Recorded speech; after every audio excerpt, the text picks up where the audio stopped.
Imagine a family without a home. Imagine a song without a voice. Imagine a church without prayers. Imagine a government without citizens. Imagine democracy without journalists. Imagine a world without the media. Life is full of issues and stories about people, communities, and governments. Stories that have to be told by well-trained journalists. That's why you can't imagine news without Joy News.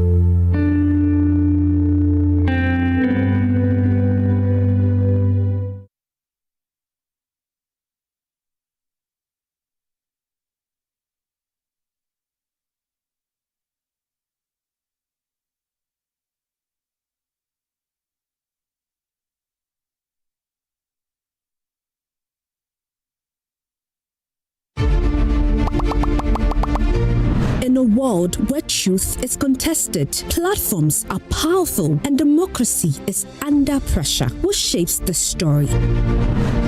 The University of Media, Arts and Communication, through its School of Journalism and Media Studies, invites you to the State of Journalism, Media and Communication Conference 2026. Theme: Navigating the Future, Journalism, Media and Communication in a Dynamic World. Join global thought leaders, including the Vice-Chancellor of UNIMAC, Professor Eric Opoku-Mensah, Rector Professor Christiana Hammond, and Professor H.A. Kanku, Dean of the School of Journalism and Media Studies, Professor Gregory Gonwi, Associate Professor at California State University, Juliet Amwa, Country Director, Emerging Public Leaders, Ghana, Kunle Adebajo, Investigations Editor, Professor Abena Enimwa Bain, Dean, School of Information and Communication Studies, University of Ghana, and Ryan Kellett, 2025 Neiman Beckman Klein Fellow at Harvard University, for 2 days of powerful conversations on AI and the future of journalism, journalistic professionalism in Africa, media democracy and civic culture, fact-checking, misinformation and press freedom. Keynote speaker is Professor Christopher Rhodes of Harvard University and columnist with Al Jazeera. The conference chair is UNIMAC Vice-Chancellor, Professor Eric Opoku-Mensah. This virtual conference will take place on the 15th and 16th of July 2026. Be a part of the conversation shaping the future of media.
Imagine a family without a home. Imagine a song without a voice. Imagine a church without prayers. Imagine a government without citizens. Imagine democracy without journalists. Imagine a world without the media. Life is full of issues and stories about people, communities, and governments. Stories that have to be told by well-trained journalists. That's why you can't imagine news without Joy News.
Wow, what a rainy morning it is. A Monday morning. If you haven't left the house yet, please be careful and also be cautious if you're driving out of your homes this morning.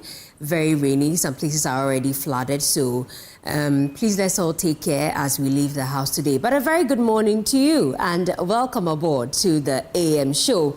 My name is Denise Yapumaide, and as always, I'm here to pave the way for the ever-beautiful Emefa Akosua Adeti, and of course, the Hunter Pele himself, Samuel Kojo. So welcome aboard to the AM show. We're so delighted to have you this Monday morning.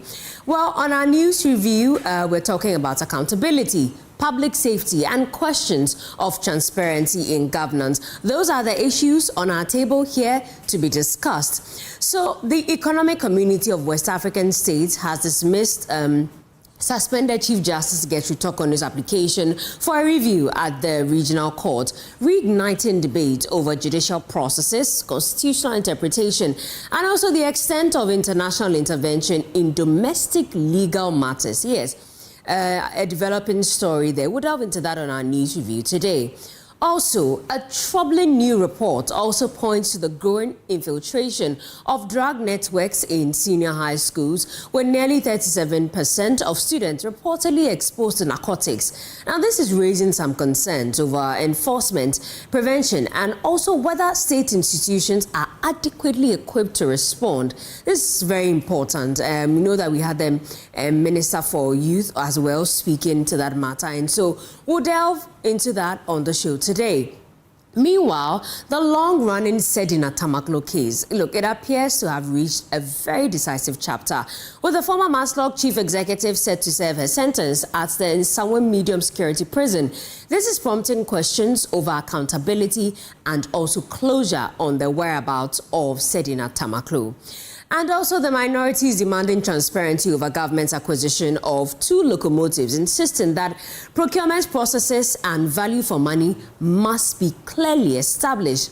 And so this morning, to help us unpack all these issues, we are joined by Nelson Kofi Jabab. He's MP for Krachi East. We'll also be joined by Lom Nukwalija. He's lawyer, lecturer, and energy consultant. Also joining us, Dr. James Kwabena-Bonfe, he's CEO of Census and also a lecturer at the UPSA. And finally, Daniel Ni Kwate Titus Glover, he's former Greater Accra Regional Minister. And so these are our guests for our news review. Please do join us. But in our big story, we'll turn our attention to the crisis confronting SIC Financial Services Limited. Yeah. The challenges facing the company, particularly in the aftermath of the domestic debt restructuring program and broader pressures within the financial sector, of course, have left many investors seeking clarity and assurances about the future. So, are solutions finally within reach, and what are plans being implemented to restore confidence? We'll be joined by the Managing Director of SIC Financial Services Limited, Dr. Saad Idrisu, for that very important conversation on our big story. And as always, it's a Monday. We shall wrap up with the program with what's trending, bringing you the stories, the moments, the conversations dominating social media. Your favorite duo, Jackie and Derek, will be right here to end the morning on a very lively and engaging note. But stay with us, because this morning's discussions on the story shaping national conversation will come to you briefly. But first, I will bring you AM News. Welcome aboard to the AM show. Let's have a great show.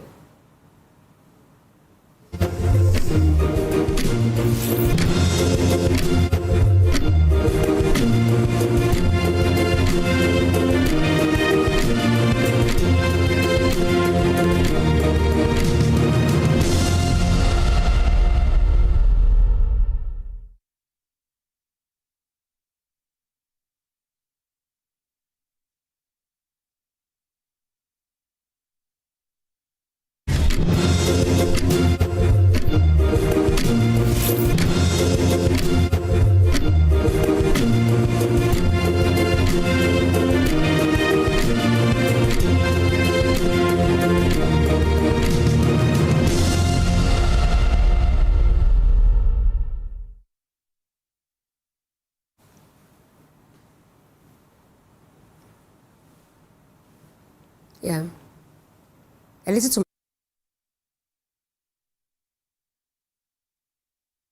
Welcome. This is AM News. The Ghana Independent Broadcasters Association is condemning the reported attack on Obatampa Radio in Akosua and is calling for an expedited police investigation. Giba says no grievance justifies the alleged assault on journalists or the forced shutdown of a radio station, describing such acts as an attack on Ghana's democracy. In a statement, the association is urging state institutions to act swiftly as investigations continue. The statement is on your screen shortly. Now, we're saying that the Ghana Independent Broadcasters Association is condemning the attack on Obatampa Radio. It says Ghana Independent Broadcasters Association GIBA has taken note with grave concern of the deeply troubling incidents that occurred at Obatampa Radio 92.5 FM based in Akosua in the Ewutu-Senya East Municipality, in which the station's morning show host and producer were reportedly subjected to verbal and physical attacks. The station was forcibly taken off air during live transmission, and members of staff were ejected from the premises. It goes ahead to say that GIBA unequivocally condemns the nature of the incident as reported, while the association notes that a formal complaint has been lodged with the Central East Regional Police Command and awaits the full and impartial outcome of investigations. GIBA goes ahead to say that it equally draws attention to the responsibility of all who participate in broadcast programs, political actors, public officials, community leaders and citizens who are invited as panelists on radio or TV platforms are expected to engage with decorum, restraint and respect for the rules of the medium. Disagreement with the content or direction of a broadcast, however, strongly felt must be pursued through legitimate regulatory and legal channels and not through intimidation, violence or the forcible occupation of broadcast facilities. The airwaves are a public trust, not a battleground.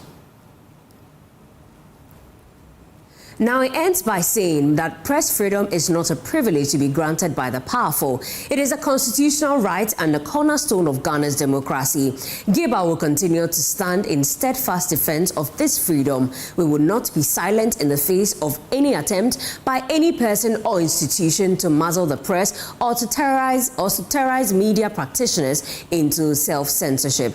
An attack on one broadcaster is an attack on all of us. Ghana must be better than this, and that is signed by Abdullahi Awudu, president of the Ghana Independent Broadcasters Association.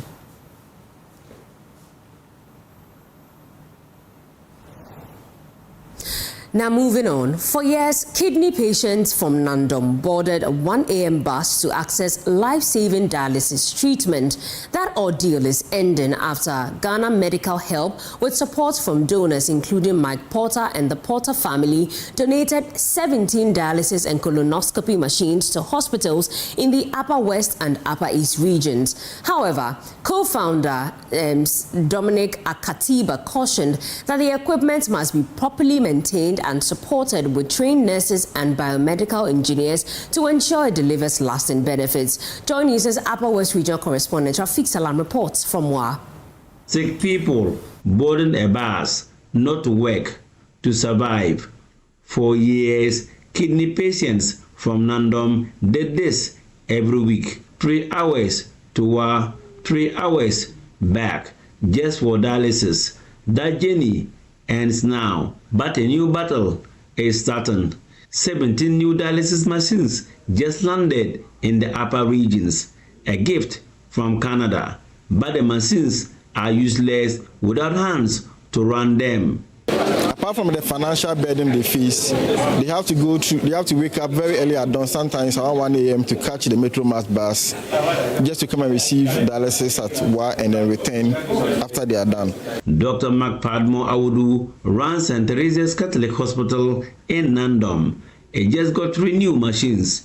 He says 40% of all dialysis patients in Wa are from this one enclave. Many are children. Without quick treatment, they develop permanent kidney disease. Like when you take the number of patients receiving dialysis center services here, out of 10, 4 of them are coming from the Nandom enclave. So if you look at the map, if this center is set up, it's not only going to serve the people of Nandom. Patients, our surrounding districts, Laura, Lambusi, Jirapa, and then Sisala West, they can easily come to us for the dialysis services instead of traveling long distances to get to receive that care. So beyond the Nandom area, the benefit will go beyond that. Isaac Suleiman speaks for now Professor Edmond Wenyen the paramount chief of the Nandom traditional area. He says the center will save lives across the border too. The southern Burkina would have to come to Nandom to get this dialysis done. We are so much happy to Ghana Medical Help. The donors up in Wa, the regional hospital got 7 machines plus new endoscopy and colonoscopy systems. But the hospital is already stretching. Acting Medical Director of the Upper West Regional Hospital, Dr. Philip K.K. Babine, is pleading. Right now, his dialysis unit runs 24 hours a day. Staff are burning out. 2 engineers can fix 20 machines. We will need more biomedical engineers because if you have 10, 15, 20 machines and you currently have only 2 biomedical engineers, we will not be able to service them and maintain them very well. So we will want to call on all our friends who are in the southern sector, biomedical engineers, that they should consider and accept posting to our region. In fact, our unit, apart from emergency, the lab, and other places that run 24/7, the dialysis center here is one of the centers that run 24/7 because of the patient load. And when it happens that way, with time, they will have burnout. They will not be able to do good quality work. We want more nurses.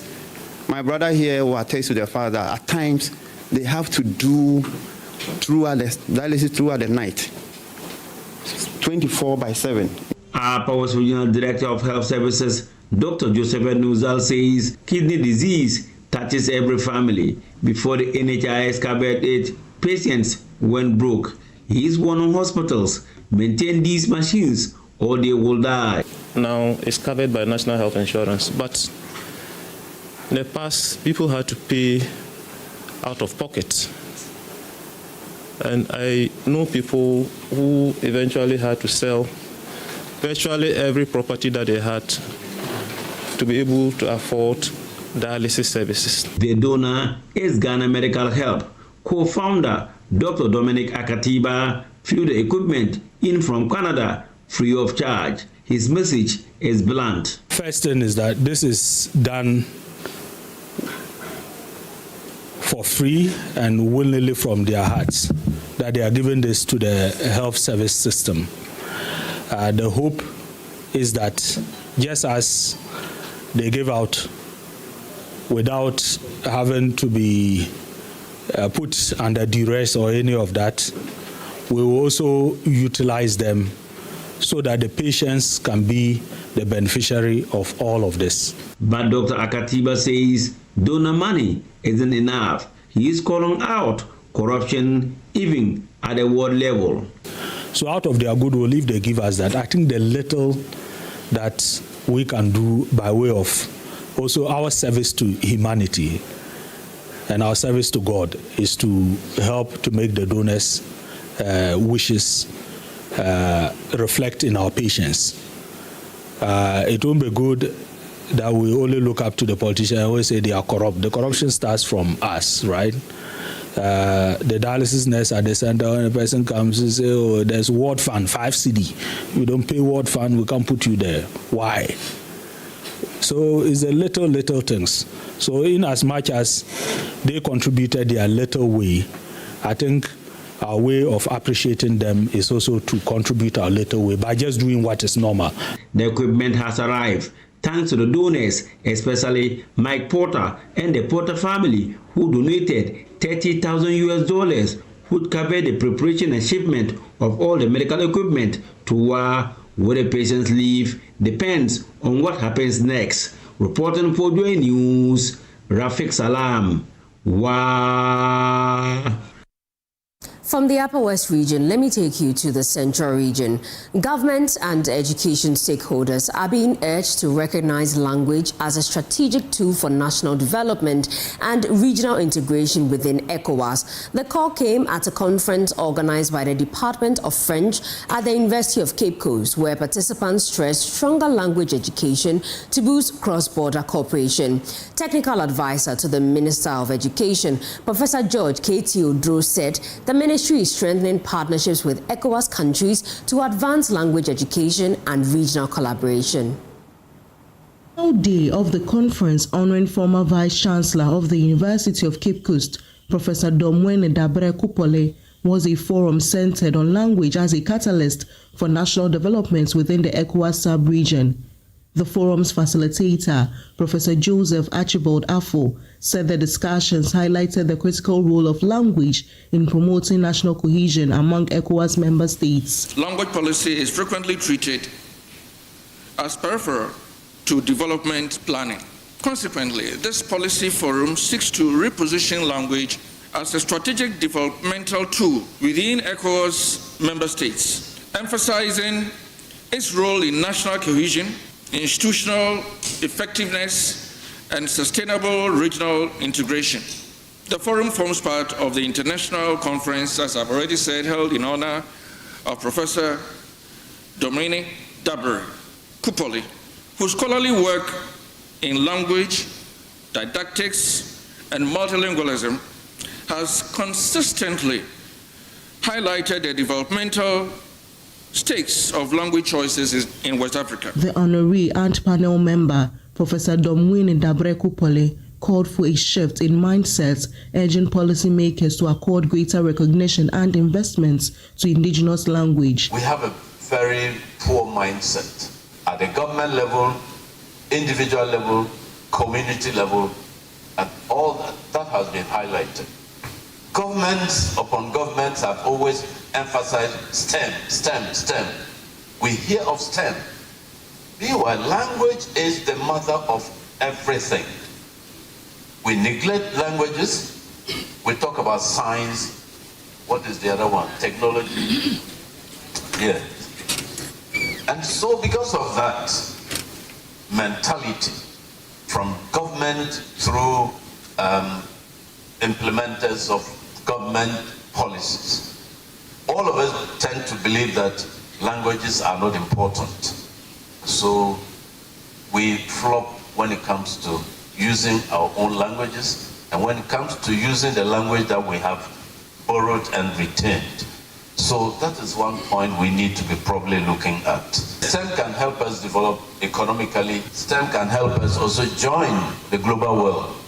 But we need a language to promote and develop STEM. Technical advisor to the Minister for Education, Professor George K.T. Ojo, outlined the Ministry of Education's ongoing efforts to strengthen bilateral cooperation within the West African sub-region. The ministry is trying to beef up its bilateral cooperation within the sub-region, and Burkina Faso has come up with a proposal where they want French and English exchange, and the ministry has bought into that.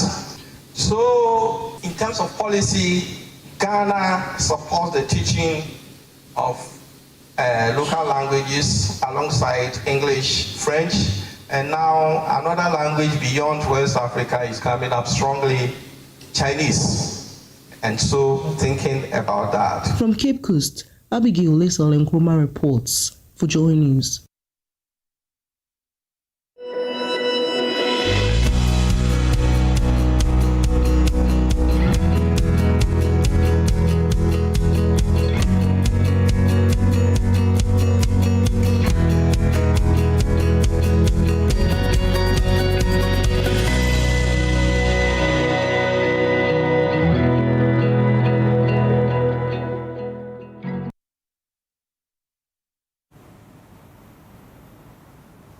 Let's do business. Fitch Solutions has projected Ghana's economic growth to moderate to 4.7% in 2027 from 5.7% in 2026. This is as a result of less favorable base effects and weaker agricultural output. The following report has more.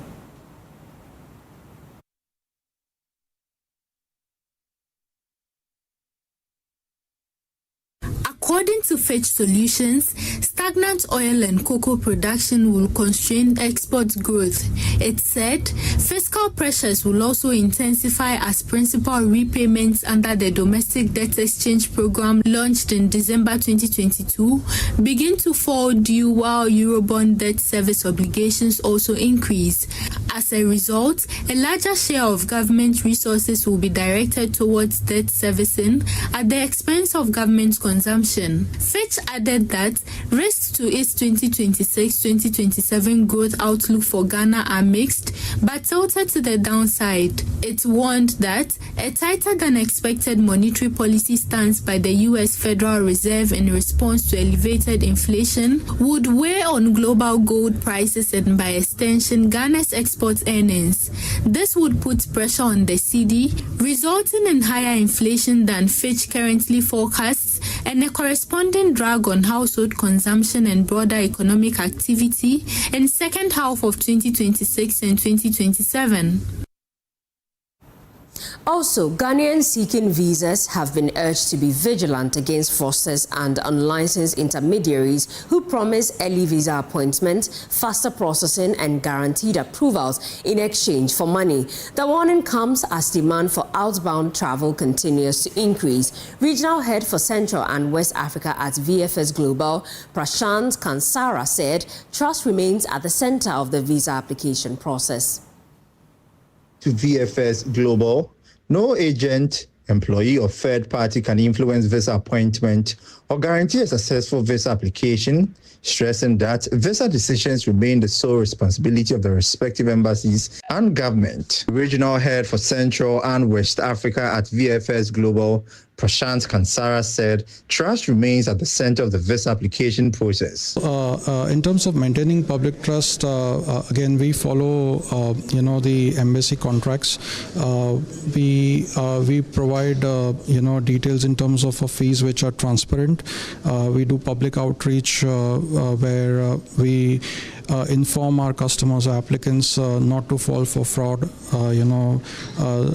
not to use third-party agents, and you can directly go on our website for information related to visa application process. So our procedures are very transparent. They fall in line with our embassy contracts. Yeah. So in terms of service delivery, again, we have a very robust appointment system where everyone goes through a proper process where they are able to book appointments by themselves. VFS Global has operated in Ghana since 2005 and currently provides visa application services for 19 client government through 23 application centers across the country.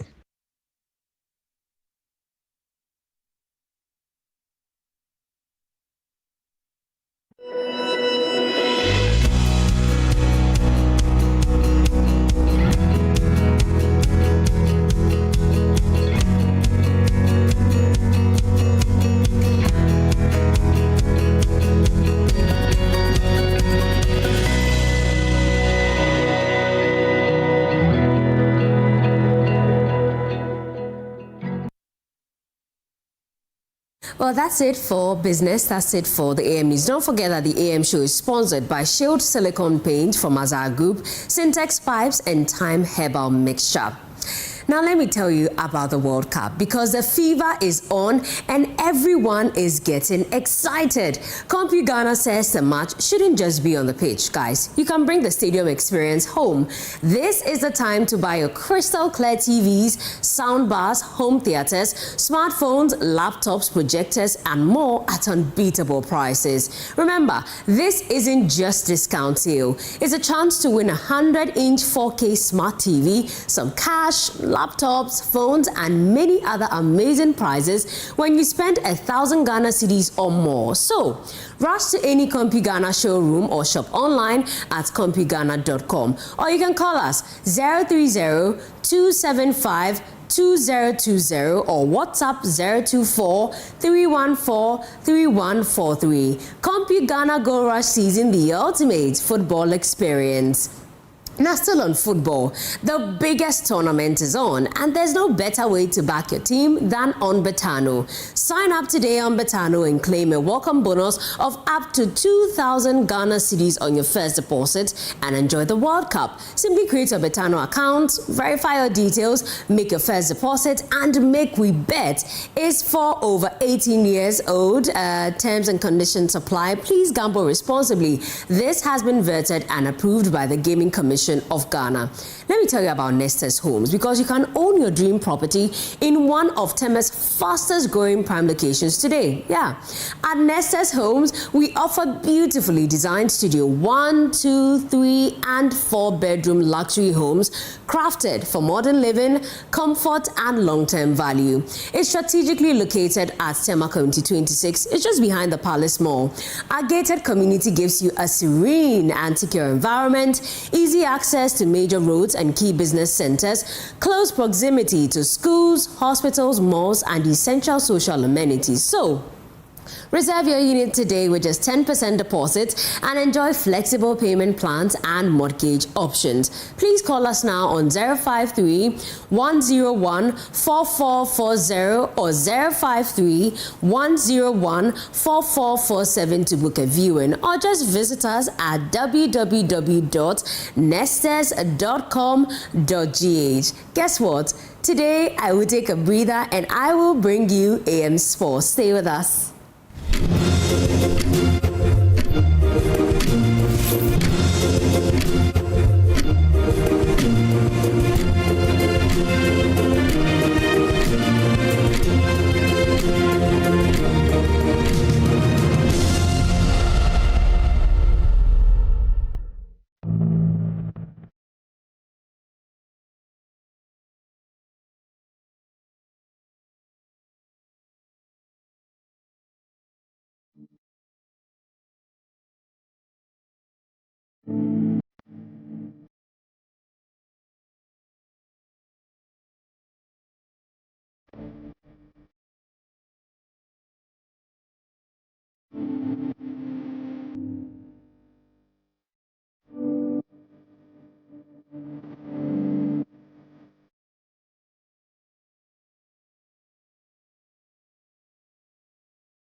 welcome back. This is the AM show. Let's do AM sport. But you know what? Poma was going to bring you the AM sport. But once the Pele is in, of course, Pele has to do it, right? And that's why I'm substituting Poma. So Hunter Pele in, Poma is out now, and I'm bringing you the sport. But we're going to bring you a recap of what happened over the weekend when the Black Stars took on Croatia in our final group game. And you know what? Everybody was thinking Ghana has to win. But for us, a win was good, a draw was good, a lose was okay, because whatever we did, we're going to qualify. So we took on Croatia. It ended up in a 2-1 in favor of Croatia. I'll bring you the highlight. We'll also listen to our coach, Carlos Queiroz, who has been speaking after the game. Let's bring you highlights of the game first, and then we'll bring you that interaction with Carlos Queiroz. Away we go, the conclusion of Group L. 3 in the middle for Croatia, and Sari makes Budimir keeps going. It just kissed the post, and he knows he was that close. Modric floats it in, and the header over the top. Stanisic's ball deep, and Asari's underneath it. Here's a shot from the face. He can't stop that one. Sucic fires Croatia into the lead. Semenyo, first real chance to run at them. Oh, and it wasn't far away.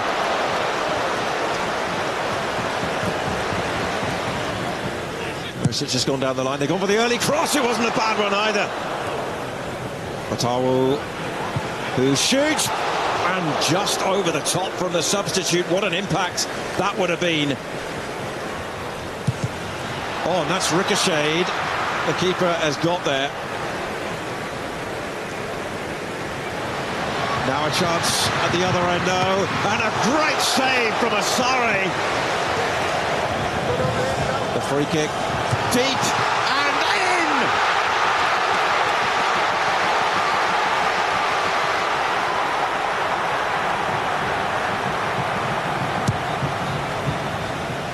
Deep and headed in!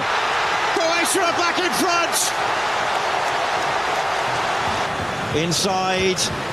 Driving run, needs a good ball. And Croatia have done it. Luka Modric and his side win 2-1. They'll go into the round of 32. Croatia 2. So those were the scenes when Croatia defeated Ghana 2-1.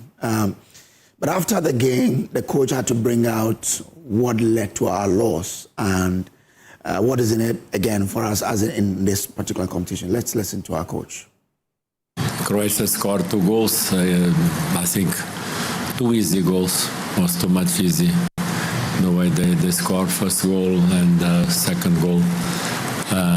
But the merit is from Croatia, and when you score 1 more goal than the opponent, that means that you have the merit to win the game. Simple like that. It's meaning that you make at least 1 more mistake than the opponent, and when we make 1 more mistake than the opponent, there is nothing that you can do. They won the game. The only thing that we can say it is first half. I think Croatia play better. They have better control of the game. Second half was Ghana, was only Ghana playing the game. And I think what we did in the second half, we should not be punished with the second goal. The draw was the most fair result. But in football, there is nothing about fairness. The only thing that exists, it is you score more goals, you win, you score less goals, you lose.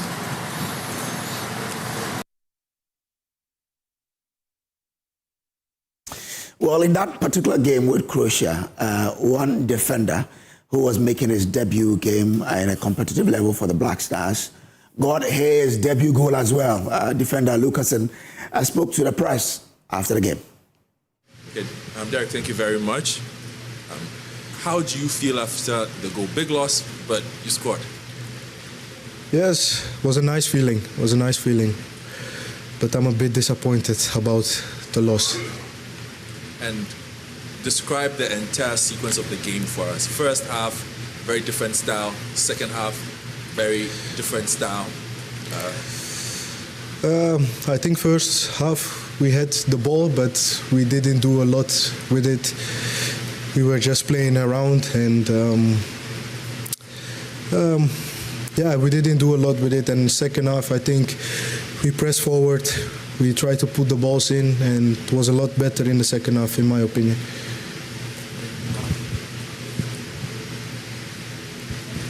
Hi, Derek. You guys came into this game knowing that you were pretty set getting through to the next round. How did that inform your mentality in this game, if at all? Nothing. I think before the match, we want to win every game. So, yeah, obviously we knew that we went through, but you want to win every match, and that's what we tried today as well. Hi, you have a lot of Ghanaian fans in the stand. How did that make you feel, and what should they expect for the next 32 round? We are trying to do our best, to give our best, and every game we are trying to make the nation proud, and on to the next game, we have to keep on going. Ed Dove from ESPN. Derek, in the last few years, Ghana have faced quite a lot of criticism for failing to reach the Africa Cup of Nations. How important has it been for this team to have a good World Cup and to answer the critics back home with a strong tournament? Thank you. I think it's very important. As you mentioned, we are through, and that's the most important, and we hope we can come even further, because that is what we want. And we will give our best to come further. You're the latest African team to make it through to the knockouts, and so what does that mean, not only seeing your own success, but the success of the other African countries also at this World Cup? I think it's big for all the African countries. You can see that I think everybody is improving. There are very good national teams in Africa, and I think you can see it in this World Cup. Hi, Derek. Talk to us, if you would, about Carlos Queiroz's impact on this team. He's obviously not been with the team for very long. What's changed since he came in, from your perspective? I think discipline. We are disciplined. We know what we have to do. He's clear in what he wants from the team, so I think that.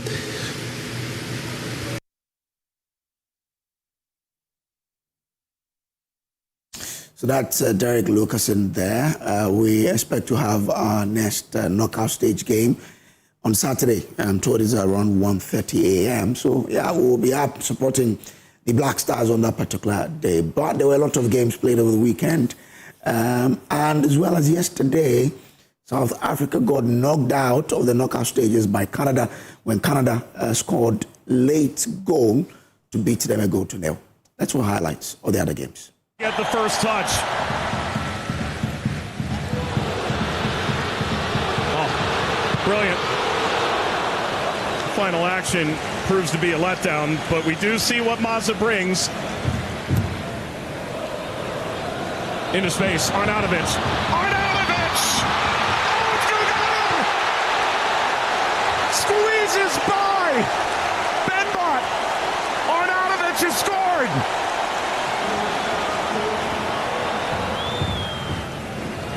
Mazza! Mazza! Mazza! Mahrez. Angling inside. Shebe! Off the post! Algeria's hope! Their dream!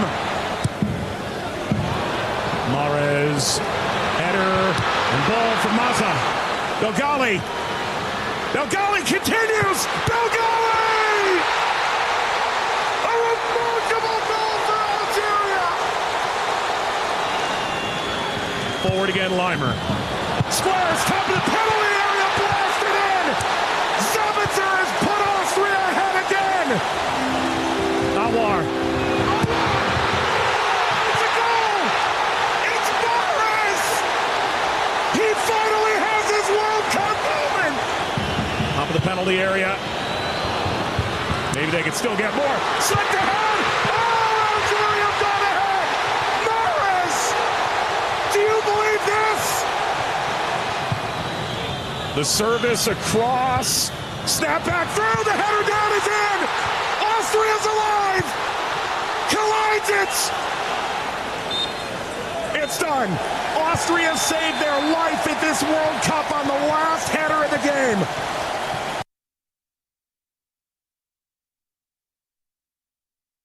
And here it's Jordan and Argentina. And the flag is up.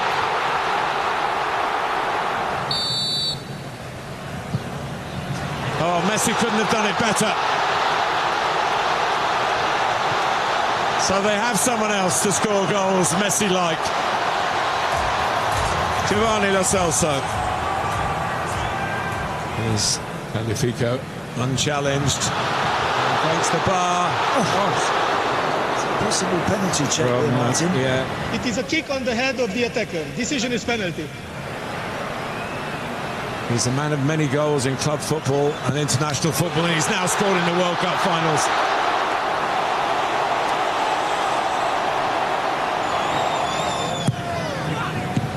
Quite deep enough. A much needed block.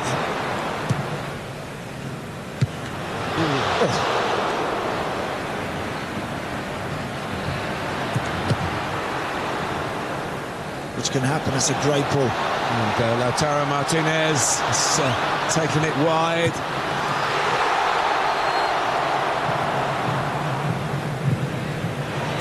Oh, skimmed the bar. What a ball. What a ball and what a goal.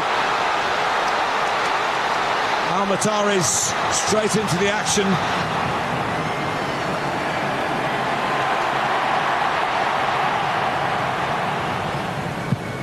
Here he goes, there he is. Goal number 6. And 6 are the best.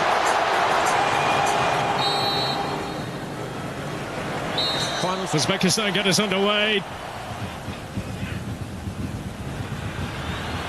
But it's Uzbekistan who are looking to make a wonderful start. The flag's up, it's not going to count.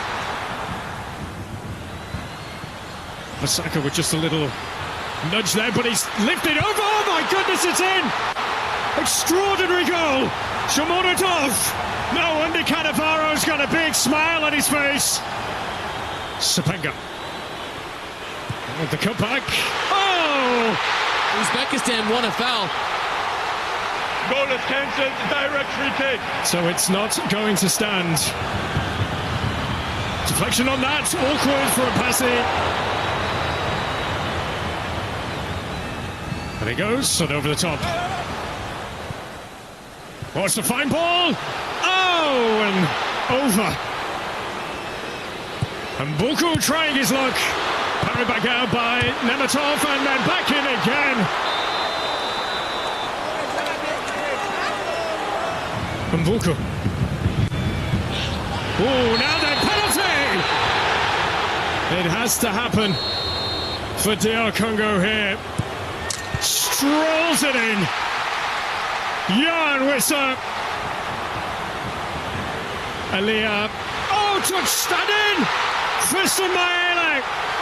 The most delicate touch that may just send DR Congo into the knockout stages.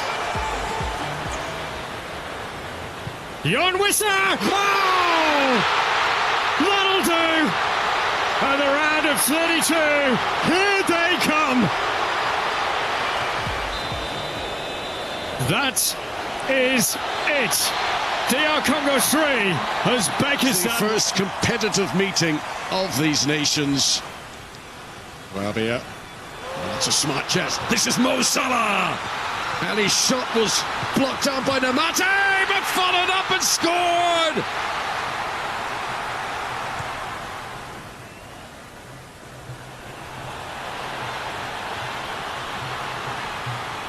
Simon Marciniak points to the penalty spot.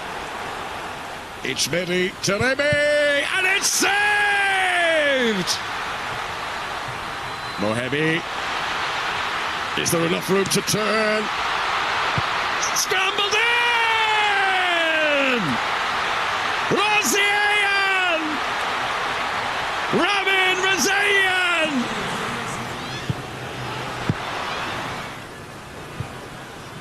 Snapshot from Trezeguet.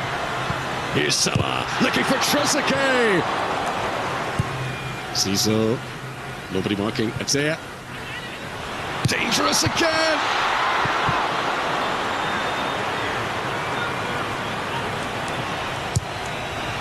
Here's the in-swing. Oh, what a save! Here comes the delivery. Too close to the keeper, but he's fumbled it. And it's in! Final decision, offside. Still around, will battle on. Maybe Rezazian. Oh, denied again. What a block. Yahan Bash. The final whistle blows. Two teams that gave it everything here. What a game. What drama in Seattle. Egypt won. It's England from the top of the section, Panama from the bottom. From Bellingham. Marcus Rashford made a yard and got a shot away. And Mosquera had to plunge. Anderson couldn't take it from Rodriguez. And here is Jose Luis Rodriguez. And Pickford's had to make a firm-wristed block at the near post. Anderson had a hit. Elliot Anderson to play it in. And Rashford to rise. Marcus Rashford! Oof. Rashford's cross, Kane's in now! Absolute chaos. It is Marcus Rashford who's clattered it into the side netting. Flicked on by Rodgers, taken on by Bellingham, sifted through for Harry Kane! Very fine save, Mosquera. Saka's delivery, oh, splendid first-time take from Jude Bellingham!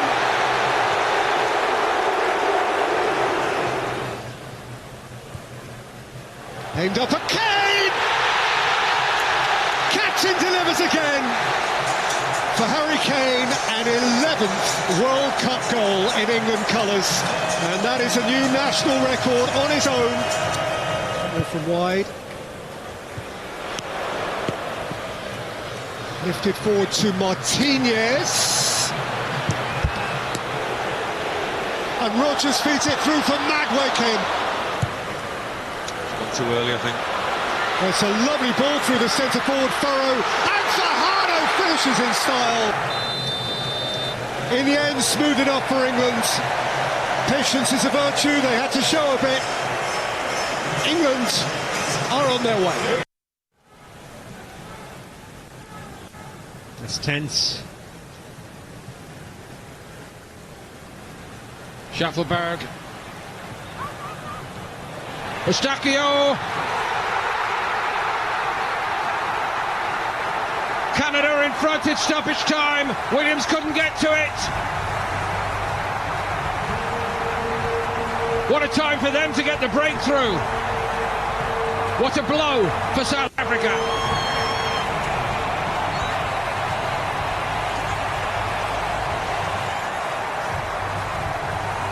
Well, just when it looked like Canada had run out of ideas,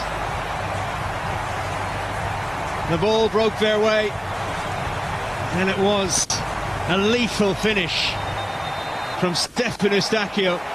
Only his 5th international goal. You can see him there, the number 7, Mokoena, and he's looked a little tired in the last few minutes. He was slow to realise what was unfolding. But nonetheless, that is a super finish. It had to be to beat Williams, who was a little unsighted, the keeper. Couldn't get across in time. Had a long way to get across as well. And Jesse Marsh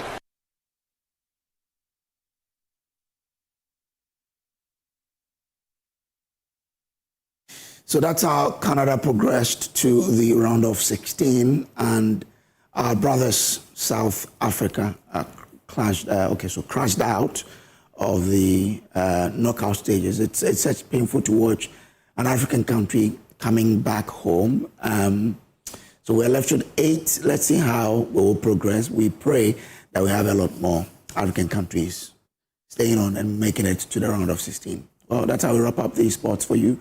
We'll take a break. We'll be back with much more. Please do stay.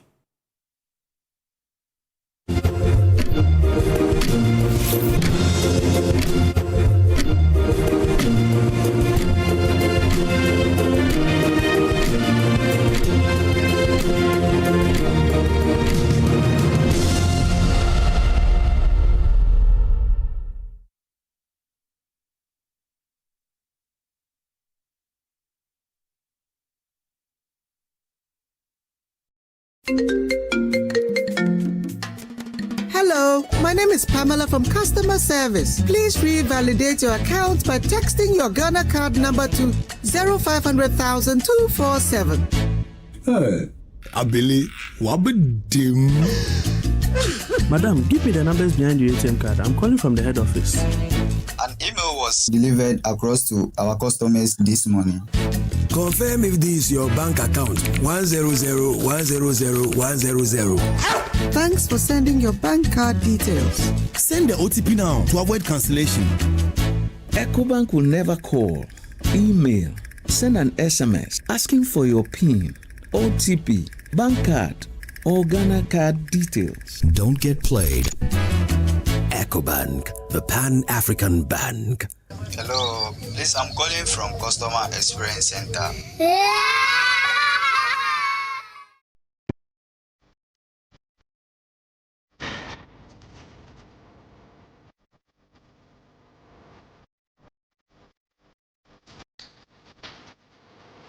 It doesn't take much to protect what we love.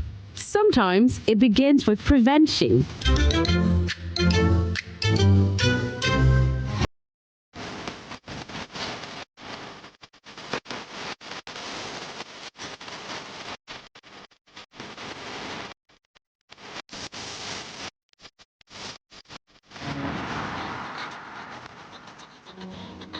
Care is not always loud. It is attention, caution, and doing small things right. Fire safety starts with me, being careful every day. Good Conduct, Great Life is brought to you by Indomie. Tastes great. More Kivo inside, more to share. Kivo Gary Soaking Mix, taste of Ghana.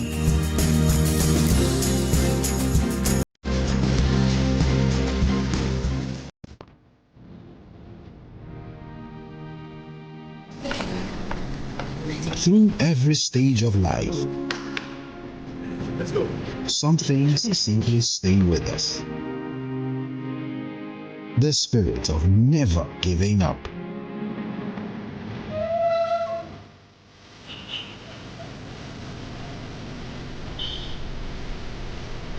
A throwback to a bygone era.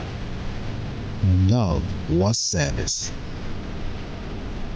The silent statement of love.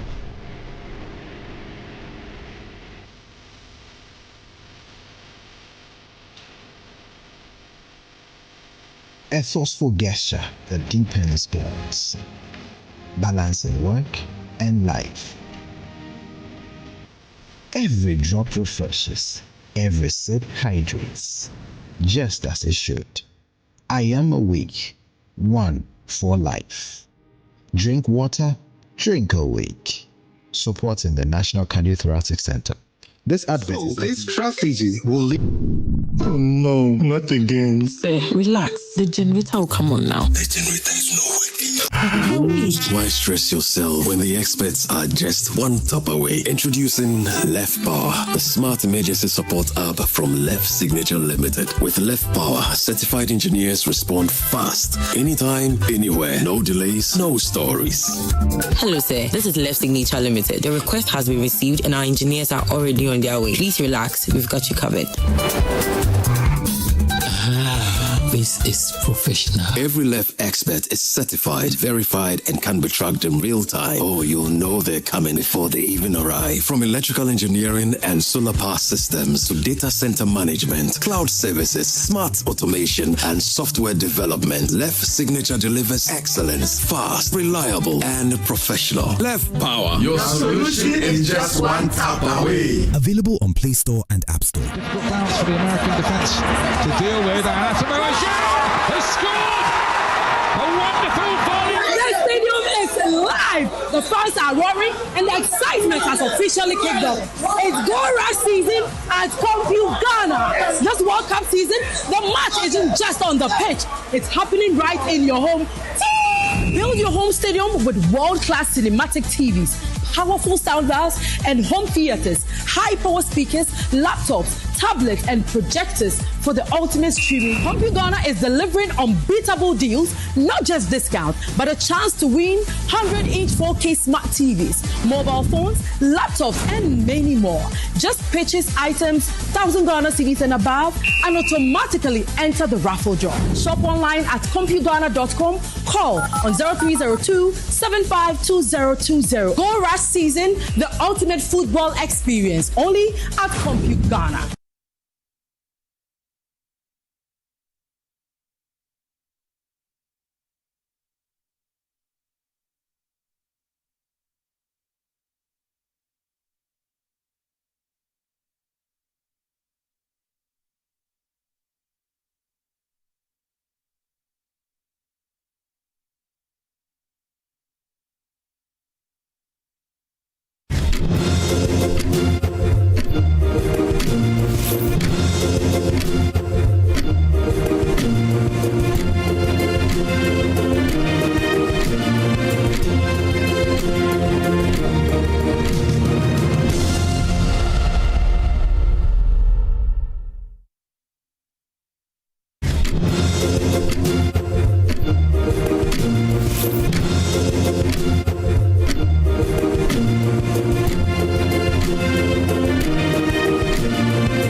Welcome back to the show. And as part of our Agribusiness Month series today, Chief Economist at Development Bank Ghana, Professor Eric Osei joins the Super Morning Show to explore the financing gap in agriculture, the role of risk-sharing mechanisms, and how to unlock more capital for farmers and agribusinesses across Ghana. Take a listen.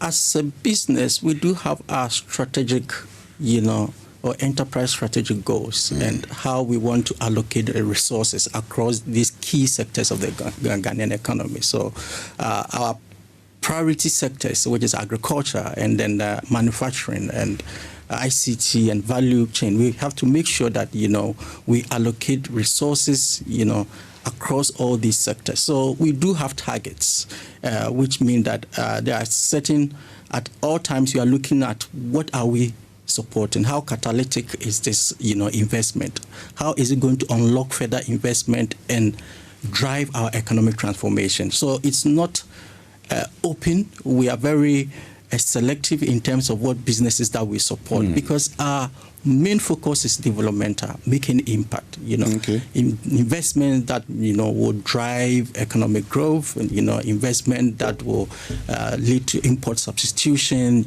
investment that will lead export diversification, and more importantly, women economic empowerment is something that we focus very much on. Which means you're focusing on agriculture more. Yeah, we do more agriculture. These things that you're talking about, what women are involved in, import substitution, development. We agree as a country that agribusiness is the way to go, right? Which means you have lots of funds for us Yes, sure. I say us because I'm in there. Yeah. So help us understand now. I mean, now that we've set the tone and everything, it's also important we know the funds that we're dealing with. I know, as for funds, you would raise funds, but currently, what funds are we looking at, and what's the allocation to agribusiness and the agri sector?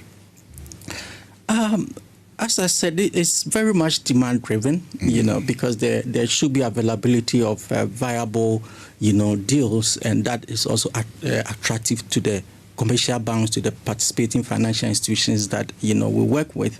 And so we have made available, this year we are looking to spend, over 500 million in terms of our credit lending, and definitely agriculture takes the chunk of it. From 2 years ago, when the financial crisis came and the banks were rebalancing their books and all of that, we set up a fund which we call the DEEP Fund, that is the DBG Economic Recovery Program, that really set up about 500 million Ghana cedis in support of agriculture, transformation, providing very patient, capital. We had it about 500 basis points below market rates, right? Yeah, with long tenors and longer moratorium and all of that to support agricultural sector, which really had very impactful, effect on the sector. And so, similarly, we want to deepen that support, to the agricultural sector, but it depends on what the banks want to take, and then the developmental impact of the deal that comes to us, and we do the assessment. And if we believe that it meets our, developmental goals, why not? We provide funding. Let me understand the module, because you talk about it depends on what the banks want to take. Yeah. So at the end of the day, these partner banks are the ones that are lending to the farmers. Absolutely, sure. And then you would give them the funds, and they would lend. Yeah. And so you play a major role in what the rate should be. Yes, we play a major role because it's a wholesale rate that we give to the banks, which often is lower than the market rate. Okay. I like that. So, years ago, I got a vehicle from somewhere, and when I was having a conversation with the driver, I asked him, "Oh, Honorable, but you took too much money from me." He said, "Oh, boss, I only took this amount." And I realized that the person who gave the car haven't gone to see a middleman for the car. Now increases the rate by 100%. So let's know what you think. The vehicles manufacturers have manufacturers recommended sale price. Yeah. What is your recommended lending rate, so that we know, and then when we're getting involved, we know what we're looking at?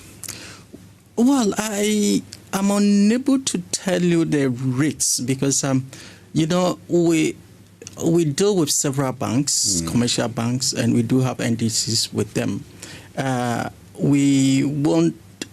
will not be fair to tell you that this is the rate that we are giving to ABSA, or this is the rate that we're giving to the average. EcoBank. Yeah, but on the average, we price on the GRR, Ghana reference rates. And you say yours is lower than that? Yes, and then beyond that, we also give discounts on the rates. Let me check the Ghana reference rates now. Yeah. I want to check that one, so that we know where we're going. Okay, so the Ghana reference rate today, let me just check. Okay, it's 10.02%. Yes. And you give lower than that? Yeah, we can, depending on the deal. Like I said, we do assessment of the deal. If the development impact, we have what we call development impact assessment tools that we use, right? If the deal demonstrates high development impact, we give a higher discount. If it's a long tenor, we give much higher. So depending on the deal that comes, you can get it much lower than the GRR rates. Okay, much lower means less than 10%. Now, this message says, how do interested persons get in touch with them to access a loan facility for agribusiness? Yeah, 2 channels. You can come directly to us, or you can speak to your banks. Just find out if your bank is participating financial institutions. Talk to them that you want to access DBG loan. They will do their own credit assessment and then approach us, to lend on lend. And we also, of course, we also have a view of what the deal is made up of, and then we can lend to you, or you can come directly to us, and then we'll do the assessment, and we recommend you to one of our PFIs, to take charge. Because you've introduced the issue of the banks, you can go to the banks or we can come to you directly. Do you have the agreement with all the banks, or there are some banks that you deal with? There are some banks. It's not all the banks that qualify to be a PFI. So we deal with some selected commercial banks, currently about 11 or so of them, and then the deposit-taking institutions, SNLs, we have about 4 of them, and then the community banks as well. SNL, savings and loans? Savings and loans, yes. So we have about 20 or so PFIs that we work with across the financial system. Yeah, both the high, medium, and then the lower tiers. And we can find this list on your website? Yeah, you can find a list on our website, and you also could get the contacts and all of that. Because it's important to check that. It's important we're able to, get people. If you could, okay, let me check the partners that you have here, and then I'll share it with our listeners so they know where they can go. Mm-hmm. Because it's very important that they're able to get. But you say when they come to you, all they need is a good business plan. It's a good business plan, a good proposal. We do have our credit team. They will engage you, and then they will assess and then recommend, which banks you should speak to.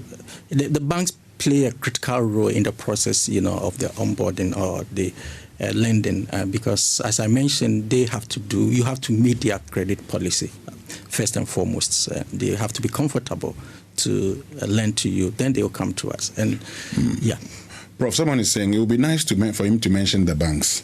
Yeah, I can mention Please some mention of them. them. Yes, we have ABSA, we have Access Bank, we have GCB, we have CBG, we have Fidelity,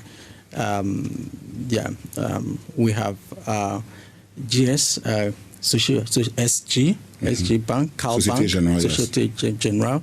And then for SNLs, we have the Opportunity International, Snappy Aba, we have Leshego, for community banks, we have Equiapiman, we have Ahantaman, and several of them, yes. Yeah. You've talked about the business plan, and so I want us to do this before we wrap it all up, okay? What would constitute a good business plan that normally would qualify for assistance from you? Yes, so good business plan. I mean, if it's agriculture, we are talking about agricultural financing, of course. First, you have to make sure that the land, you have a land tenure security. You have that the land belongs to you, because that security is important. You have to show that the business, the key inputs, the key ingredients. You have to demonstrate that.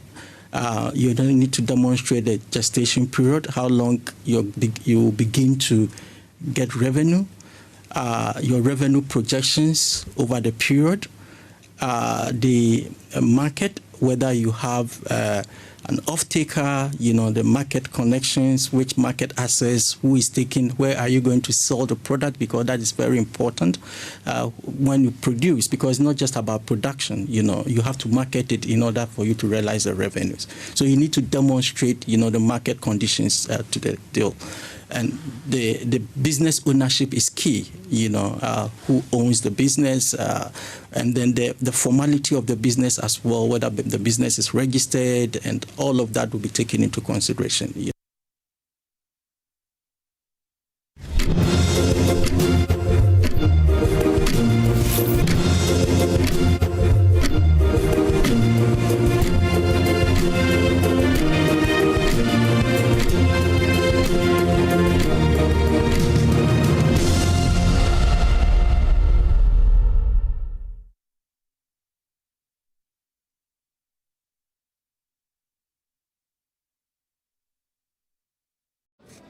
Hey, Junior, you did the shit, sir.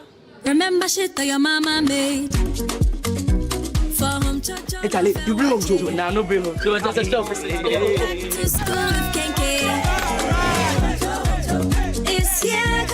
Enjoy homemade taste of shito, always with Didi Shito.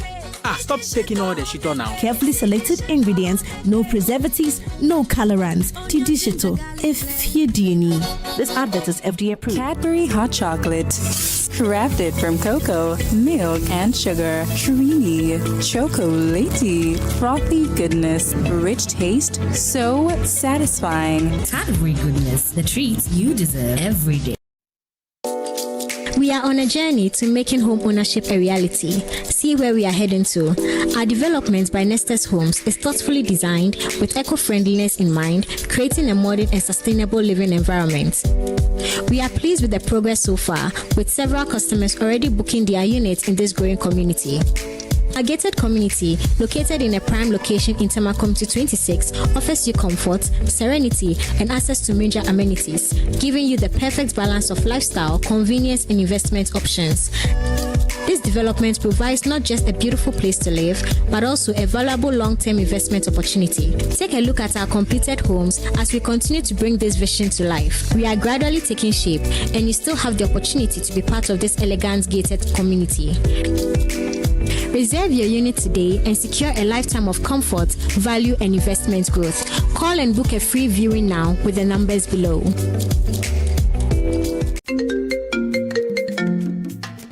Hello, my name is Pamela from Customer Service. Please revalidate your account by texting your Ghana card number to 0500,000 247. Hey, Abili, wabedim. Madam, give me the numbers behind your ATM card. I'm calling from the head office. An email was delivered across to our customers this morning. Confirm if this is your bank account. 100,100,100. Thanks for sending your bank card details. Send the OTP now to avoid cancellation. EcoBank will never call, email, send an SMS asking for your PIN, OTP, bank card, or Ghana card details. Don't get played. EcoBank, the Pan-African Bank. Hello, please, I'm calling from Customer Experience Center. Welcome to Sulas Enterprise, the shop that deals in industrial machinery such as generators, rice millers, water pumps, compressors, and mowers. From the smallest to the largest capacity, at Sulas Enterprise, we give you nothing but the best from the best brands such as Honda and Perkins. When it comes to our generators, we also sell mowers coming from brands like Honda, Briggs and Straton, and Oleuma. And when it comes to our water pumps, we offer you brands like Lily, and Pedrolo water pumps. We also sell rice millers for all capacities. We are located at Spentex, Kakalika Plaza. Also, find our various locations as displayed on screen, or call us on the following number: 0243-839-463 or 0554-154-416 or 0240-541-493. Sulas Enterprise, where quality meets affordability.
welcome back. I'm laughing because one of my panelists is talking about the rains and how they are making things look very bad. We'll talk about that one here on the show.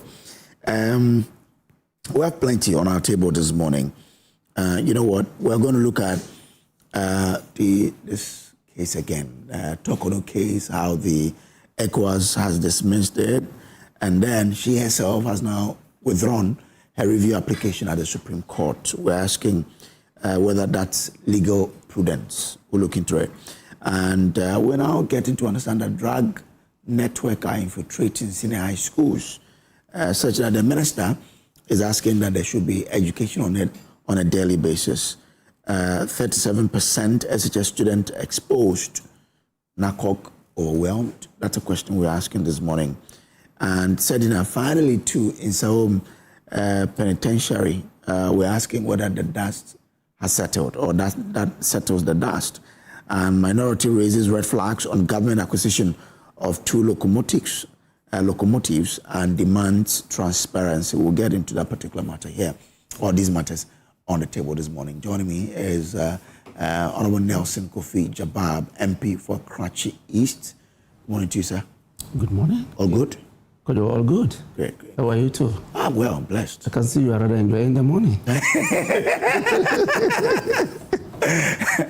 Oh, you are enjoying it? Well, but to get here alone, it took that interest you will expect from me. Okay. The roads flooded all over and all this. We'll come there. Good. Lom Nuku Alija is lawyer, lecturer, and an energy consultant. Lom, good morning. Good morning, Kojo. You good? Good. Great. How about you? I'm well. I'm very well. I mean, when you travel home, yeah, you see your family and you come back. The energy is exactly. So, yeah. Daniel Ni Kwate, every day that name, Titus Glover. He is former Greater Accra Regional Minister and also aspiring to be the national organizer of the MPP. He's here on the show. Good morning to you, sir. Oh, yeah. This man is a man of multilingual. He speaks Gans, Win, he can understand a hunter. Very of them. Wow. He used to be called to the bar as well. Mm-hmm. We'll call him the lawyer with several languages. My privilege of my life. Okay. All right. Now let's talk about the rings before we get into the issues. Honorable, let me start with you. You were even talking about how it took your interest in the show for you to come here because it wasn't easy. Thank you very much. Before we commence, I want to thank the good people of my constituency, that is Karachi East. And I want to say that you talk about rain. This year the rain is all over the country. And that's a very good sign for Ghana. It's a blessing to the nation. And the only problem I'll have is that, when it happens like the roads are easily, deteriorated. It develops potholes here and there, and to take that opportunity to caution all Ghanaians, especially those who live in flood-prone areas, that this is the time we have to be careful with the electrical connections, especially children at home. It's very, very important. We should make sure that, when you see a wire, hanging, almost dropping into water, check it yourself as an adult before you let your children step into it. And when we were coming, you see so many cars, sometimes in the flooding waters, some because of their battery, they couldn't move, and here and there. And you see some still speeding. Times are not the same. It's natural phenomenon. You cannot take it from God.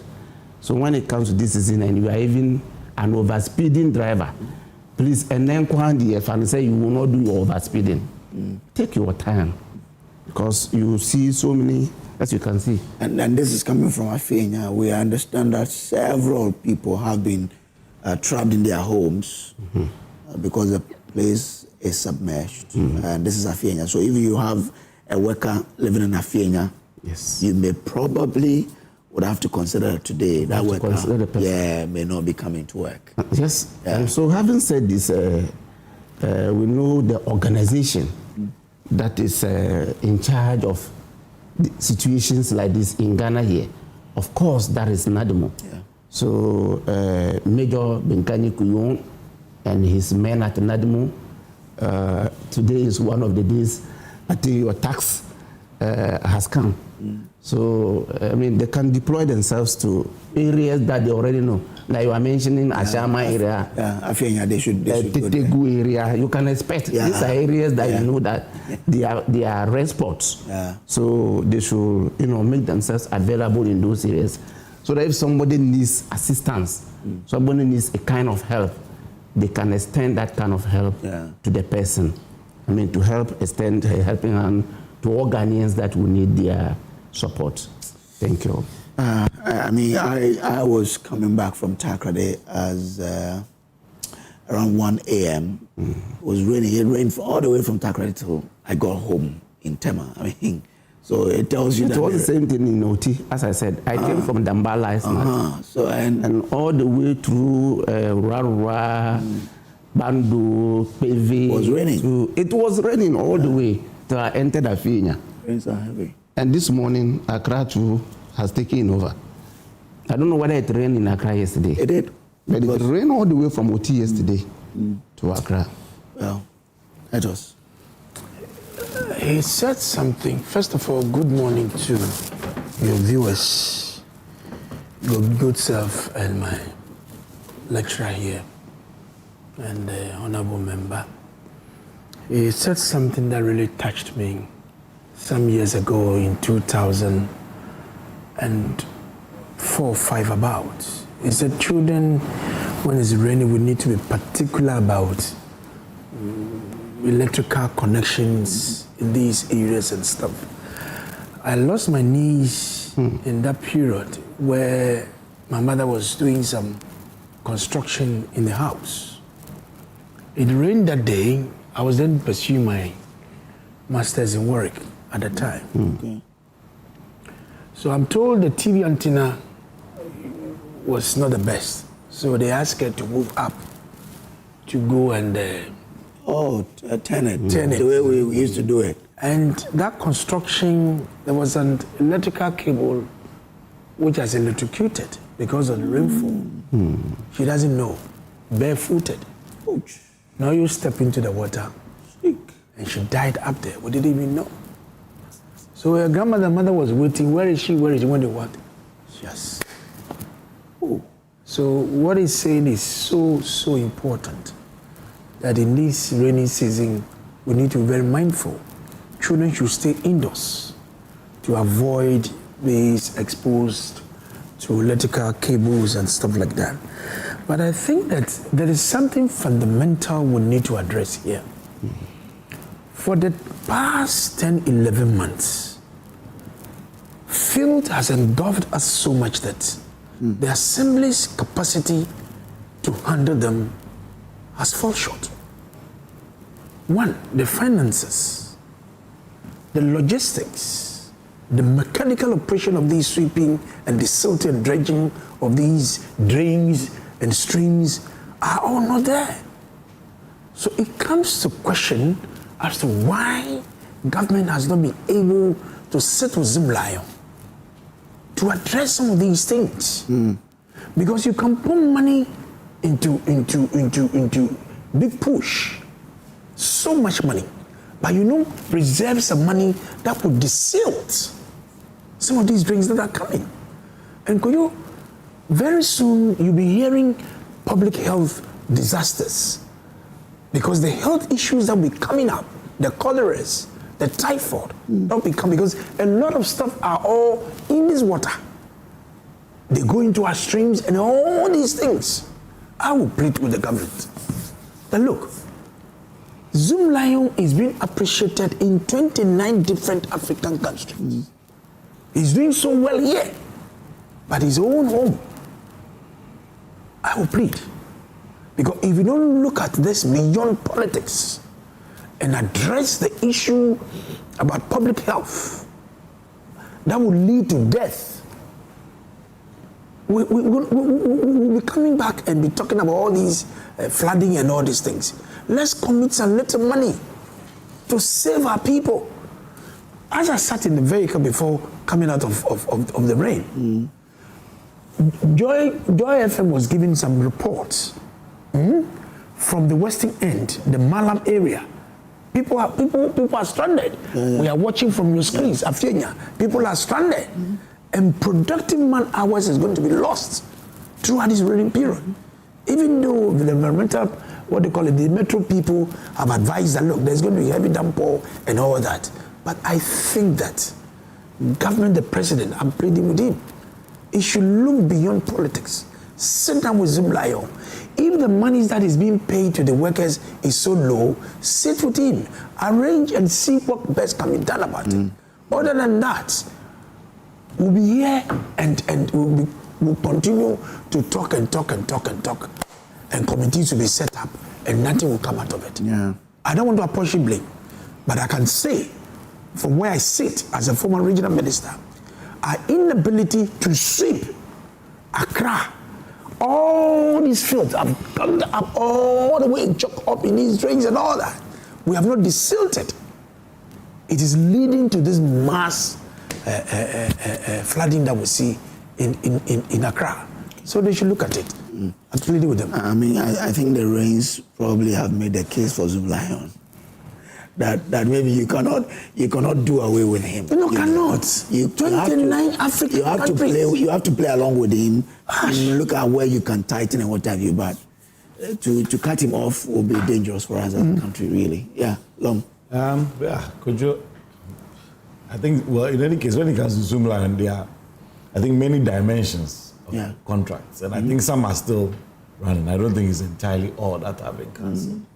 But for the flooding issue, I want to look at it from this perspective.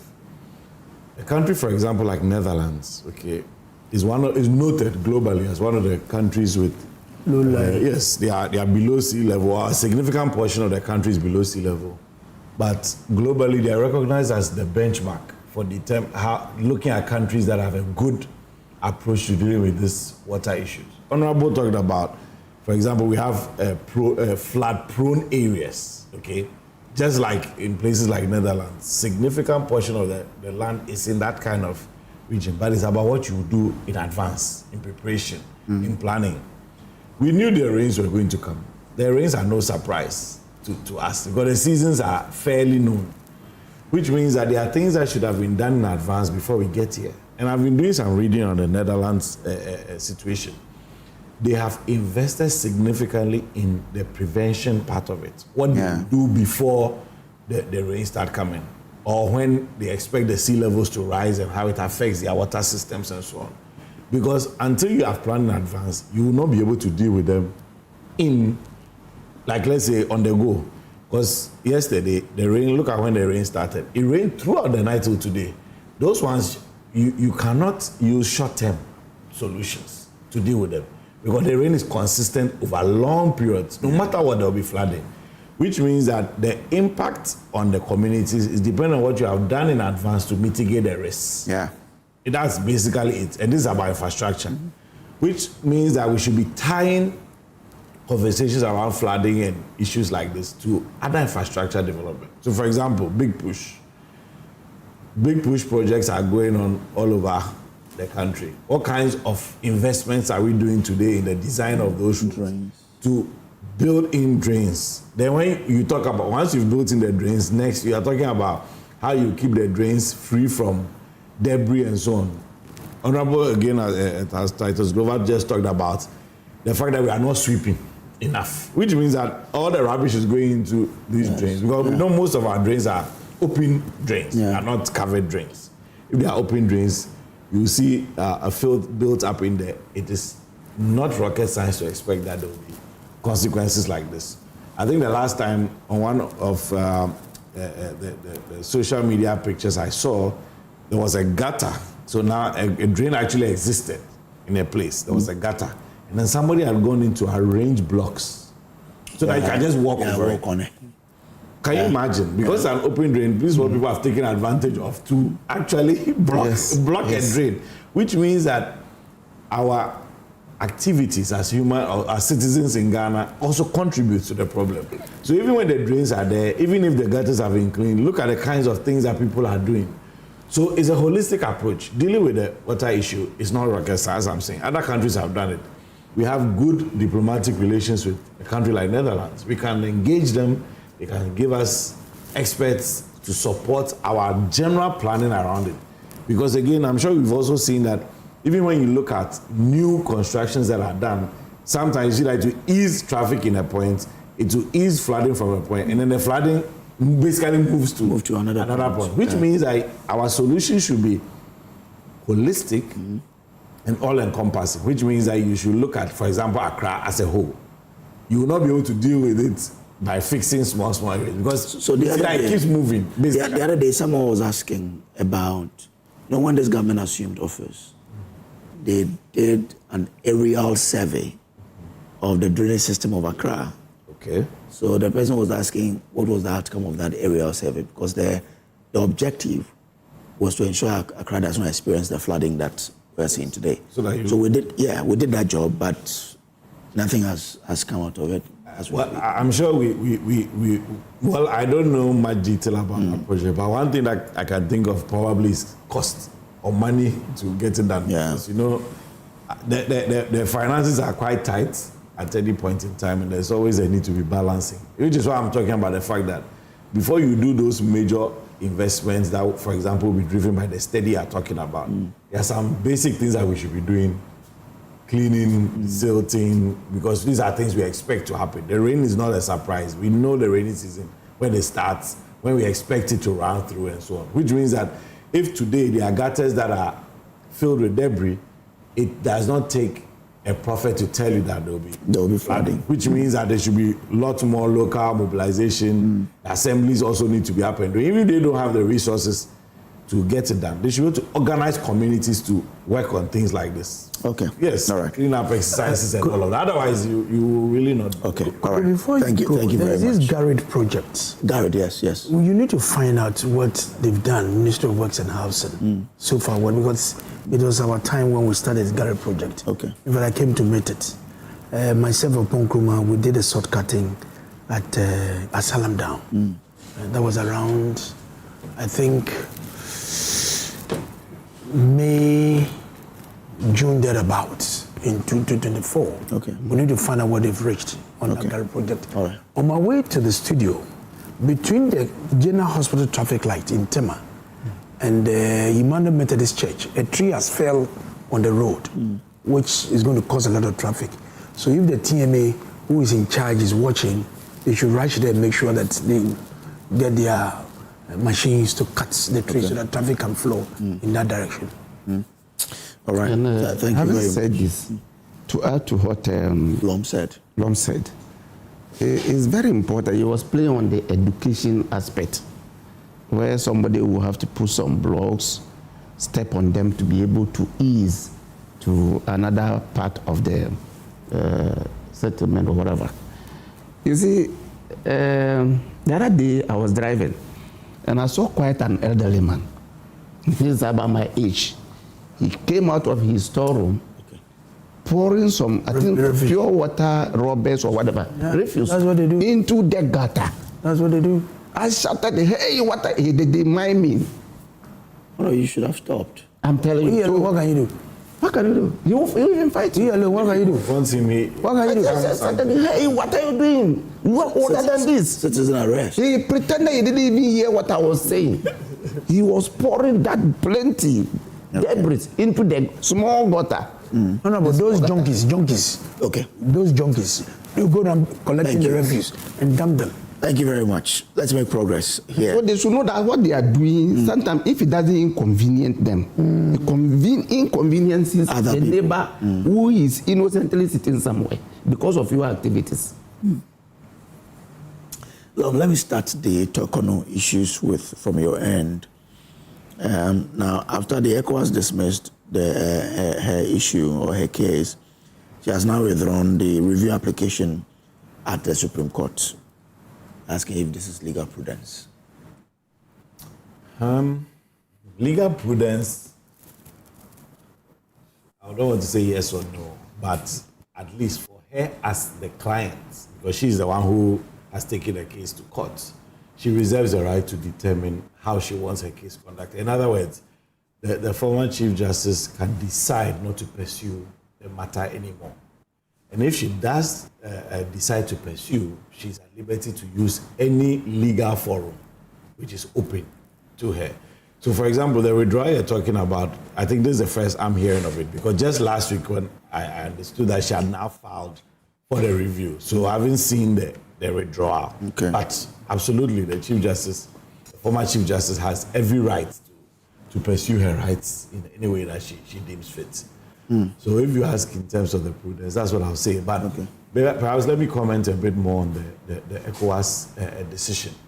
Because essentially, if you look at the claims that the former Chief Justice sent to the ECOWAS Court, they relate to violations of, or alleged violations of her rights as far as fair hearing is concerned, the right to dignity, the right to information, and so on.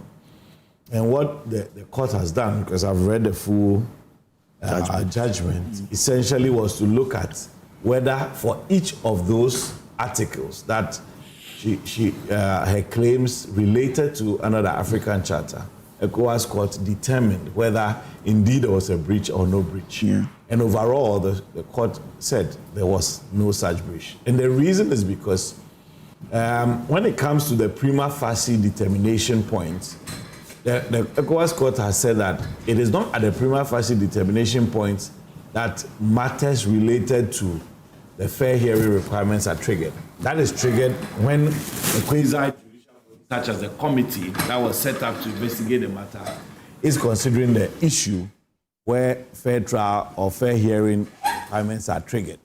And so the determination of the prima facie case was properly done, even if it did not involve her. However, every other process that occurred from that point obviously required her to be given a hearing, which the court determined she was given.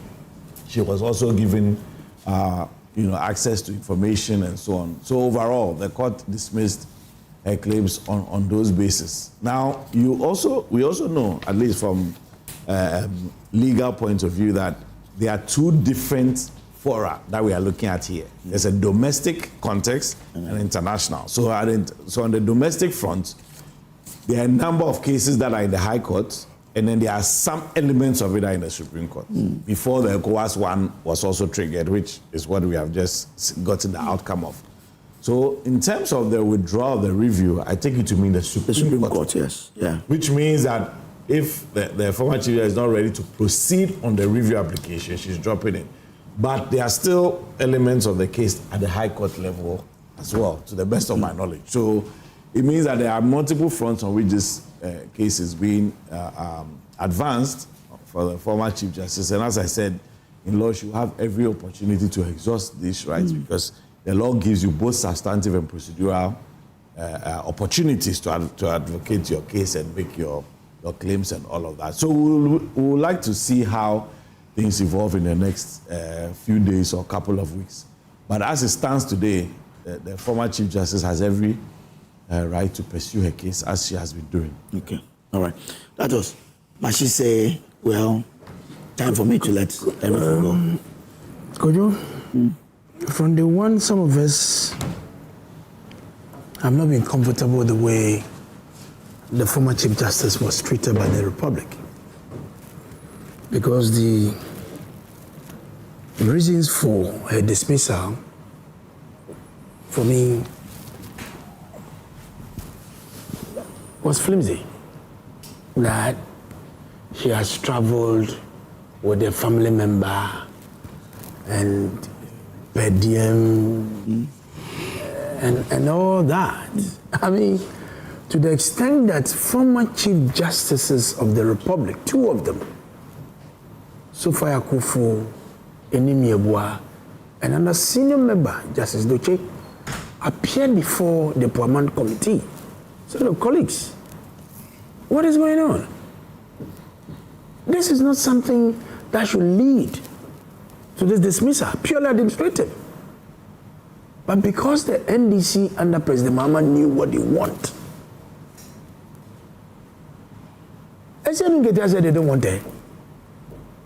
So the whole NDC ganged up to make sure they get her out. I really appreciate their fighting spirit. I do. I really appreciate their fighting spirit.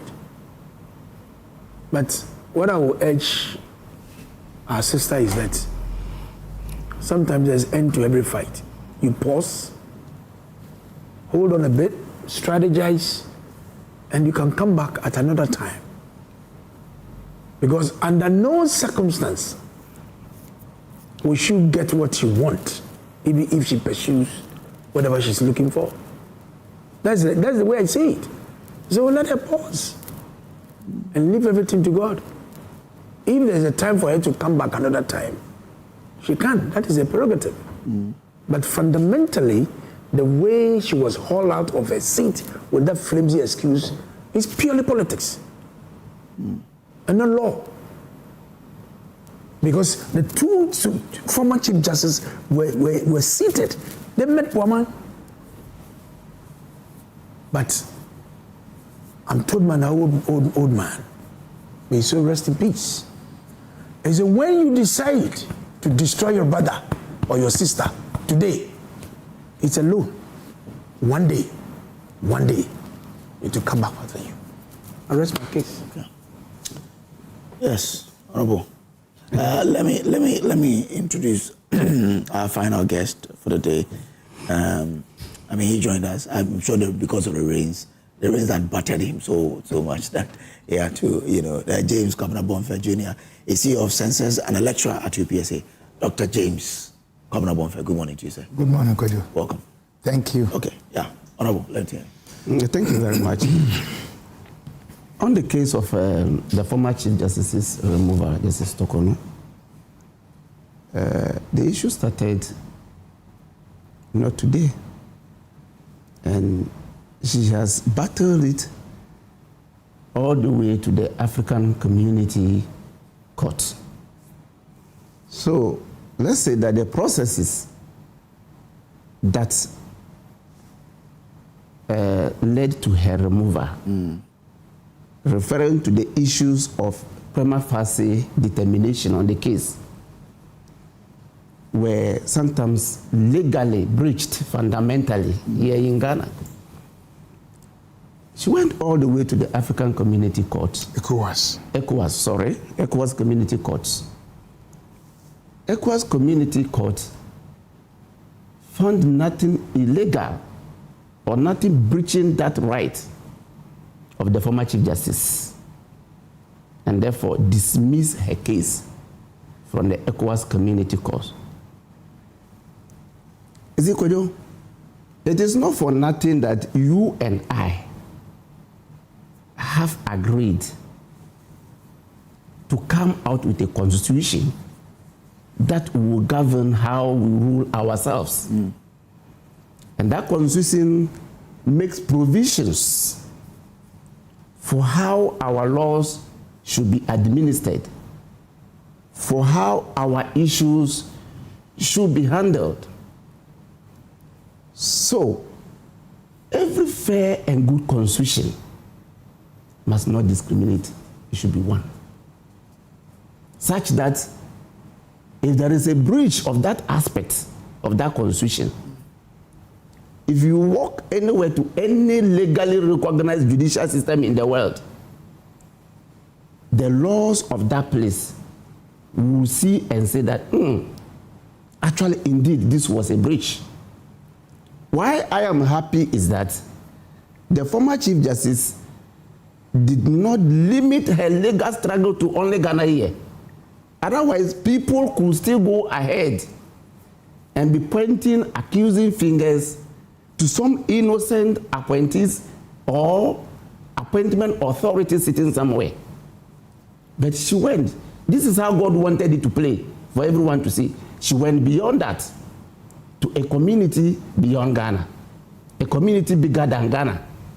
This community found no infringement on the administration on this case, as far as the determination of this case, basically, you raising the issues of natural justice on fair hearing, you were giving fair hearing when the committee was constituted. You were giving fair hearing. You explore almost all the legal avenues in Ghana here, to the point that you were not satisfied, and you proceeded. And this is what was told. And so, beside that, she has come, and this one, I'm told she has decided to withdraw the review application. The review application from the Supreme Court, the Apex Court of Ghana. Today, I think I was reading that she's proceeding to High Court or so. There are existing cases in the High Court already. There are existing cases in High Court already. So, having now, decided to withdraw the 3 applications from the Supreme Court, I think she's down to the High Court.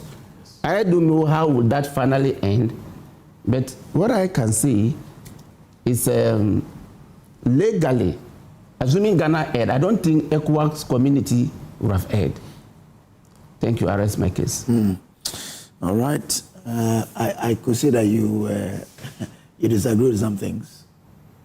Sometimes. That wasn't it. I mean, when Honorable was speaking, I don't have to disagree with him to express my view. Okay. But courts err. Indeed, courts err. Even the Supreme Court, from time to time, reviews its own decisions.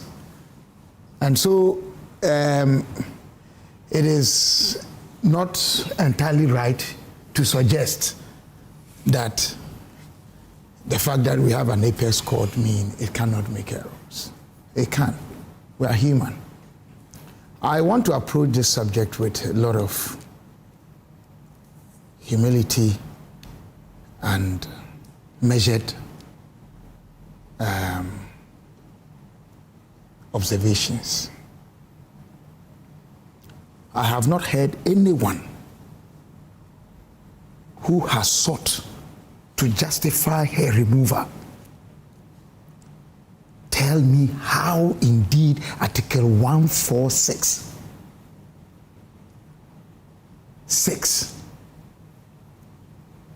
on the removal of the Chief Justice was properly invoked and justifiably executed. The history of our Constitution, 1992, particularly Article 146, if you read it and you go back to the Committee of Experts report, which was adopted by the Consultative Assembly to be part of it, and read from, the entirety of that architecture of Article 146, 1, 2, 3, 4, then come to 6, and jump on to 9, 10, and 11. Clearly, you can politically say that we complied with them. But there's a problem. And at least, the Adeti case is here again reminding us that there is a deficit in our constitutional arrangement which ought to be corrected. Okay. Not only Adeti, indeed, the Emeritus Professor Fiajo Commission report said that the Adeti case was not introducing anything new, but was actually advocating what was implied in the law. You cannot subject the removal of the Chief Justice to any lesser standard compared to any other member of the Supreme Court. But that's what we have done. It's politics. But the article lays down the procedure, and that was what was followed. I'm saying that what was followed, if you look at it, is lesser for a Chief Justice than how much it would have been if it was any other member of the Supreme Court. So you mean the accusations that... It's not the accusations, the process. But the process, which were lesser? Now, in the determination of the removal for a Chief Justice, 1463 and 4 says that the Chief Justice, any other member of the bench, it is for the Chief Justice to determine that the prima facie, with reasoned. Yes, that's what happened in the Sophia Akufo and Charlotte Osei instance. Exactly. Yes, and not only that, Justice Derry and others, who determined the prima facie in the case of the removal of Torkornoo. Didn't the 146 prescribe that the president does that in consultation with the Council of State? Have you seen it? Have we seen what? Have you seen the establishment of the prima facie against her? She herself hasn't seen it. You see, me, this matter, we can do all the politics we want with it. But at the heart of it, it's grievous injustice. Please, let me make my point. No, but what was given to her to respond? So they give her, But is that what is called prima facie? No, please. Petitions were brought against her. Yes. The president was not even going to remember the sequence of it. Yes. The chronology is that she requested that you cannot establish prima facie without giving me a hearing. Then they gave it to her. She gave her responses. Were her responses considered? If her responses were considered, there would not have been anything called prima facie in this matter. Kojo, but me, this is the point. My advice to her ladyship is that, with the greatest respect, she should take a case to the court that errs not. And that's the court from above. The withdrawal of the review, and my brother Long was talking about it. I'm talking the way I'm talking because I'm an interested party in one of the applications before the Supreme Court. And my team, we are considered, there may not be the need to pursue it further. Because minds are made up. A political decision has been made, and we are at it to endorse it with a judicial one. May not be. But, you see, her application for review was on the dismissal of an application to amend by census and her own application for certain declarations that the Supreme Court dismissed, that she was seeking a review for. As it is now, and I've been to court, you see in the attitude of the bench you can glean, you can see. I don't think it's going to be any different from what has been done. And I remember very well what Justice Atuguba once said in the first election petition, that the courts are hesitant in giving certain pronouncements, especially against the executive, when they sometimes concern, in quotes and unquote, national security issues. Kojo, power is transient. And when we talk about power as being transient, it's not just at the executive level. Even within the judiciary, the power of the state that is given to judges to preside over all of us in judgment has limitations. And this may just be one of them. Our problem in this country is that we don't love ourselves, we are not faithful to our own calling, and we are not principled when it comes to issues of politics and nation building. Otherwise, we shouldn't be here. And I want to say this. This is the second time in the history of our country that a Chief Justice has been removed by the President. Okay. This is the first time under this republic. I think the first time was Dr. Justice Akosua. Siaku Kosa, 1963, by Kwame Nkrumah. Yeah. Yes. And it had its own repercussions on Nkrumah's period until his removal from office in 1966. Under this republic, this is the first time that a Chief Justice has been removed. But it is not the first time attempts had been made to remove Chief Justices. on some excuses, consents, and so on and so forth. When Justice Akosua was removed, all his entitlements were given to him. Kojo, are you aware that as we speak now, what her ladyship was due before this case began, her removal, as her colleague judges and Article 71 office all of them have been paid with the exception of her, as we speak now. But if she was removed? No, before her removal, what she was entitled to. We should, as a people, be careful how we are treating the woman. In my humble view, there's nothing that warranted her removal from office.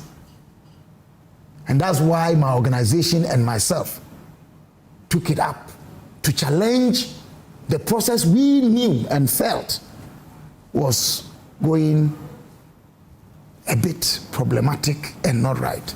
Okay. But we're also citizens and believers in the rule of law and the Constitution that my brother talked about.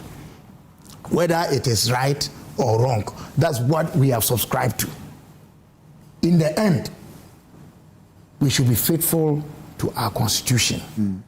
But if at the same time we see that there are some challenges in the constitutional arrangement, for example, that should be cured, and I've highlighted Adeti case, I've highlighted the Constitutional Review Commission report, we should be fast about it and do it right. Last, the Ministry of Justice and Attorney General is not just the Attorney General's office. It is also the Ministry of Justice. Justice for every citizen of this republic.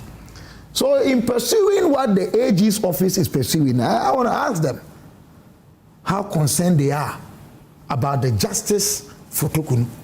Okay. All right. But as I've told her through your platform, if I were her, the best court I would take my case to is the court that errs not, the court from above, the God of justice and the God of truth. And in his own time and its own time, he will speak and speak. All right. Thank you very much. Let's move on and talk about Sedina Atuono Atuono. We understand that she's finally been sent to prison. She went there on Wednesday, June 24, 2026, per sources with some knowledge on this particular matter. Now, the report indicated that she was, when she arrived earlier, she spent some time at the police hospital in Accra, but the sources could not tell exactly how many days. But per the sources that is now being gathered, she was reported or she was taken to prison on Wednesday, 24th of June. Let me still start with you on this particular matter. Does this settle the issue? Which issue is there to settle? Whether she's in, because the issue was she's come, but we don't know whether she was in prison now. Now we know that she's there. The government says that she's, or you've been told. The sources, yeah. You've been told. Yes, we've been told that she's there. We're supposed to believe our leaders and what they say. What we do to ourselves is ours. As far as I'm concerned, and I've made it on this platform before, I think on Newsfire, this Sedina matter is at a certain level. Apart from what is happening today, it should tell all of us, especially those in public office and with responsibility over state resources, that one must be very careful. When the issues come, you will stand alone. And perhaps some of the people who may be accomplices would never be mentioned. At the end of the day, some have raised the issue, and I side with them. It is not in my interest that Sedina should be in jail. That's not my interest. What happened to the amount of money involved? Where is it? And she's challenging the decision of the court, I'm told. Are you aware of that? Yeah, she's how do you I forgot she's appealed again. The decisions, yes. Where would that take us? As far as I'm concerned, state money, state resources, how we treat and go about it. And Kojo, let me just diatribe. The major issues that we are having in Accra, small rains, flooding. Do we construct roads in Accra here? Or we allocate money in the name of roads and do what we want with them? And this is not about any regime. I'm concerned that as a country, you cannot talk about a stretch of 50-kilometer road. That is good. 50 kilometers, straight up. Tell me one. We used to have, good you reminded me, God, I don't have this video. We used to have one from Bogoso Junction to Daman. Where is constructed by Goldfields. Where is it? Oh. Where is Sweet it now? Road. It's still sweet, but Galamsey's. Illegal miners. Illegal miners. Just like last Thursday, I was sent a video where part of the road is caving in because some people have mined underneath the road. You see, I mean, and when I'm speaking about this Sedina matter with pain. When you see people fall, don't laugh. Learn. That's what Louis Farrakhan teaches us. I mean, I hear he lost his wife this week. Farrakhan. Yeah. You see, we must learn. This country, we appear not to be learning. What kind of lessons must we take from this? Look, public service is public service. And I don't know why people today, politician, I'm a rich man. Hey, nobody who does politics and does politics well can become rich through that. Through politics, you say you have become rich. But the person didn't say I'm rich because I'm a politician. Maybe he's a politician, but he's Kojo, we see people who come into politics before they are entering into politics, they were not rich people. They are entering into politics, turn them into rich men, and they want to flaunt about. We hear them. It's all riches. But for government contracts and government connections. People who have made it through dint of hard work, sweat, brain work, sleepless nights. I'm trying to say that politics and money making are not, they don't sit together. That politicians who want to be politicians, public servants, and at the same time become rich men and women. That is part of our problem. And we have a society that everybody wants to be called a rich man. Pastors are doing it. And I'm asking them who say that prophet. And they should tell me one prophet of old who was a rich man or woman. Jesus Christ himself, was he a rich man? He was born in a manger. We should stop this obsession and fixation with money. Everything, money. Money. Priesthood. There too it is there. The last bastion where spirituality should prevail. Now it is money that is dictating.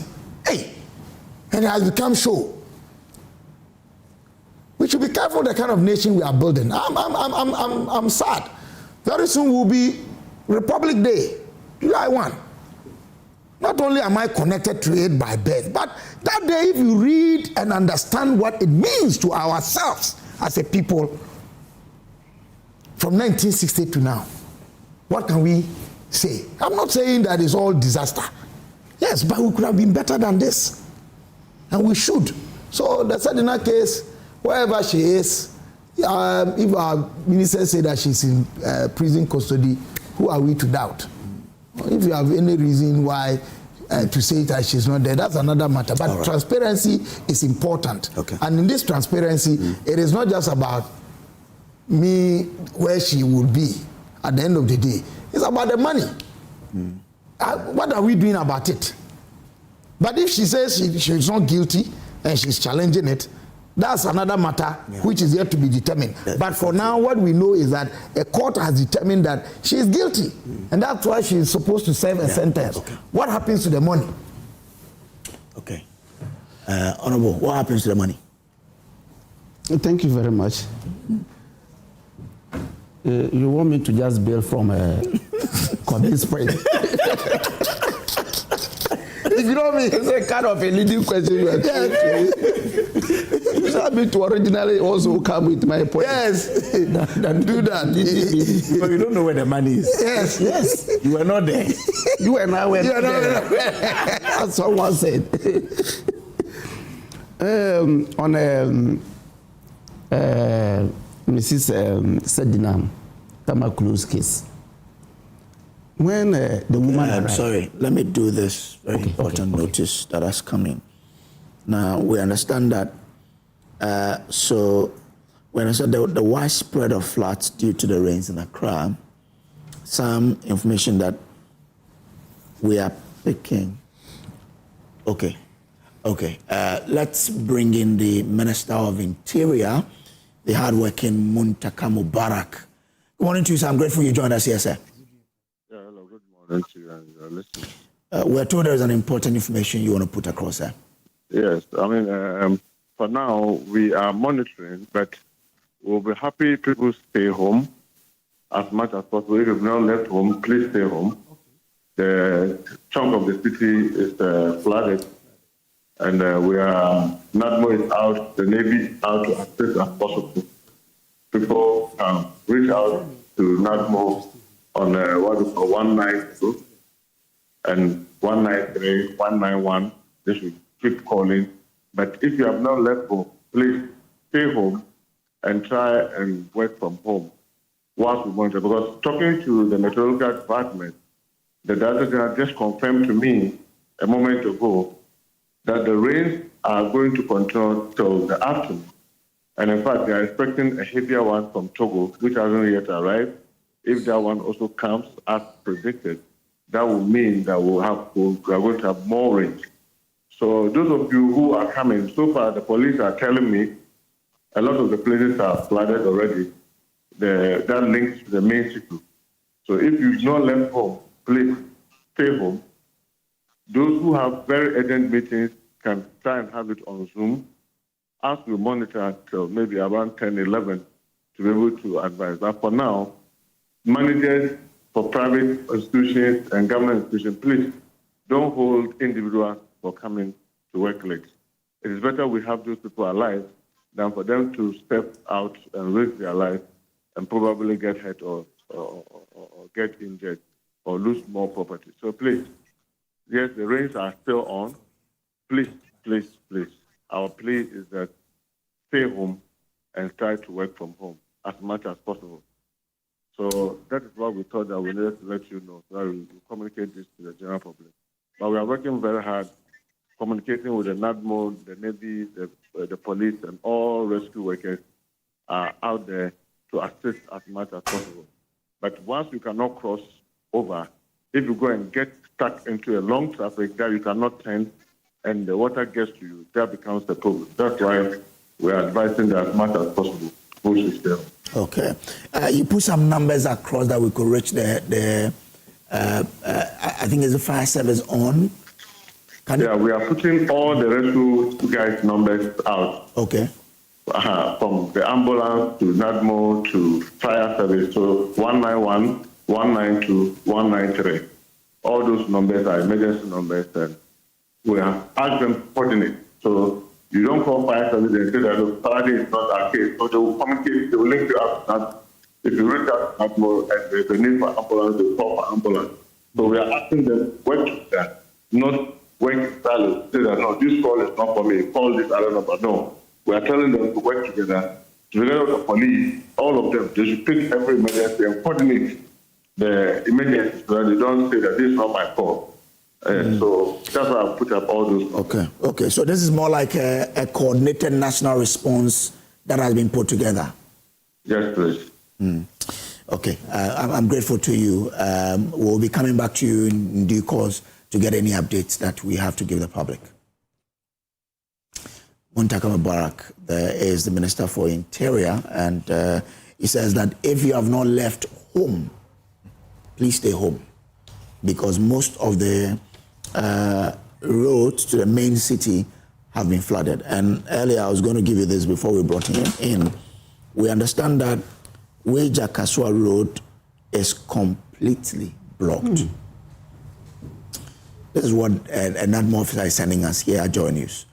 Akosua Road is completely blocked. So if you're moving out of the city, or you're moving from the city to maybe Takrade and the Winneba Road, please stay in.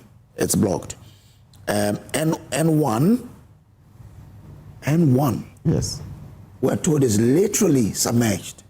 Really? Wow. Which part of the N1? Okay, Fiesta Royale is flooded. Yes, because that place goes. Wow. This is serious. Ghana Standards Authority to Shiashi is blocked with only one lane accessible. I think that's why the minister's call is, because that lane it has a lot of people living there. Yes. The Shiashi and Ghana Standards Authority line. Atomic Runabout is flooded and blocked. Atomic Runabout is flooded and blocked. That is information we're receiving from a NADMO officer. Now, Legon Gimpa Bypass Road is also blocked around the new law school building. Lom, you know, this is your place. So around the new law building. Yes, that one is the University of Ghana new law school. Law school, okay. It's down the bypass, the one that goes to the KFC. Oh, okay.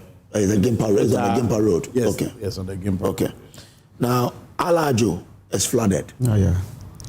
Alajo is... Kanishi is a no-go area. Hey. Serious. Wow. Serious.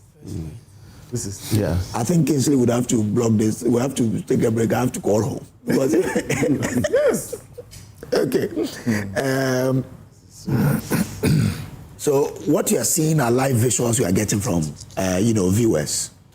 Just this morning, that is what is happening. Now, this I'm told is around Teshi. It's around Teshi. It's around Teshi. Hey, Charlie. I used the beach road this morning. Yeah, part of just after the army, the entrance, not the one on top, but the one you are getting close to the hospital. There was a pool of water that if you are not careful, it could turn your car. Yes, exactly. To the traffic light. Yeah, there's a pool there. So I don't know, but if you watch it, it means that this is okay. We're told this is Alajo. Pass it rain again, no. Hey. And some water also flow from. This is Alajo and come and drain.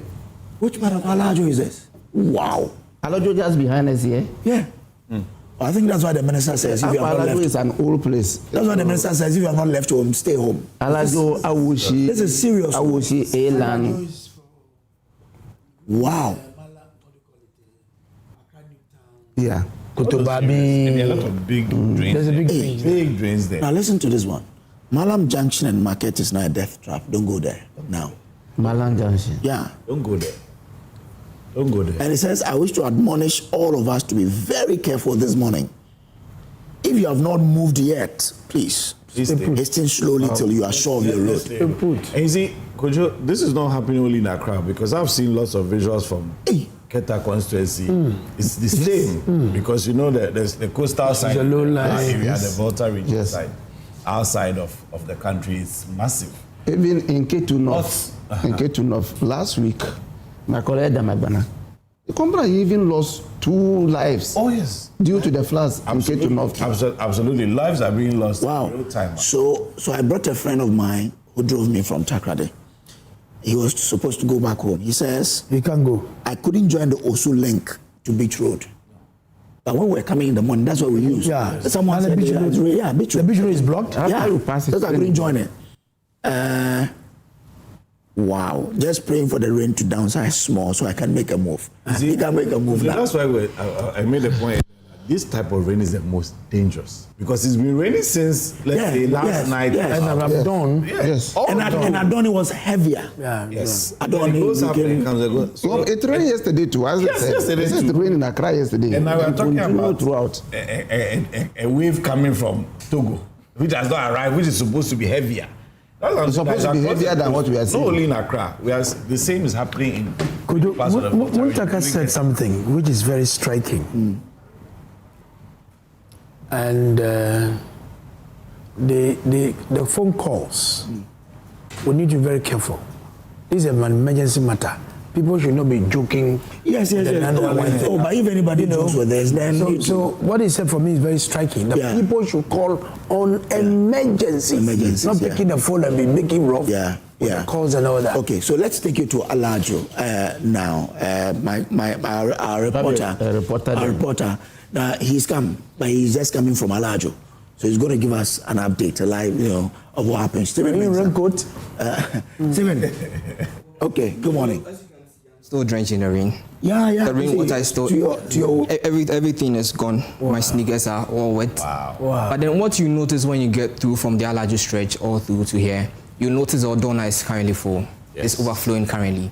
And you notice that the stretch, the Kaprai stretch, the road has been diverted. Police officers are on standby at the traffic lights and they're directing all traffic to move through the Boomerang stretch and use the back of the main road to wherever you're going. If you're going to Circle, you have to use the back side, the other lanes to come through to Circle. But you notice that the Ordona is full right now. You also notice that there are not a lot of vehicles on the stretch. So you notice people hiding in places they can be safe, but you still notice that these people are still drenched in the rain. Even wherever you stand, you'll notice people are still soaked in the rain. You notice a lot of these school children also, I don't know if their parents have not told them about the rain or anything, but you see some of them out. Some in school bags. I've spoken to some of them and their books are all wet, but they are still stretched. They are still moving. Oh, man. I see some of them walk through the rain, going to school. It means they left home. And this is it's quite worrying.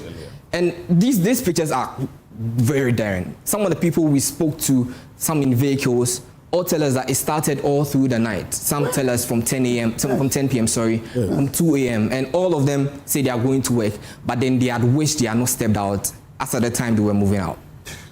This is the story, and this is what we campaign for you currently. So you walk through the floodwaters? Yes. That's on my sneakers. I can see that it's even with the raincoat, this is where the water reached. So without the raincoat, just imagine what would have happened. Wow. Yeah. Okay, so this is what we're going to do now. Wherever you're watching us from, call us and let's hear from you. How are you doing? What's the situation in your area? We'd love to hear from you. So this is from Afienya, right? This is Afienya, the one we got earlier. Then we brought you the Alajo, but it's so it means that you cannot cross the traffic lights to the police training area. You can't. So from the police training area, you can move, but then there's still traffic on that stretch. You'll notice that from the Ghana Telecom University, you'll notice anytime there's rain, there's a little gridlock at that side, and it's very serious. You notice it's all through from that stretch, all through to the Abeka traffic light. The build-up is severe there. And when you get to the Kaprais traffic light, the police are there, but then all through you see some smoke, but we are not able to confirm what's happening there, but you see some smoke at that stretch also. So you can't move from the Kaprai stretch through the Aveno stretch to get to Atinka Junction. You can't. Okay. But there's some flames in the smoke. Yes, you see dark smoke, but you don't know what is actually happening over there. Oh. So where's this is Awoshi? Yeah. This is Awoshi that is flooding the Malan Junction we're talking about. Wow. Awoshi a land that's it. So for some of the people we spoke to, they tell us that's what is blocking Malam. They have to move from the Malam stretch. They have to move all the way to somewhere around Awoshi before they can stop and cross to the other side. If you are going towards the McCarthy Hill, you can't cross over to the other stretch if you are coming from Akosua.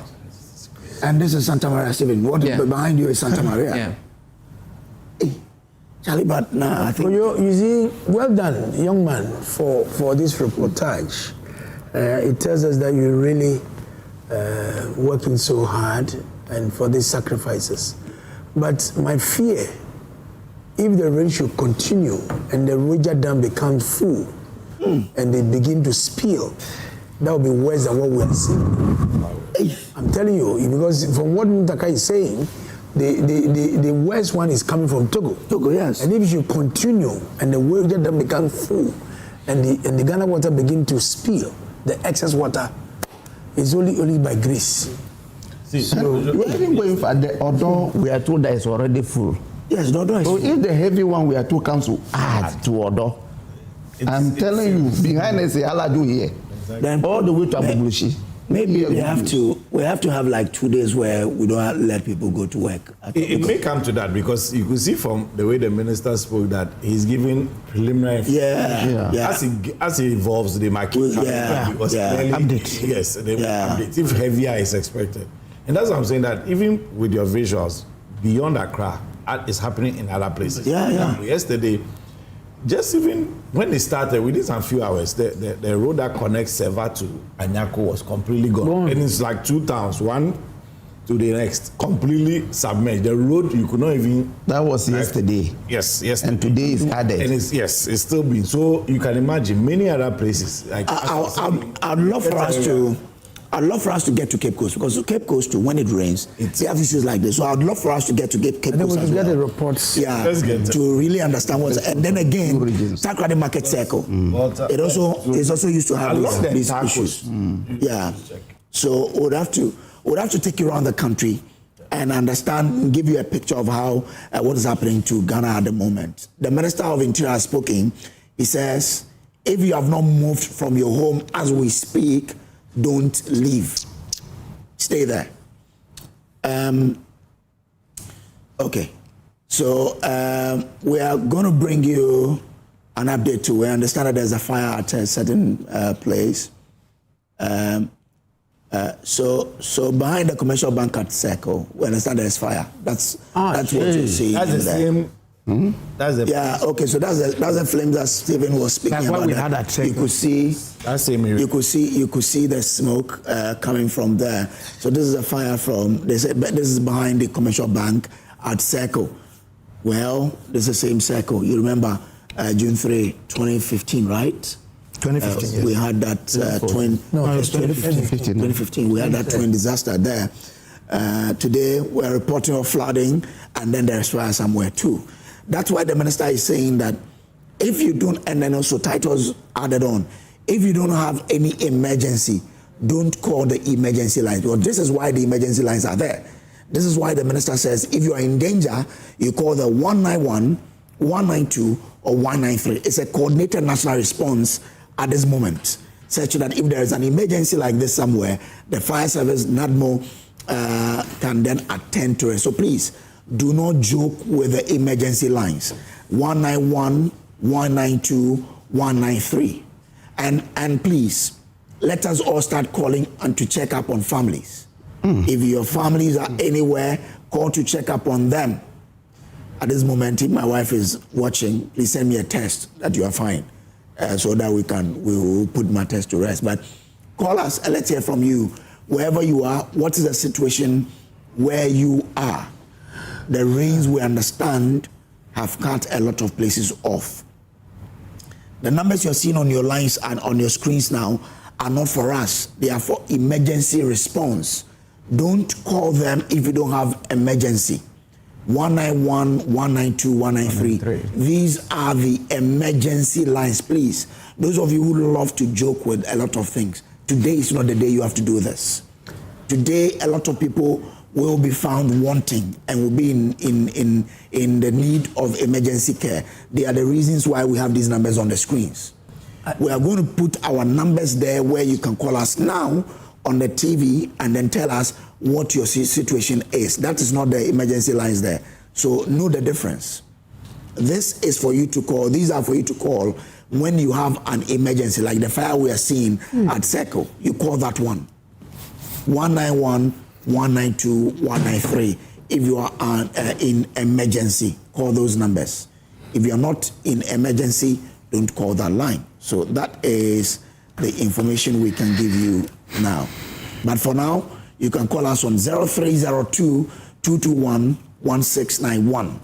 0302 221 1692. Give us your situational report, where you are. How is the situation there? Let's hear from you now on the AM show. The water, I can see my panel are receiving some report, and I can see ash here and there. It's not easy. We understand that Alajo has flooded. Malam Market has flooded. It's a no-go area for you. The entire stretch, where the wager stretch to Accra is cut off. So please do not bother using the stretch. Yes. I missed my driver because of the rain. Okay. So when I got to Nungwa, then he called. I said, I've left already. You know, Mondays are very easy scheduled and all that. So he shouldn't come at all. He was trying to come through commercial means. I said, no, just stay, will not come. But in the beginning of the discussion, Long said something in terms of Netherlands.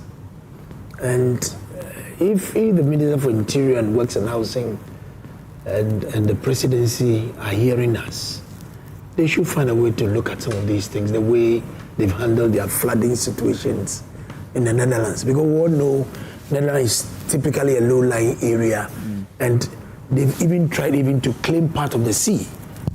You know, they've claimed part of the sea with their engineering design and all that. We should find out, because there should be a solution to this flooding that has engulfed us. And this is not the first. That is only if we are ready in the to early invest. 60s. Accra has been flooding all this while, but there has not been proper engineering design to see what can really hold on to some of these things. So now that they are there, let's find out. I mean, let's engage and consult to find out what we can do. But continuously, the normal dredging, the desilting, the pre-rainy season, that preparation towards the rainy season, it's something that we need to deal with it, okay? And I will engage to make sure that we engage Zoom Lion, because for all this while these fields for the past 10, 11 months, the assemblies don't have the capacity, you know, to handle these fields and the silting that is going on. So I'll be able to at least to minimize the level of the flooding going forward. Okay, so that is by way of it. What's the situation in your area? You can call us on the numbers on the screen so we can hear from you. I mean, the rains, we understand, is not easy at all. Let me just share this information again. We understand that Weja Kaswa Road is completely blocked. You can't use it. NY is literally submerged. Fiesta Royale is flooded. So don't bother using that route. Ghana Standards Authority to Shashi is blocked with only one lane accessible. That will bring some hell of a traffic there, because even with the, I think it's a 44 or 33 lane, there's a huge traffic data point. So if there's only one lane working, then you can imagine the traffic there. Atomic Roundabout is flooded and blocked. Legon Gimpa Bypass Road is also blocked around the new law school building. Alajo is flooded completely. I think this is Shashi. What the video you are seeing on the screen now is Shashi. Malam Kaneshi is a no-go area now. Malam Junction and Market is now a death trap too. So, please. Okay. I mean, does this mean that maybe prior to the rains we didn't do a lot of pre-raining preparations to avoid this flooding? Let me come to the one who has been a former regional minister before. Then I'll bring in Honorable. Yeah. Does this mean that we didn't do a lot of pre-rainy season preparations in terms of the silting and what have you? You see, I think that first of all is about funding availability. Because if the Ministry for Works and Housing and the support of the Regional Coordinating Council with the respective assemblies have the funding available, some dredging, desilting can be done. Last week, one of the rivers around Malam, called the Lafa, I saw the chief of Lafa, Akufo-Addo himself, has gone to rented a backhoe to desilt the Lafa River. This is not his work. Visuals of people stranded. This is not his work. But he felt that his people are in danger and there's nothing coming from the assembly to salvage the situation. Therefore, me as the chief, let me take the initiative, and I commend him for what he has done. So one, funding is there. Two, attitudes.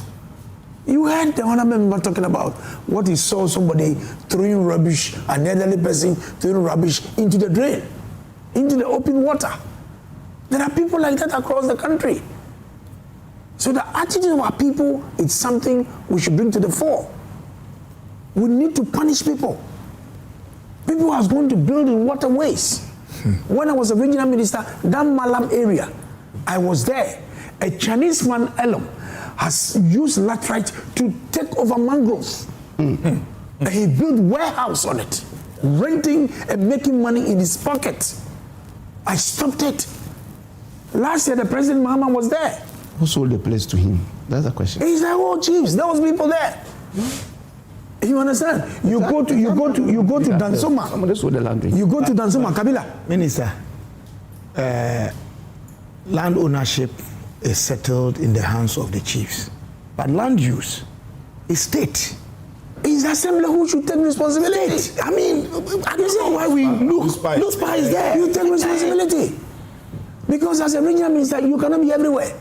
So it is the duty of the assemblies to put their feet down. Let me take you to Pokwase, where Mama Addo is joining us. Mama Addo, Pacho Machi. Mami. Now say mo hono nsam te say wo ho. Nyoma te say wo ho. Me enti na ekoso wo ho.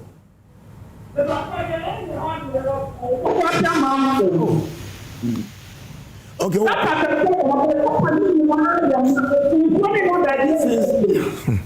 Ghana. Disaster. Pokwase amount from one. Gata kese na yama mansuo na bu afaso ho. One can escape. He doesn't know you are blue shade. Okay. Yo. Mohia mo Pokwase amount from one. Yo, mbacho mate me that say. So she's calling from Pokwase amount from. She says that there's a big gutter there that has overflown and is entering people's homes. They need emergency assistance there. Well, so that's from Pokwase amount from. What is your situation too? No, that's not the video we are watching. Yeah. Yes. Responsibility. Your chief executives and they must departmental heads. Look, growing up in Katamanto, you see the UTC, the old Barclays Bank, all the way to the railway station. Growing up in Katamanto, there's a big drain that absorbs all the water. Kabila, today when you go, the drain is like this. Yeah. They have encroached. They've reduced it. Very big drain. That's a tragedy. That absorbs the volume of the water gradually into the Odo and the Koli. Now they've reduced the size. Odo is what has happened to it. They've reduced the size. So any flooding will just overflow. The engineering design, we need to look at it. We are not interested in building. We are not interested in building a nation. Our attitudes are just destructive. We are destroying ourselves, destroying our land, destroying our water, destroying everything. We are not living sustainable lives. Sustainability, the future. And look, Kojo, this is something we must know in this life. At every level in any generation, there are three categories of generations that are at play: the dead, the living, and the unborn. And if you do a small mathematical understanding or appreciation, the living are always in the minority. That will be 1/3. The unborn and the dead constitute 2/3. So while we arrogantly think we can arrogate to ourselves ownership of everything today, propensity for fast money, okay, we understand that. We understand Pokwase Amasaman is also blocked as we is. These are live visuals. Hey, see the way the water is gushing. Somebody's house. That place too. It's almost at the window. Wow. Wow, yes. Those are the top of the. This can carry even an adult. Oh yes, this can carry an adult. So Kojo, this water can carry a vehicle, yeah, so, a whole vehicle. So human being there. I mean, one please. Should be there. But are they using drones to? Yeah, this could be someone on a storyboard and is using a good camera. Yeah. The what I say, they should remain in the homes. Yeah. But the home. So the admonition should be look for safety. Hello, Smile. Good morning. Hello. Stay at home. Emphasize. Hello. Hello. Do we still have Smiler? Okay, I think we've lost the caller there. You can also call us and let's hear from you. What's your situation? It's 0302-211691. What? But this is serious. Oh. But that's no. Wow. This is someone's home, actually. Lord, did you see? I mean, this one, the one at the ground floor there is gone. So you admonition to the viewers to stay home now. It's also safe rather. Because the hope is because this one is almost at window level. So we should be look for safety. Safety, yeah, serious. But you see, like we've been speaking about attitude. I remember, was it Nadmo? No, Matthew. Well, we spoke to Matthew, was it 2 weeks ago? And the lady or gentleman said, we advise that people should look for higher grounds. Yes. In fact, recently I was even telling somebody, you recall the older buildings that used to be in Ridge, you know, where the judges' properties were, those part of those that were broken down for the. Okay. I'll come to you shortly. Let me go to Sohutum. Sorry. Good morning. Good morning. How are you?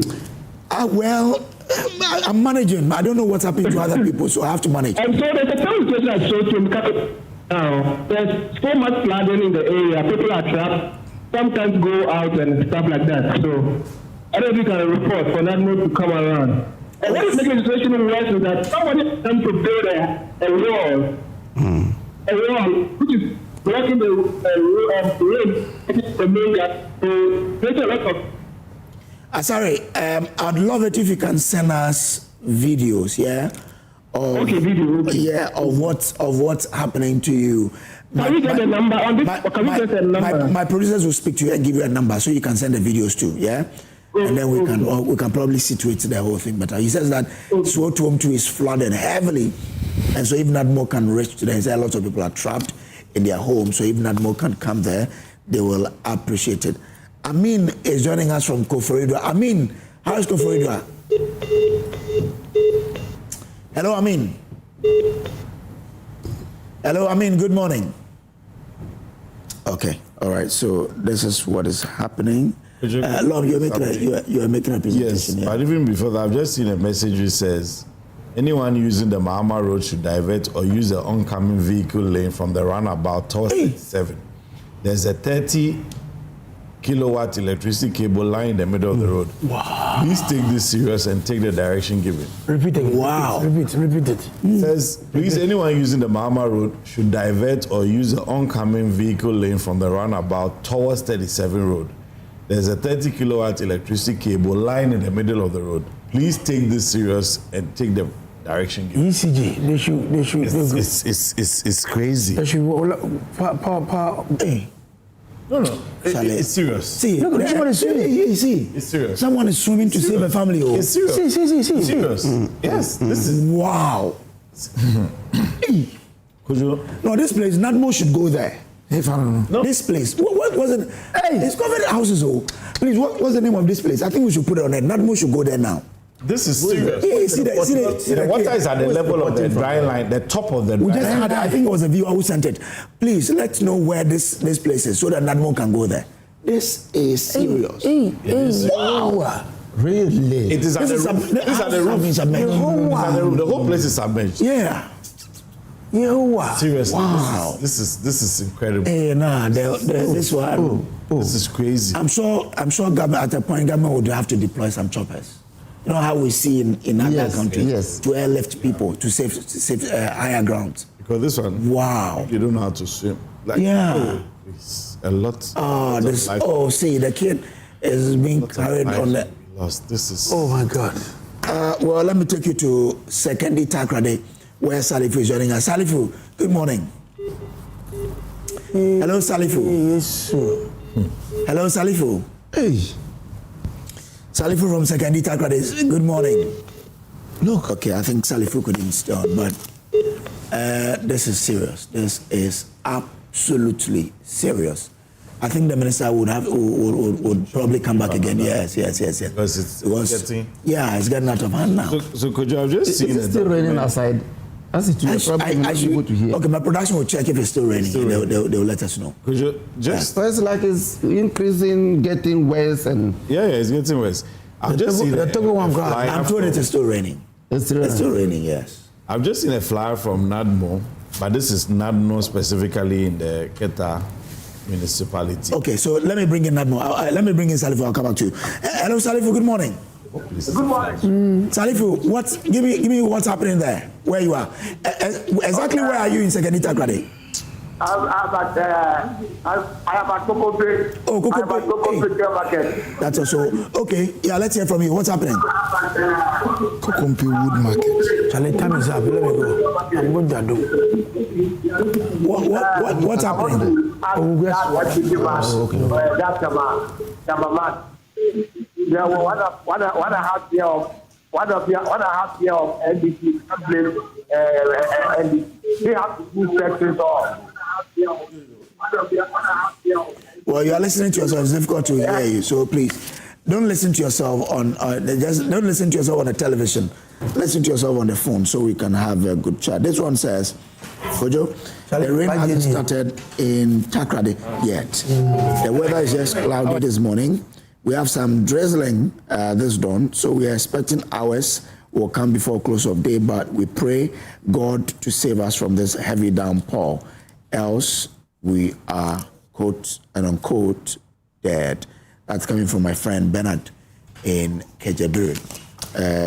So Kejebril is around the Apon area. Airport to Shangri-La visual. Okay, hey, airport to Shangri-La.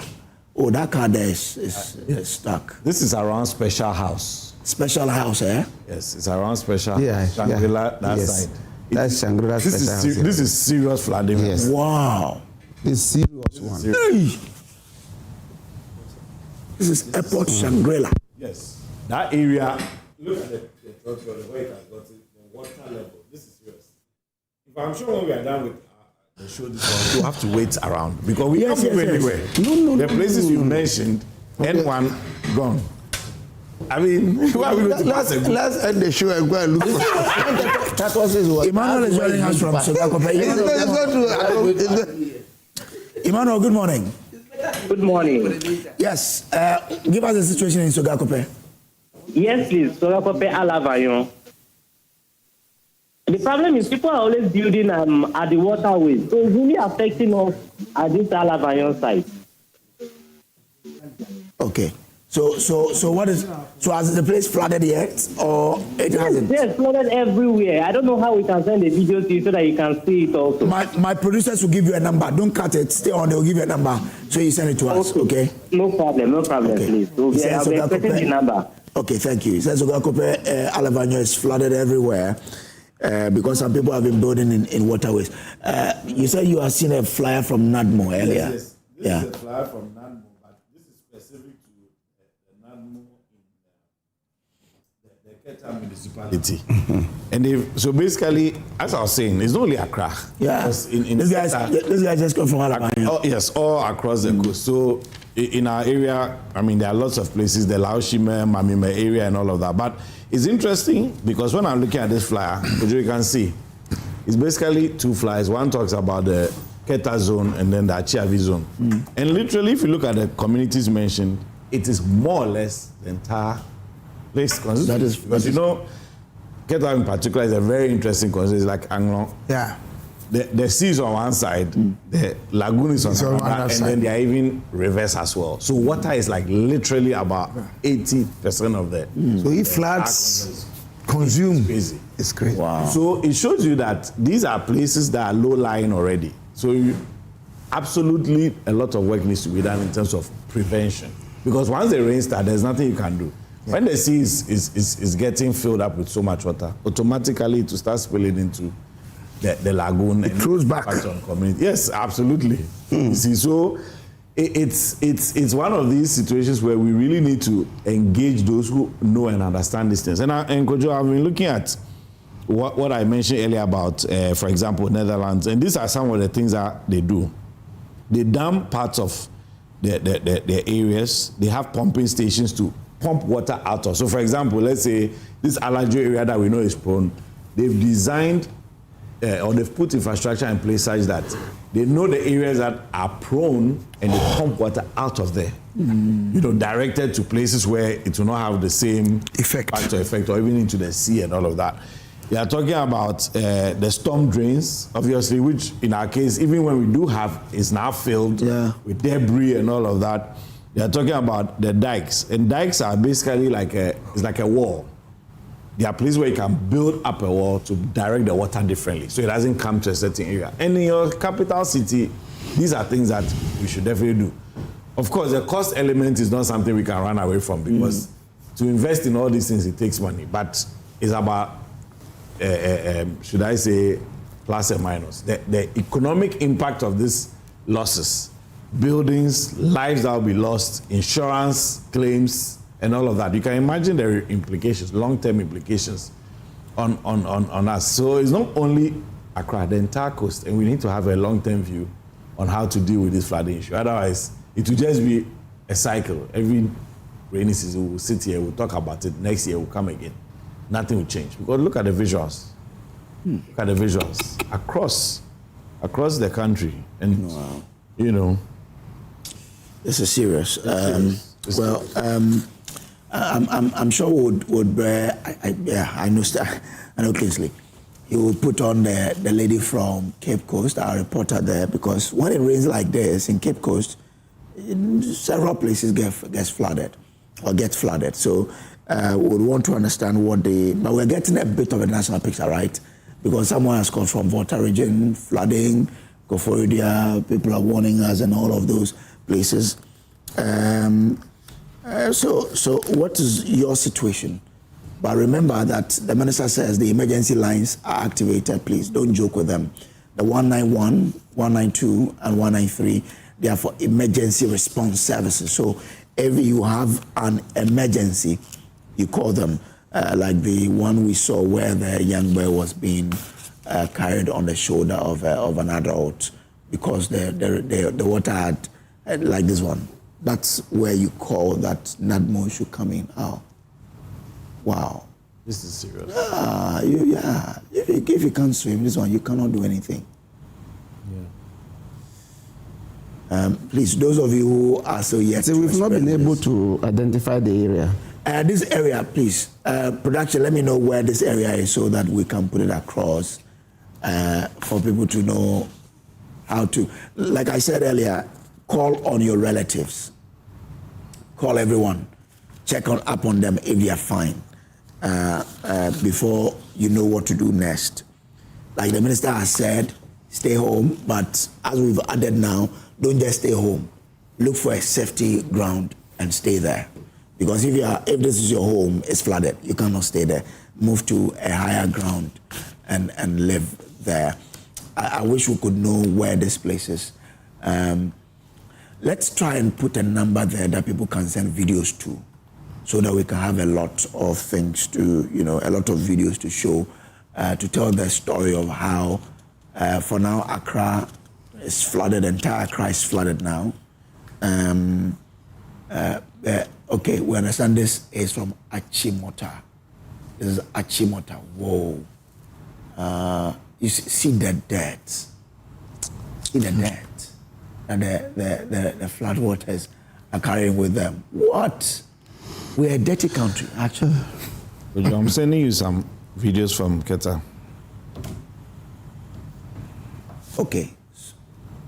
Okay, so the video we saw where they were swimming is at Malam, behind a school. Malam. behind the school. This one is from Malam, behind Princess International School. So if your child schools at a place like this, don't let him or her go to school today. This is behind the school. It's not the school itself. The houses behind the school that have been flooded at Malam. That's why the person who sent in from Nadmo said, Malam is a no-go area today. It's a death trap. So there you go, the visuals coming in from there. Just by the side, last week on Thursday and Friday, the Ghana Legal Information Institute relaunched its digital platform where decisions of the Supreme Court and the Superior Courts, as well as enactments by Parliament, government policies that have a bearing on national life, was relaunched as Gali and My Gali. If you look at national life, it hinges on our knowledge and understanding of the legal architecture within which we operate, or from which we even draw our citizenship. I'm sharing this to encourage all of us to get to visit this platform, which was launched by the First Deputy Speaker, the Honorable Bernard Ahiafo, the Director of the School of Law, Professor Tukuba, was present. Her Ladyship, Jennifer Apia, a Justice of the Appeals Court, represented the Chief Justice. Now, Kojo, when you read Article 41 of our national constitution,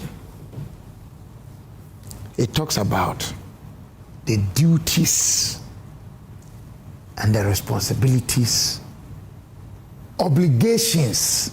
In fact, the preamble to that article says that, enjoying to our benefiting rights and privileges are tied fundamental duties and responsibilities. Among them is cleanliness. Okay. So I'll come back to you. Let me bring in the Regional NADMO Director, Dennis Latte, who is at Afienya. That's where we reported the earlier incidents from. Dennis, I'm grateful to you for joining us. What's the latest on the Afienya situation? Sure. Hello? Hello, Dennis, can you hear me, sir? I can hear you. Good morning. Good morning, sir. So I wanted to pick an update on what's happening at Afienya. Sorry? What's the update on the Afienya situation?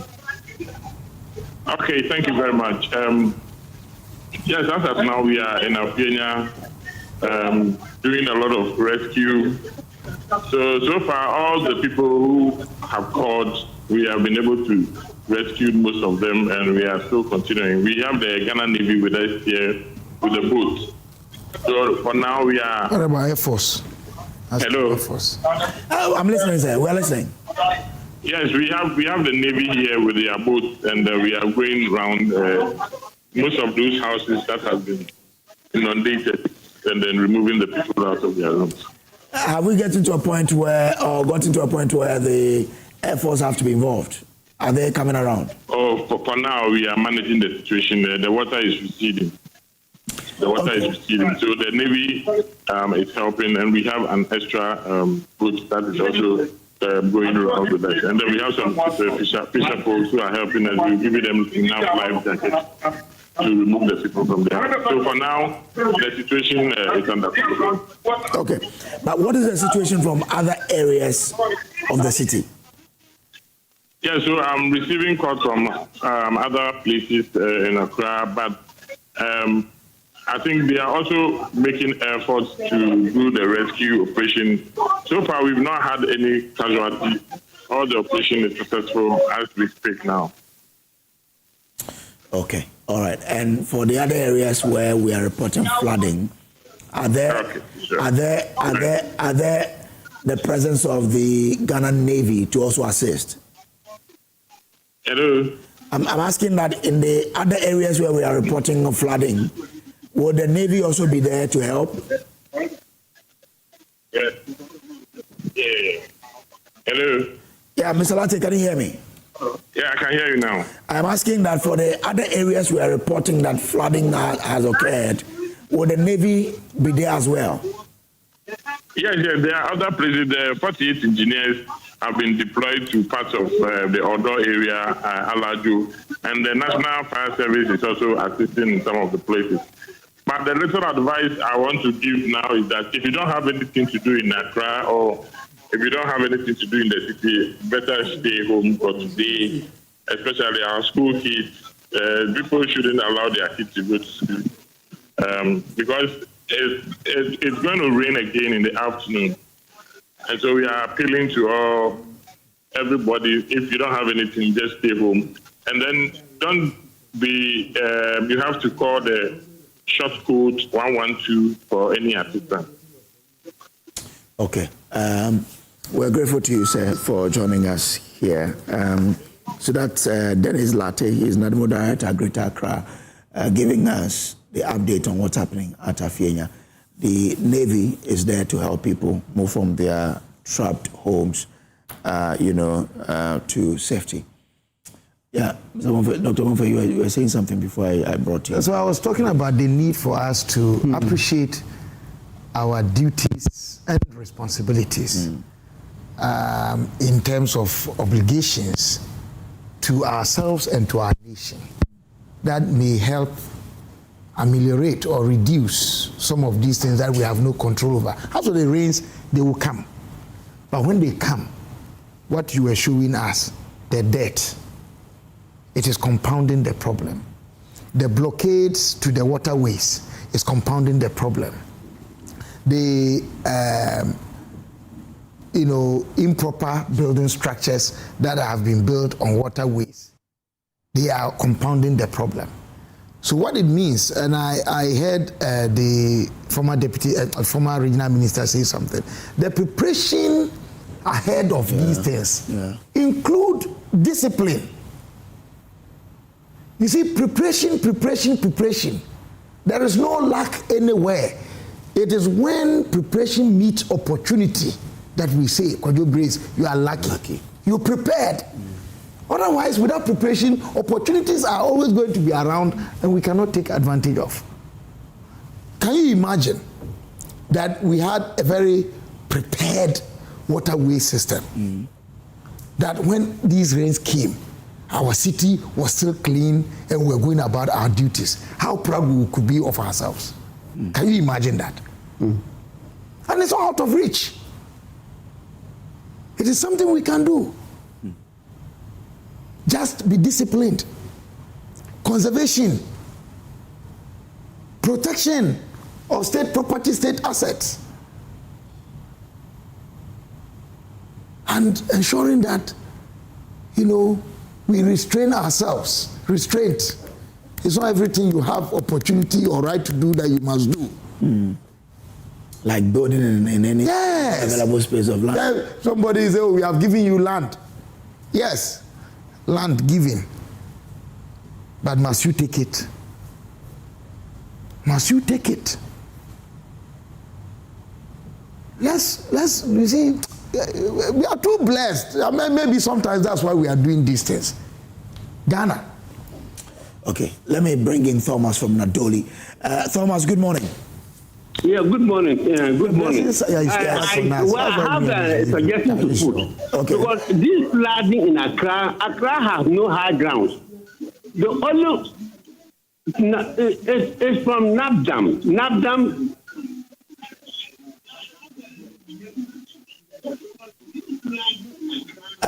Please don't listen to yourself on your television set. Listen to yourself. Listen to yourself on the telephone. I'm suggesting that they move the capital out of Accra.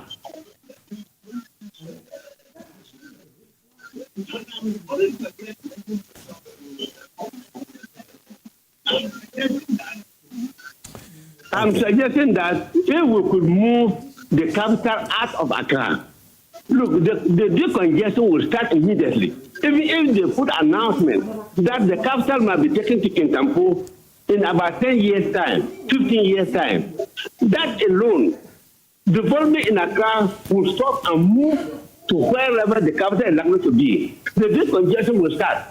And even if you are demolishing someone's house, he will not be angry with you because you know very well that let me move to wherever the capital is going to be. And you imagine all the ministries, all the embassies, if they all be up to the area and look at that. Look, traffic will reduce. Accommodation challenges will reduce. Rent cost will fall. Look, this planning and whatnot will all be replanning. And our new national capital will be replanned to such a way that there won't be flooding, there won't be congestion, and there wouldn't be sanitation problems. Thank you. All right, so he's proposing that we relocate the capital from Accra to another place.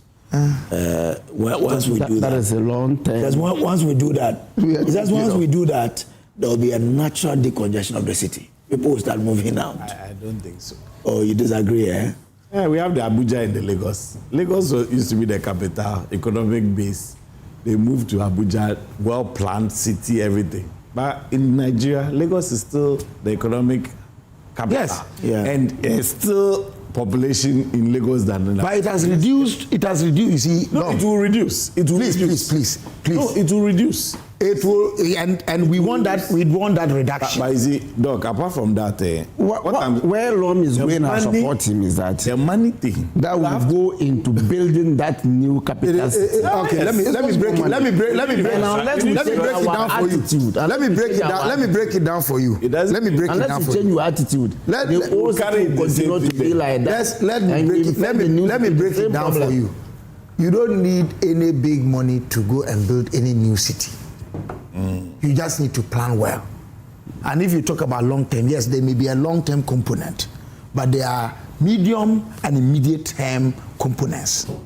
You see, what we need to accept is that by human development planning standards, Accra is overpopulated in terms of resource availability, in terms of amenities, and in terms of the number of people who are here in Accra. The 2021 population, national population. Let me bring in Miraculous, our reporter who's at Taifa Junction, to give us an update on what's happening there. Miraculous, good morning. Thanks for joining. So what's happening at where you are? Hello, Miraculous. Good morning. Yeah, hello. Good morning. Where are you and what's happening there? Okay, so I am currently at the Taifa Junction on the Accra-Kumasi Highway, and the stretch coming from Taifa joining the highway is completely flooded. When you look at where the big gutter is, there is just a Lanka car in the middle of the road. It's almost submerged because the water at the moment I can see is around the mirror level of the car, and I'm told there are kids inside. I don't know how true it is, but I realized some guys were trying to get close to the car, but the intensity of the water is too much that they have to go back. So from where I'm standing, I can't even see too well. If indeed there is a human being in the car, but the deep of it is empty, and the back side of the car is there. There is just a pickup, Nissan pickup by it that is also completely covered by the water. You just can't do anything here, and the highway, there is just stoppage there. No car is able to move forward or come back. Like, there is heavy deadlock over here. And the road doesn't look like it's stopping any moment. It is really raining over here. The situation is very bad. The houses here are all flooded. The stores, some containers are in the gutters. Big containers, kiosks, they are all in the gutters. Everything is just taken away. The buildings here, some sports, everywhere is just full. Okay. That's the situation at the moment. All right, okay. Miraculous, do make sure you are safe out there, okay? That's our reporter from, so these are visuals from Taifa. Oh, that small car there, it has to take care of. Yeah, that car, if it doesn't take care, the water can carry it away. Yes. Check the pickup. And according to our reporter, there's a car, then the water is almost at the window level. But there are some people in it as well. Yeah, he says they are telling her that there are people in it. Some people wanted to get close, but they can't come out. The intensity cannot come out. If they come out, they don't know how to swim. How would they? This is where we probably would need NASMO, right? There is somebody and the Navy people. I'm afraid. Yeah, the Navy took to try and remove such persons. I think that the response should be in a way that will prevent death from happening today. Yes. That's where we need the Navy, the Air Force, like you guys mentioned, to be, because like this, the military can help pull out people from these vehicles. Well, this is what is happening across the city. Look, like I said earlier, if you have family, call on them, find out what's happening to them, how they're doing, because the situation is quite dire. Okay, especially in Accra.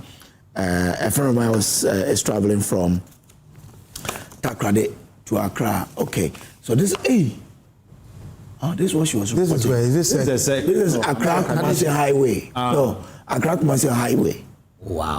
Wow. Which part? Wow. So, she's, according to her, one side of it is completely flooded. That's it. So they are using only one side. This is it. What is the Taifa area? You see there. This is Taifa. This is a ship. Wow.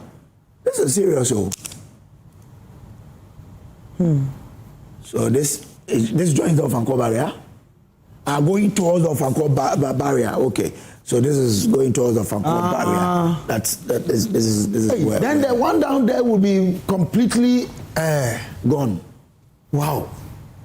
Hey, today the traffic situation in the city will be serious. Will be serious. The announcement that those. But that's why Interior Minister has announced that. Stay home. Yeah, but those who, for example, those who move from Accra, Kumasi towards Accra, those who have been stuck there, they will be there for a long time. They will have to wait probably at Nsawan for some time. No, I mean those who are stuck here. Yeah, down the road is flooded. So they will be there for a long time. And they have no option now. You cannot cross the what is it, the separating wall. Okay. Yes. So just like Lom said, there's flooding in Wowe. We understand now. So we have a caller from in Wowe. Yes. Hi. Good morning. It's getting closer to Mawuti. Zongo side. The big gutter is flooded. Over here is okay. Propo, Bla, Semi is okay. But the Zungu, the Kojo Zungu, there is a big gutter there. Okay. It's flooded. All right. So that's it. Okay. Okay, thank you. Thank you very much. We're grateful to you. So he says, Zongo, there's flooding there. Just watch. Someone's organizing shop is completely flooded. And this is the situation. There's light in this place. So if the electricity company does not take out power, anyone who steps here, you'll be in trouble. You will die. Let's put it straight. Maybe this is where ECG can take out the power. So, Kojo, you know what I want to say? No. We are in a situation. There's very little anybody can do now. Yeah. But to be careful. Let's be careful. If you are at a place where you can move to a higher ground, move. If you cannot move, don't act in desperation. But let's keep praying, because God watches over us. And he prevails when we call on him. Okay. To add to that, I would say that we must all be at service today. We can see that with this situation, NADMO will be completely overwhelmed. Yeah, so we have to help. So, Electricity Company of Ghana, I mean, areas that they know that problems of this nature are likely to occur, electrocution. Yeah. They should quickly put off some transformers or meters around there temporarily in order to save lives. They should announce. They should announce it. So that people, there are some places where the flood waters are in homes. Exactly. And they have their men all over. They should be those places should switch off their transformers at those areas to minimize them. Okay, all right then. They should evaluate and take their exactly. So I'm sure that the engineers are already working, but these are the emergency numbers you can call if you need emergency wherever you are. especially those of you who are even stuck in traffic. This is where Ghana can probably deploy the choppers to come and rescue people from the traffic. So 191, 192, 193, you can call emergency centers and you will get the responses for you. I mean, today, flooding has taken over the issue. Flooding has, so because of the flooding, we have an extended show. You have to be here because after all, it's flooded out there. So today, Doc, you have to give us your time.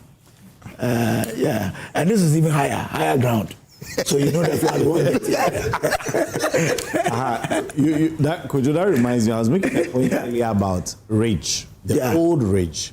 Even when you go to the late President Rawlings's house at Rage, they have these buildings they used to build in the colonial time. Old, yes. They are kind of on stilts. Yeah. They are pillars and you climb up. Yeah. And I was just thinking about it over the weekend that because of the rain when it started yesterday, how they thought about it. Because those were the colonial buildings from Gagisberg era and so on and so forth.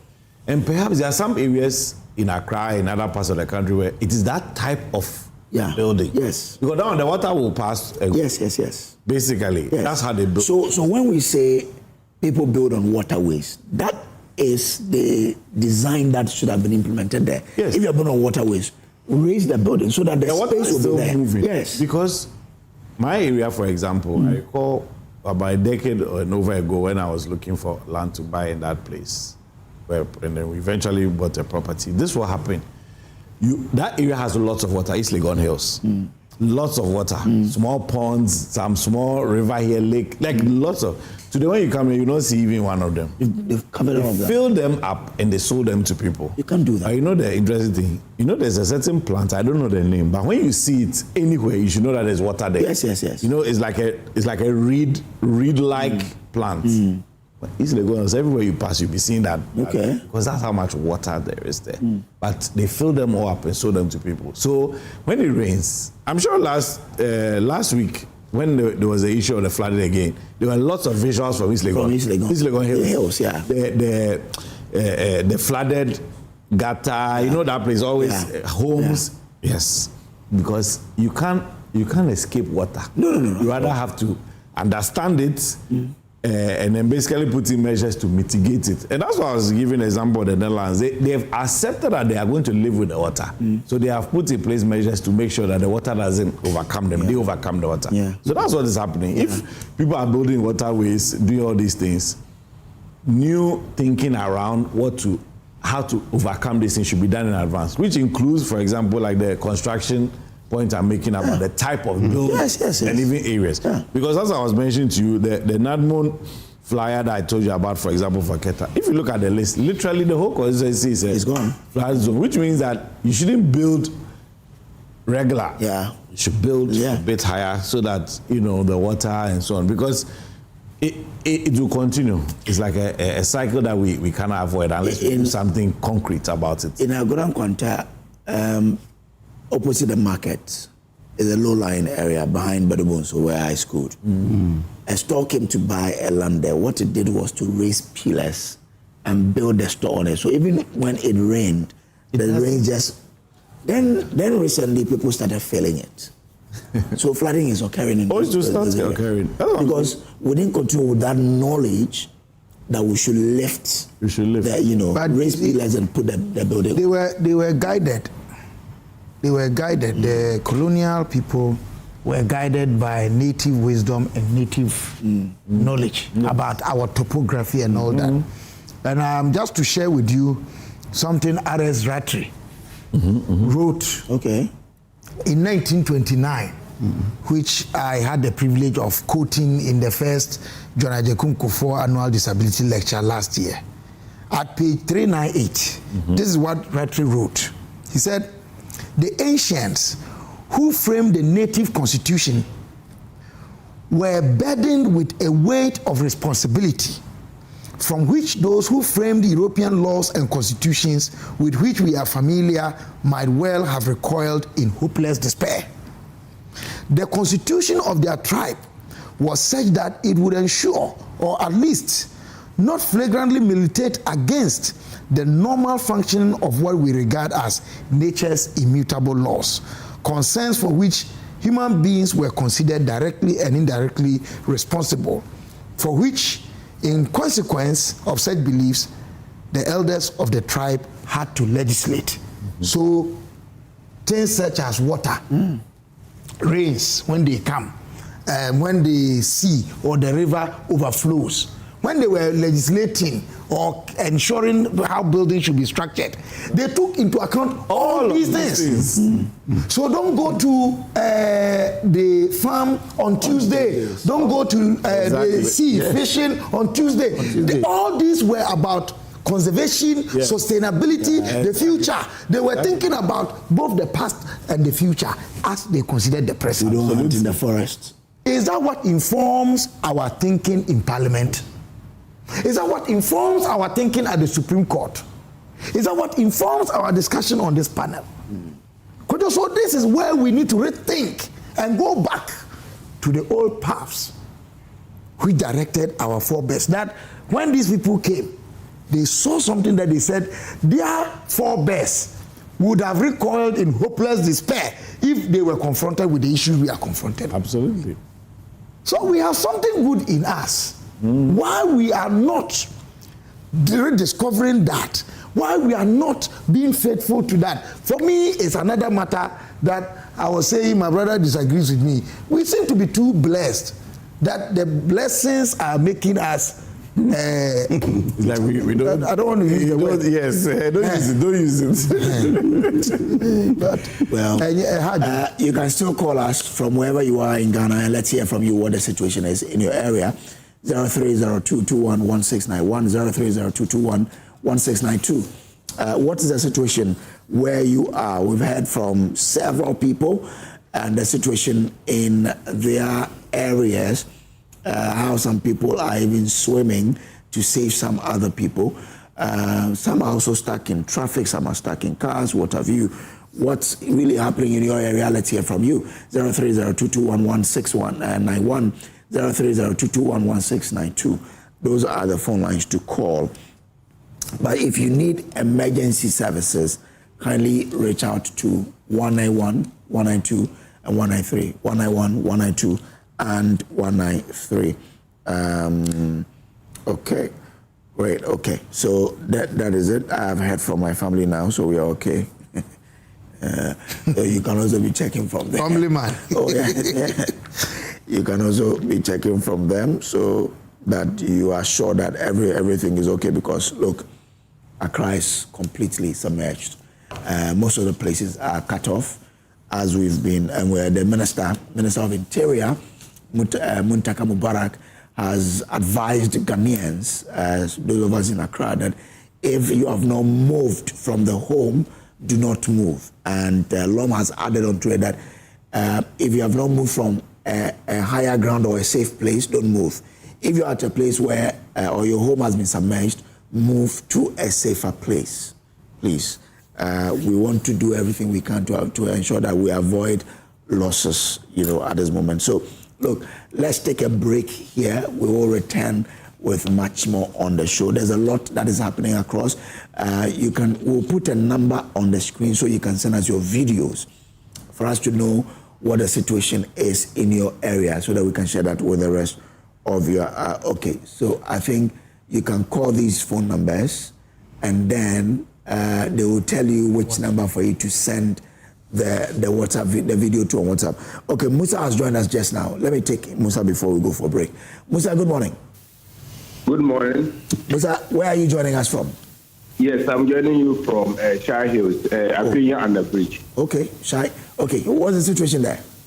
Yes, the whole place is flooded, and I think authorities have to, work on it properly, because if you look at how settlements are being done around the area, even you see there is a very big gutter, there is a very big bridge close to the under bridge.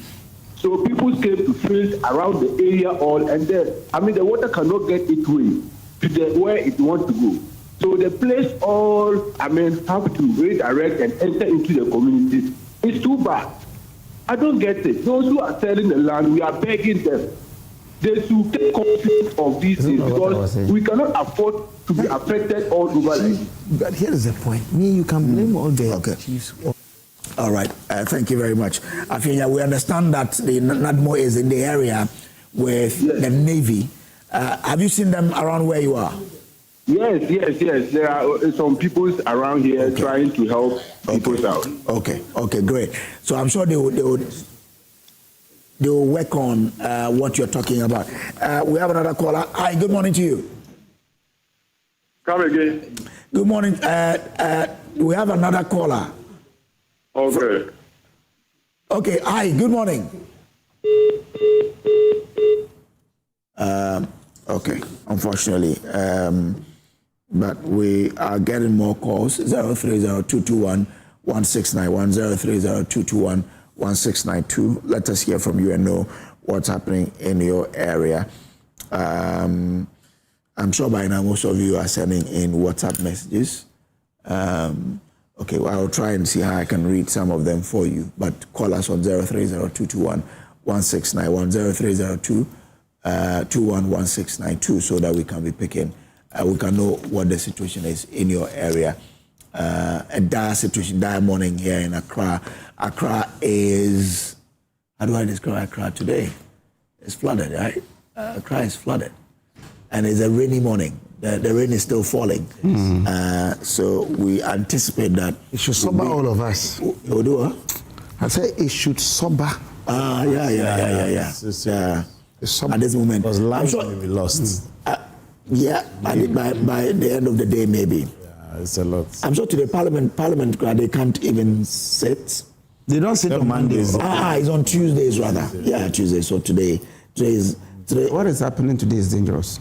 Okay, we have a caller from Tamale. Let me bring you in. Hi, good morning, sir. Hello, good morning. Is Tamale also flooded? Hello, good morning. Is that Tamale? Hello, good morning. Your name? My name is Musa. I'm calling from Tamale. Is Tamale flooded? It's already in the north. Yes, Tamale, the rain started yesterday around 5. But it stopped somewhere around 8. But after this morning to now that I'm talking to you, it's still clouded. So if the metro can advise whether the rain is coming or it's not coming and what people should be doing, it will be very important. But I won't confirm. Yes. You say part of Tamale is flooded. Is that it? No. I said the rain started yesterday in the evening. So nowhere is flooded, right? In Tamale. And then it looks as if it's going to continue. So for us, I don't know whether the metro can advise whether the rain is coming and what people should be doing. Okay. Then I also want to comment on the Accra flood. Like somebody suggested, Accra is overchoked, and Accra is overpopulated. So if they can move the city, there for now, maybe to a different location. I'm sure if it's going to continue this, even government businesses cannot go. And the country will be losing revenue if businesses are not going. So I think I want to support the Nandom man that the city should be moved to a different location so that if the necessary demolitions that NADMO thinks people they want to do, or the wrong buildings, they can move it within a certain period and then think that the capital can go back to Accra. It will help. Otherwise, we'll be here continue blaming ourselves and blaming politicians and blaming everybody. It will not stop because water has its natural roots. When you block it, no matter how you build your building is high, it will take down your floor. If it takes down your floor, you can still go into your house. So Accra is overpopulated. Let's find a way of moving it to a different place so that for government businesses and other businesses to go. Thank you. All right. Thank you very much, too.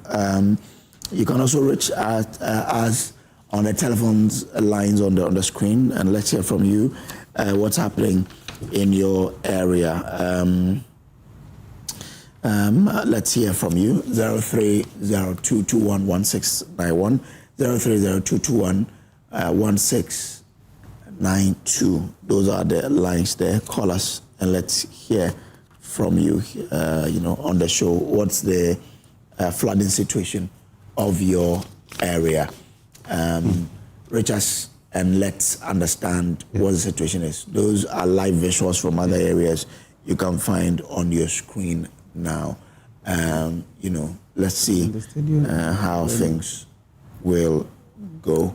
030-221-1691, 030-221-1692.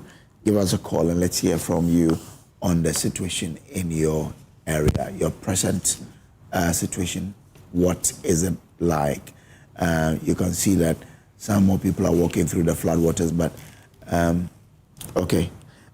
We have two persons on the line. Let me start with you. Good morning. Hello, good morning. Yeah, good morning. What's your name, sir, and where are you calling us from? Yeah, my name is Wisdom. I'm calling from Techiman. Wisdom from Techiman. Is Techiman flooded? No, Techiman is not flooded. But I want to comment on the Accra issue. Okay. Yes.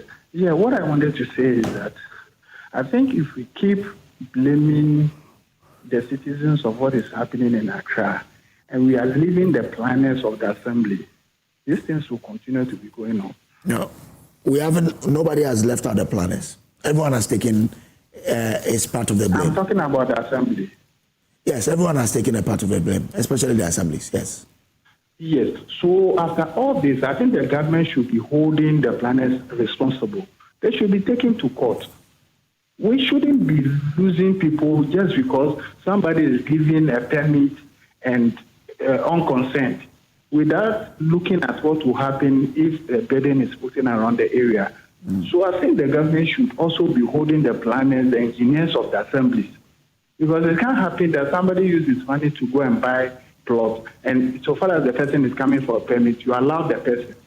And apart from even the permit, you know when somebody is building unauthorized, they should go and break the place, not at when they finish building and they are living there. And then people will be, facing all these problems.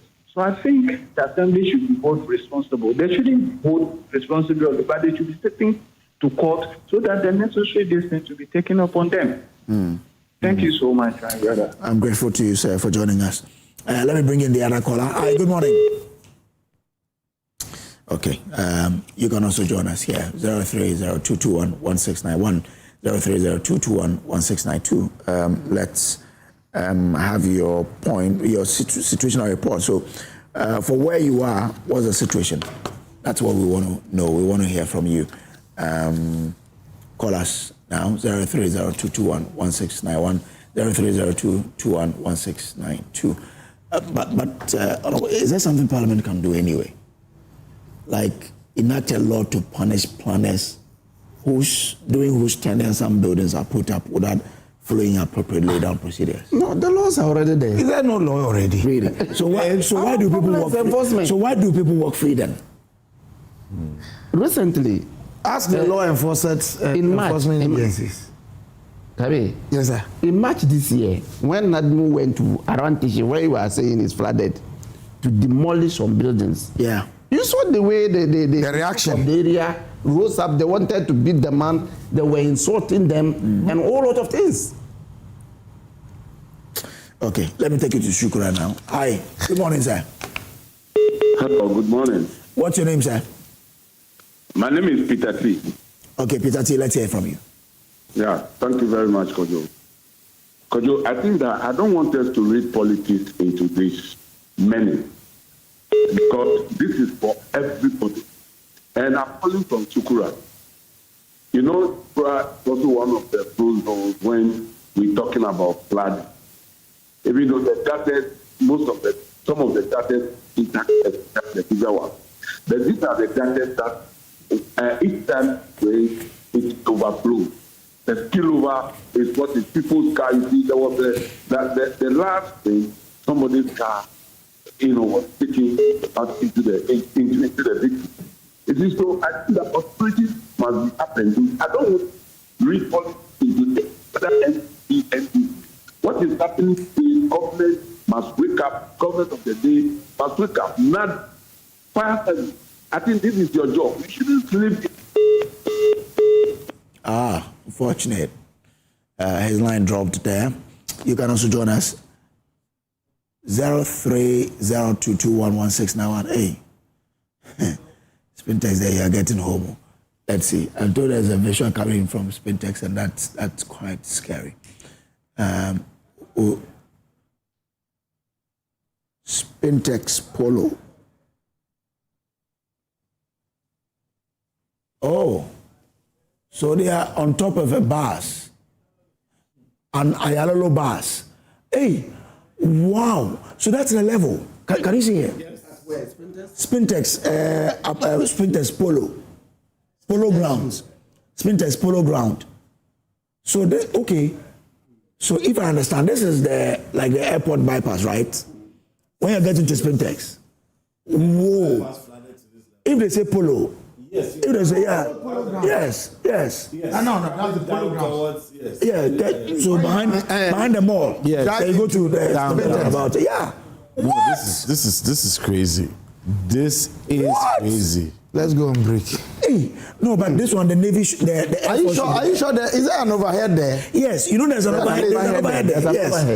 Where they want the train. The train passes there. Where the train passes. Huh. But that's like a small valley, eh? When you're coming from the Accra Mall to a small valley. So that's where they've been stuck. Jesus Christ. So now where did this move come from? The people on top of they were in the bus, yeah. And the people on top of the climbed bus. up. They are not up to the number of the people in that bus. So where would the rest? Where are the rest? And I'm sure that they are communicating. Charlie, this is serious. So my goodness. This is wow. So I know this is very well. Look at the debt you are talking about. Yes. The debt. All the so there's someone swimming in the water. Yes, somebody is swimming towards. They're trying to pull that person. Yeah, I'm sure. So, and someone is also moving for life. There's someone moving towards They want to rest. But they should climb the thing. Towards they cannot. No, they cannot. The top two doesn't have enough. These people are coming out of the bus. Some people are coming out of the bus. Yes. So he's trying to rescue them. So you see, there's the distance between and then also the overhead is a bit long. So I'm not sure they can. And there's nothing there for them to climb onto that space. But if they climb onto it, they could even get to how miserable we are. Charlie. So once they are removing somebody from the bus, when there are still people. Oh yes. So I think that this is where the Air Force people can go. Yeah, but I said I've heard you a number of times about the airlifting. I don't really know our capacity. If we have the what we have here, because you see I say you should ask the Gado man whether they are spoken to Air Force. And Air Force, because you see that helicopters and planes they use for the rescue and so on. How many? Do we have one at all? That is my first question. Do we have one? And if we have, how many? If we have only one. This place to the Air Force. No, the question is, do we have one? We should have one. We should have one. But you see, Kojo, that's the thing. It's not only here that you are seeing this. Look at the many places. Oh yeah, I get it. Yeah. So they really have to, and our people with private. Let's go on break to go and consult. That's the mining. A lot of the mining firms have. So we should call the mining firms to move their choppers from Obuasi, Takwa to come to Accra and help. Yes, I know. Like Kojo, this is it's serious. Okay. Watch the Accra Kumasi gridlock. It's coming up. Jesus Christ. I mean, today, some people should just get off their cars and just go home. Yeah. Because this one, 5 hours, 6 hours, you can. Yeah. Remember we had a similar incident when New Year Day when that pastor. Yes, Adumche. So guys, church service. You probably have to park their cars and then. But how do we get the cars off the road? Hey, we have one of our pickups stuck in there. This one. Okay. Some of your pickups stuck in. Stuck this one there. It just brings to the fore that the fact that the fundamental issue with it, we haven't addressed it. No, we haven't. That's why. And you can see from the reports all across the coast. I don't know if in the hinterland too you have. No, it looks like the coast so far. Yeah, it's the coast. You can see how bad it is. So we have someone from Abokobi. Hi, good morning, Chief from Abokobi. Morning. Okay, Ani Kachi Papa. At the same time. Kachi Papa. Winning. The whole no dream no. From Cassin Farmer Assembly, being me. And a two. nkanfoɔ no a wɔn tan nso yɛ number 1 baabi a wogya daa no wɔ no obi fira burukyi so ɔtan wɔde ayi maame ɛhɔ na yɛde maame ɛna megye 5 line. Hello, Ja. Manto. Okay. Manto. Toto. Ewo. Beju. Namo. Nawa ame talk. Come. Nothing namo say yenye den. Si bubu da ni na fi o ma yiri ya pa. Because now. Ebi no. Wo mo no obi enu ho pani. Obi enu ho ko lan. Ukola. Nju pia watahu kayin ne taska.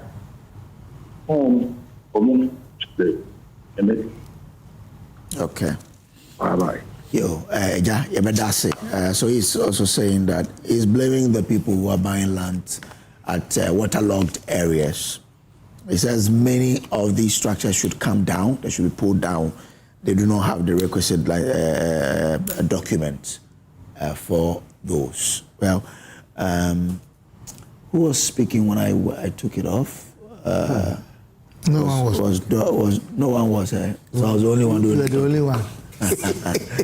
As for today, I'm doing what exactly. You were announcing that you were going on break, so go ahead with your break. We're just left with some 60 minutes. I want us to wrap up with it, and then we can get up. But this building, anyone in this house, you see, should be Kojo, a few friends have asked me why I cited the Ratri thing. What is the connection? I think I explained. Yeah. If we understand that life is contingent on preparation, and when you prepare in life, you become ready for whatever comes your way. Even the things that you are not prepared adequately for, because of your preparation in other areas, you are able to think on your feet and respond positively and not negatively. What tomorrow holds, we don't know. No, not at all. But with advanced preparation, there is nothing that will come and we will be so helpless. Now, we live under the assumption that there's no tomorrow. That's part of our problem. We are too, concentrated in the now and now. We forget about the yesterday entirely, forgetting that it has a connection and a bearing to today. And we assume that there will never be tomorrow, which comes anyway, whether we like it or not. So truly, for me, it's about what we sometimes fail to do or live properly, which is actually found in the good book, in Proverbs 23 verse 7. Kojo, do you know what is there? No. You don't read your Bible. Tell me. It says, as a person, I'm gender sensitive, as a person thinks, so is he. Yeah. What is our thinking? What is our thinking? Yeah.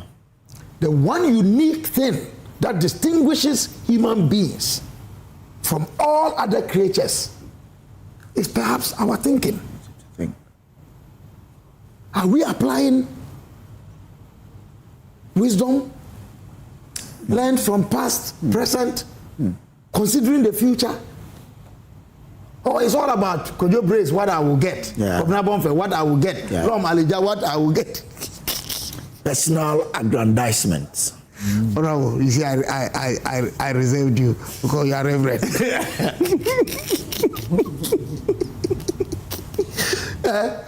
You see, and for me, there's a lot we can do.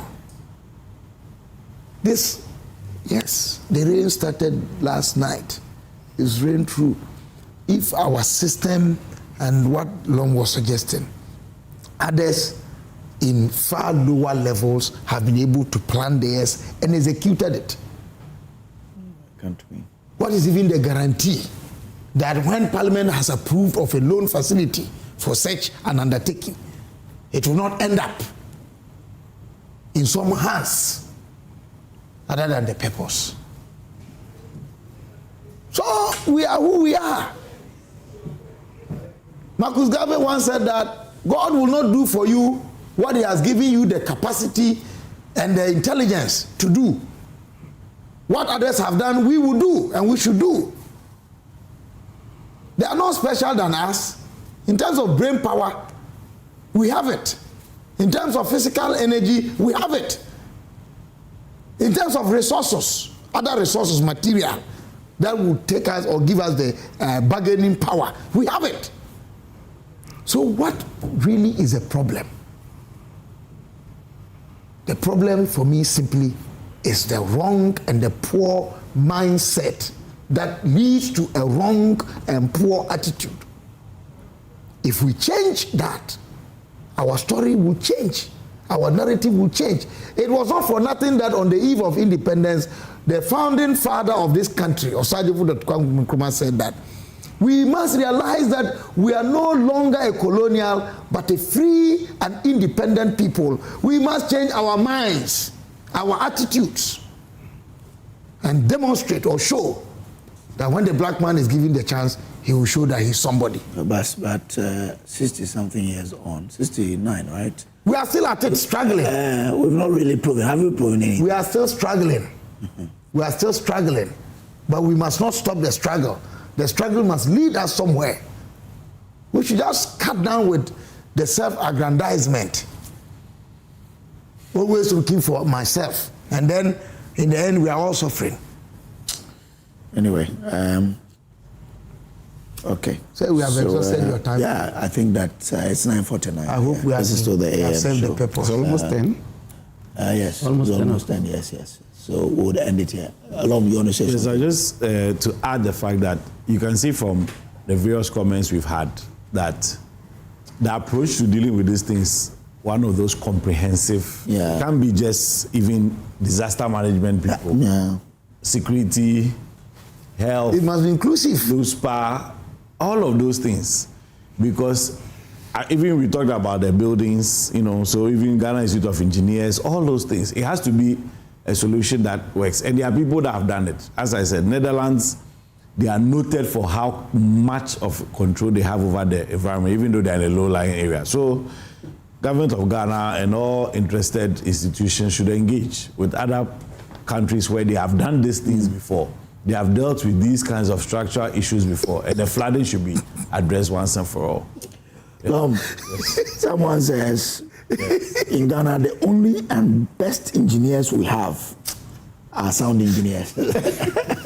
I disagree strongly. This is a serious matter. It's one of our friends. Ghanaians there, when we are battling bad, but yeah, the question will be, with regards to this, will be, why, with all the engineers we have not been able to deal with our issues? Leadership. You want to justify? I'm not justifying. No, I will tell you something. So only last week, I was with one of the consultants to some of the well-structured buildings and projects in Accra. The problem is simply that every engineering problem we want to solve, we want to make money out of it. The politicians are dictating, and the engineers are cowing in. Are you getting it? Not many people are able to stand on their, intellectual position. That look, this is what the expert opinion or advice is. But we beat down. Oh, can't you do it some way? And we do it. And that's why I was saying that someone goes into politics and he thinks that he must do public service and at the same time become a rich man, like a businessman. So we go and construct a road. As road minister or environment minister, I'm asking, how much am I making out of that? If we will change that, our engineers will also insist on their expert advice and expert opinion, the courage. But I want something, my brother wants something, my sister wants something, and so we all get compromised. That is what we must avoid. Faithfulness. It's not all the time that I will say something that my friends and brothers in the studio would like. But we would respect each other. We have said so many things here that we are not saying the same thing. But we have conducted ourselves in a way that anybody who is watching would know that we respect one another. Why can't we do this daily? And build consensus.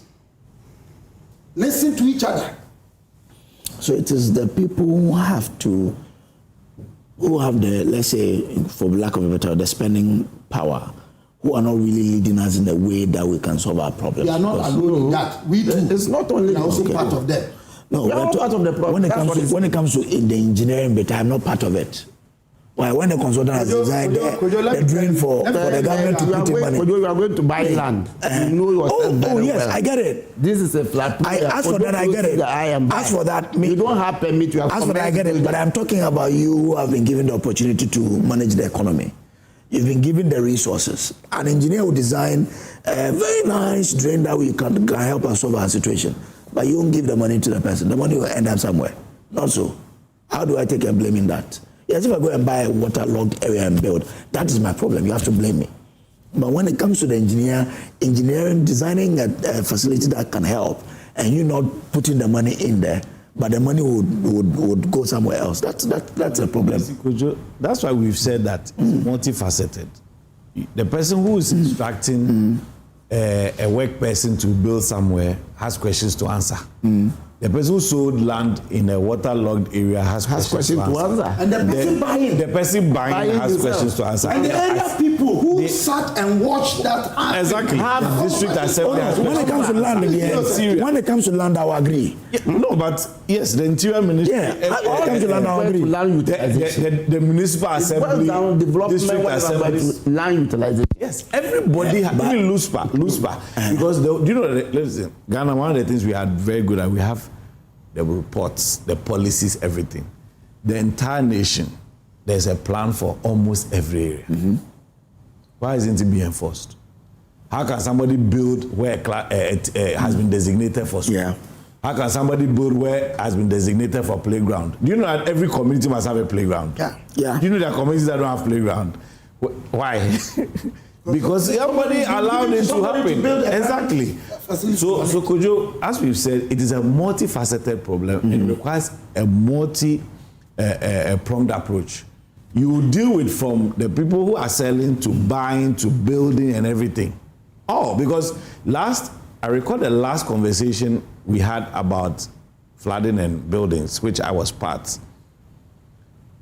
We talked about the fact that I think NADMO had issued a statement that if your building looks shaky, evacuate. If it's known to be unstable, evacuate. I don't know if you recall that statement. There was a statement, I think last week or two. How did somebody build a 5-story building that was unstable and nobody knew about it? How can district engineers, municipal assembly engineers certify a building to reach the 5th floor without it being stable? Small rain that happened, buildings fell, collapsed with people's lives being lost.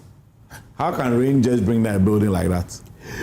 If we go to our schools, the ones the colonial authorities built, some of them over 70, 80, 90 years, 100 years. Achimota School, for example, I can talk about, we are celebrating 100 years next year.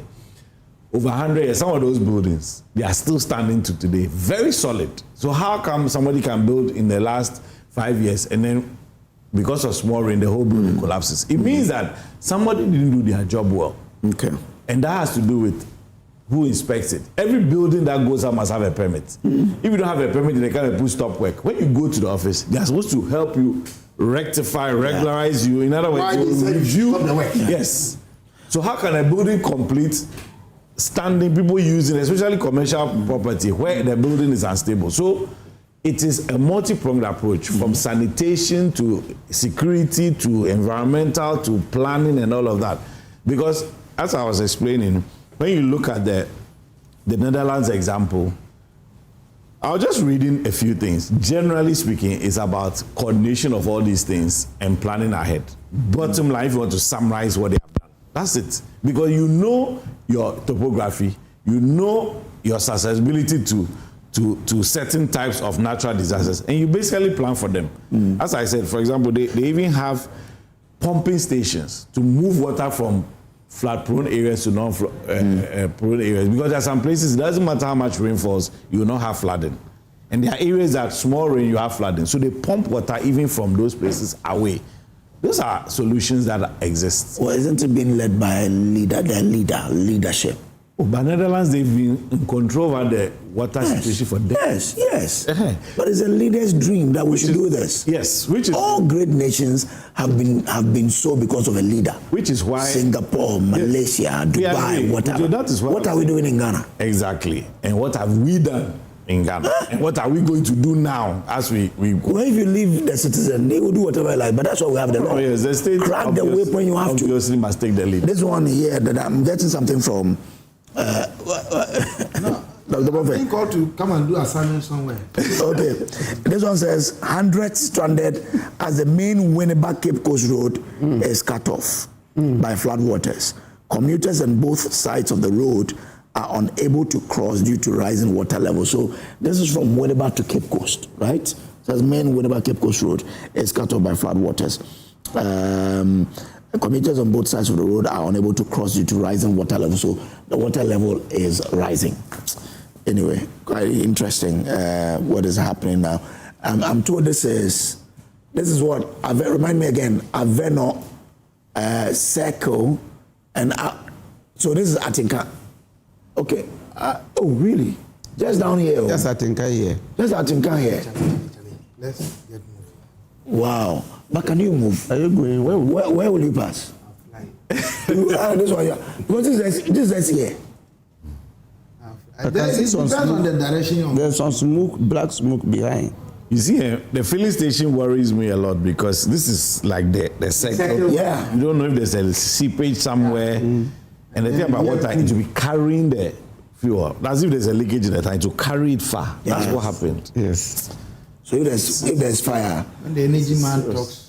It's serious. All right. So that is the situation. Kabila, they don't invite me to the relaunch of the Ghana League. Yes, you didn't invite. No, so but I think that we accept. Congratulate Gali.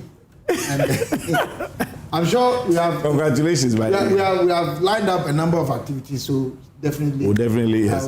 Because I'm even working on a book project on Supreme Court decision. So you will talk. Exactly. Okay. All right. So that is the situation here. This. I mean, wherever you are, it's a rainy morning here in Accra. Flooding everywhere. We are going to bring you a video of the Accra Winneba Road.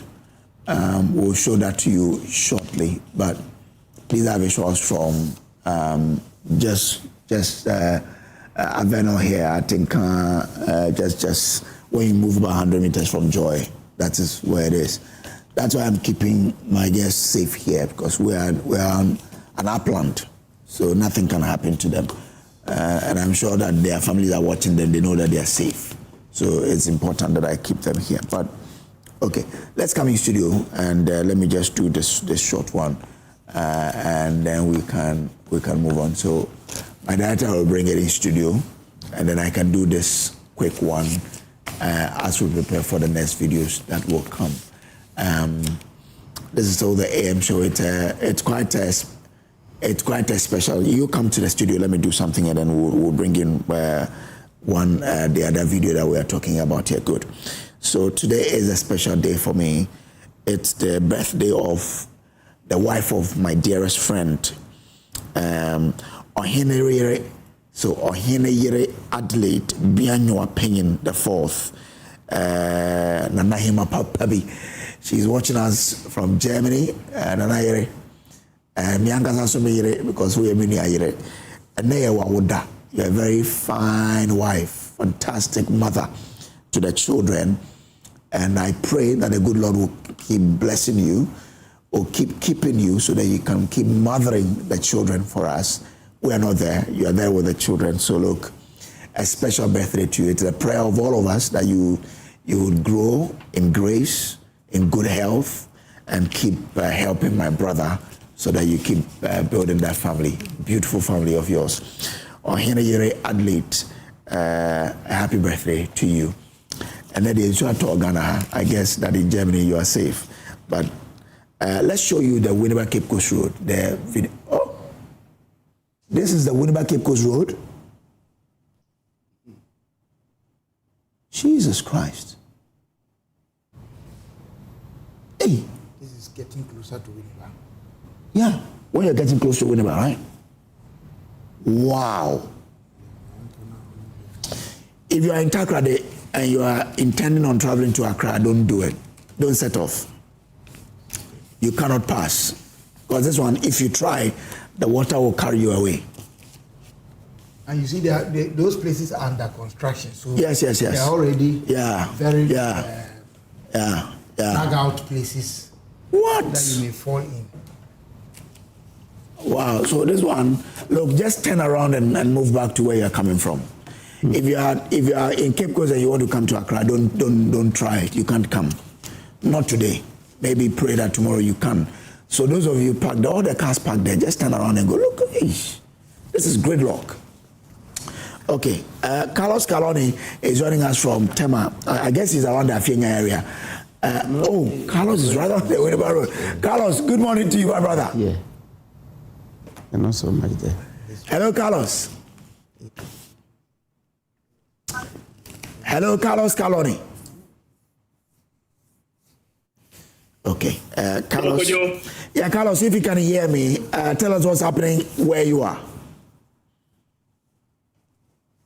Praise. I am currently on the Winneba Cape Coast Road, and I can tell you that no vehicle is moving from Cape Coast towards Accra and from Accra towards Cape Coast.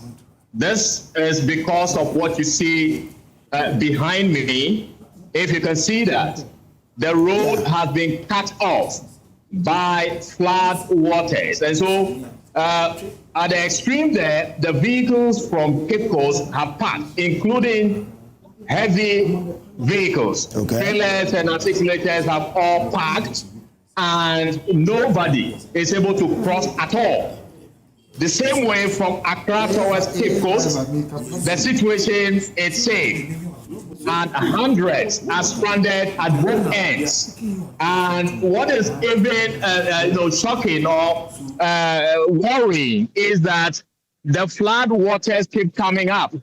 And so you're unable to tell when this water will subside for the vehicles to cross.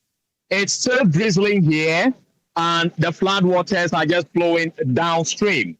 So that is the situation on the Winneba and Cape Coast Road as we speak. It's cut off totally. Commuters are stranded and no movement at all. That is the situation, Kojo. Have you been speaking to some of the people who are stranded? What have they been telling you? Of course, some market women who say they are going to the other end from Accra to go get some goods are really expressing concern over the situation. And their worry actually is they don't know when the water is actually going to go down for them to be able to, cross. So that is the situation. And as it stands now, we don't have any rescue team, no emergency team, no police officer, no NADMO, nothing. We've all been, caught up in this situation. And so the rain comes heavy. You can imagine the situation of commuters here. I'll try and see if I can show you a picture of the situation. Then you can really appreciate the numbers that are here currently. And so that's what you have in your picture. you see these commuters all stranded. Those are the vehicles coming from Accra, and you can see it goes down there, and that is the situation. Like I said, the flood water is still coming up. We don't know when it's actually going to go down. Now, to the extreme there, you see a headlight on. Those are actually the vehicles coming from Cape Coast. And as you see this stretch, this is the main road and no movement at all. The speed with which the flood waters is actually moving is so dangerous that no vehicle, even the long trailers, do not want to try at all to take any chance of crossing. So, Kojo, it's a very worrying situation here on the Cape Coast Winneba stretch. Now, the specific spot is just about 2 kilometers from the Winneba junction itself towards Mankesim, in between that stretch, or in between Apam and Winneba junction. That's where we are currently, and this is what you see in your picture, Kojo. Wow. I sincerely hope that there won't be any ambulance stuck in there. No. Well, I can't tell from the other end because it's a distance. It's a distance that spans, I believe, over 150 meters. So we can only see them at the other end, but exactly what will be going on there, we really cannot tell. So the worry here is if the rains pour, it means that it's going to take hours for this water to go down. So if there's anybody planning to go from Winneba or from Accra towards Cape Coast, the advice will be that please stay home, because those of us who are here do not even know our fate as we speak. Carlos, and indeed you won't know your fate, because as we speak, you cannot even decide to come back to Accra because you can't come. So you are stuck in there. I can't come. Yeah, you can't. I'm told that the Akosua stretch has also been blocked. Yes. Before we got to this point, we used the Kojo stretch, and we managed to get here. But those who are behind us, we have been told that the main Akosua road has also been blocked due to this situation. So it is best that viewers stay home and not try to connect from Cape Coast to Accra or from Accra to Cape Coast at this point in time. Okay, all right. The Minister of Interior has even made an announcement that if you have not left home, please do not leave. Let's take you to the second new plant station, and I'm told that the video coming out from the wall. So you can see we're live on Joy 99.7 FM as well. So, and I guess that it will be on the FX. But what you can see is the stores are all in floodwaters. It is to the level, almost to the level of a window of a Sprinter bus. The Seco new plant station. So look, wares are all in the floodwaters, houses are flooded, vehicles are in. So for Sprinter buses, the flood the level is close to the window at some point. People are stranded. The cars are not moving. Look, everywhere is flooded. From the videos that we are watching, let's take it to Awudome Cemetery as well. Whoa, is this Awudome Cemetery? This is Awudome Cemetery. Hey. So. Is it a public? Yeah. That's why I wanted to be sure this is it. Yeah. It's the repercussions of this. Wow. So look, it's flooded. The cemetery, the road leading to the Awudome roundabout, everywhere is flooded. I see a small saloon car. The water is about filling the bonnet, and so the one lane of the road connect to STC, and of course, some waters will be coming from the cemetery as well. That's why people are talking about public health emergency, which we need to also consider as well because of the flood waters running from everywhere and coming into the city.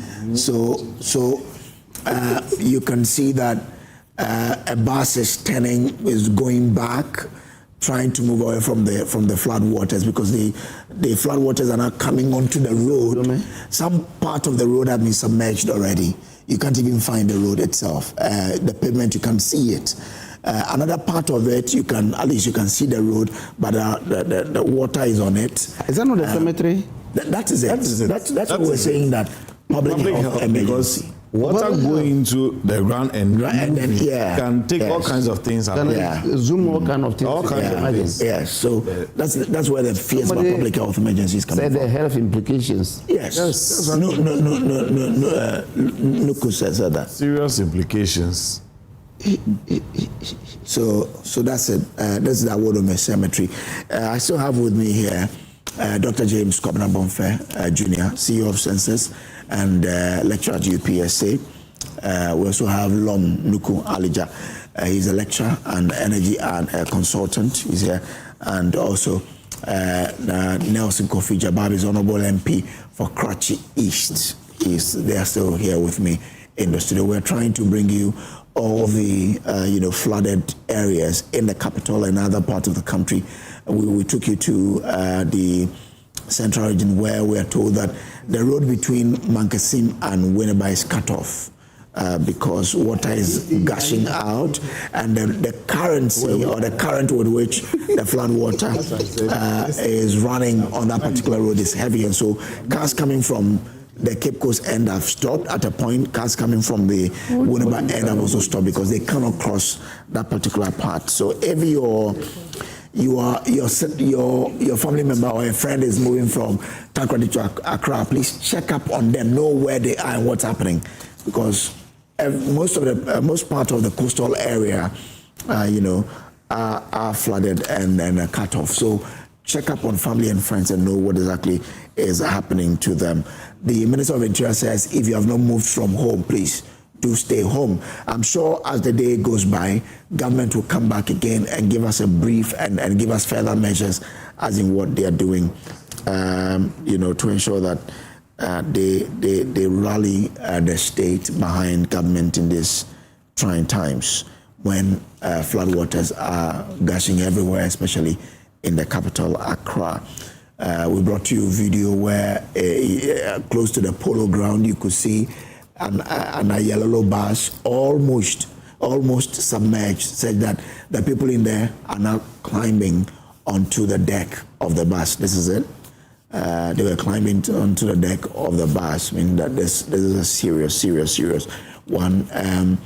In Afienya, the Navy has been there helping, but let me bring in Stephen Mensah as well. He was in the studio earlier.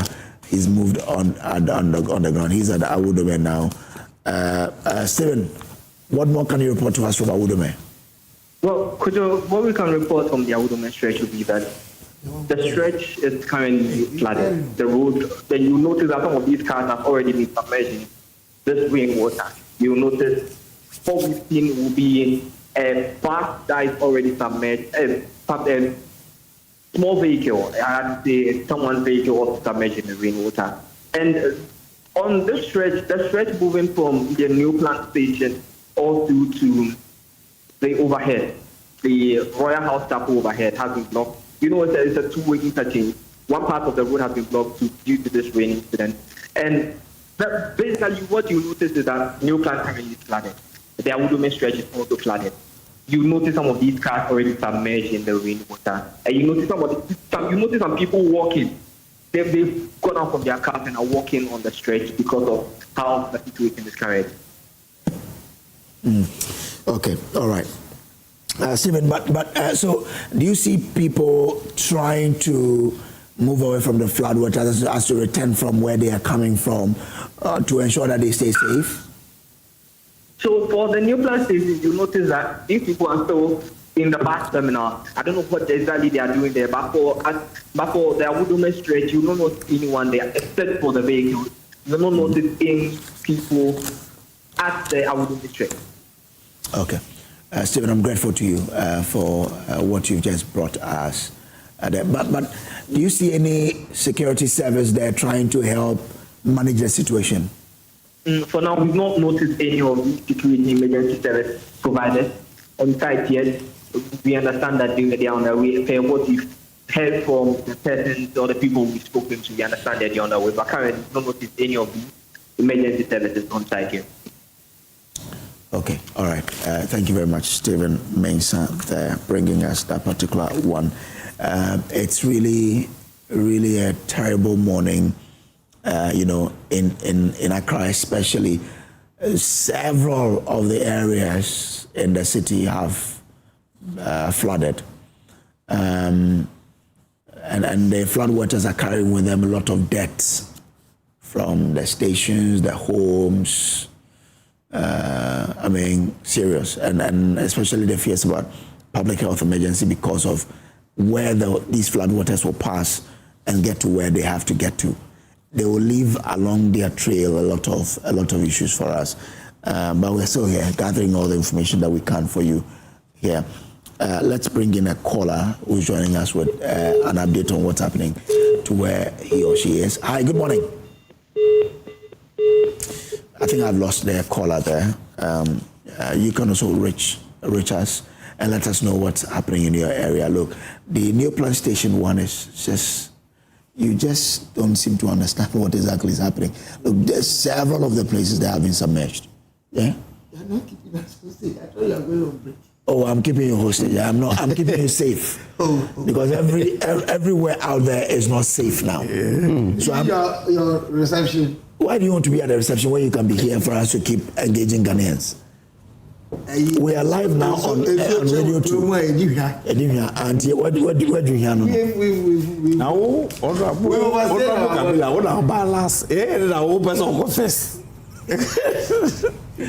Okay. A reminder again, the minister says the state is embarking on a coordinated emergency response. And so if you are in an emergency situation, remember to call 191, 192, or 193. 191, 192, or 193. They are coordinating the emergency response, and therefore, any of these three responses, if you call, they will respond to you. But let me add a caveat. This is not the point to call these numbers when you don't have an emergency, please. We have lives to save, so help us.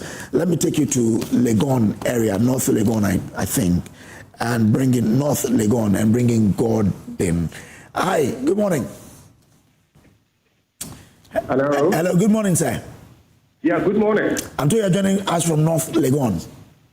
Yeah. How's the situation there?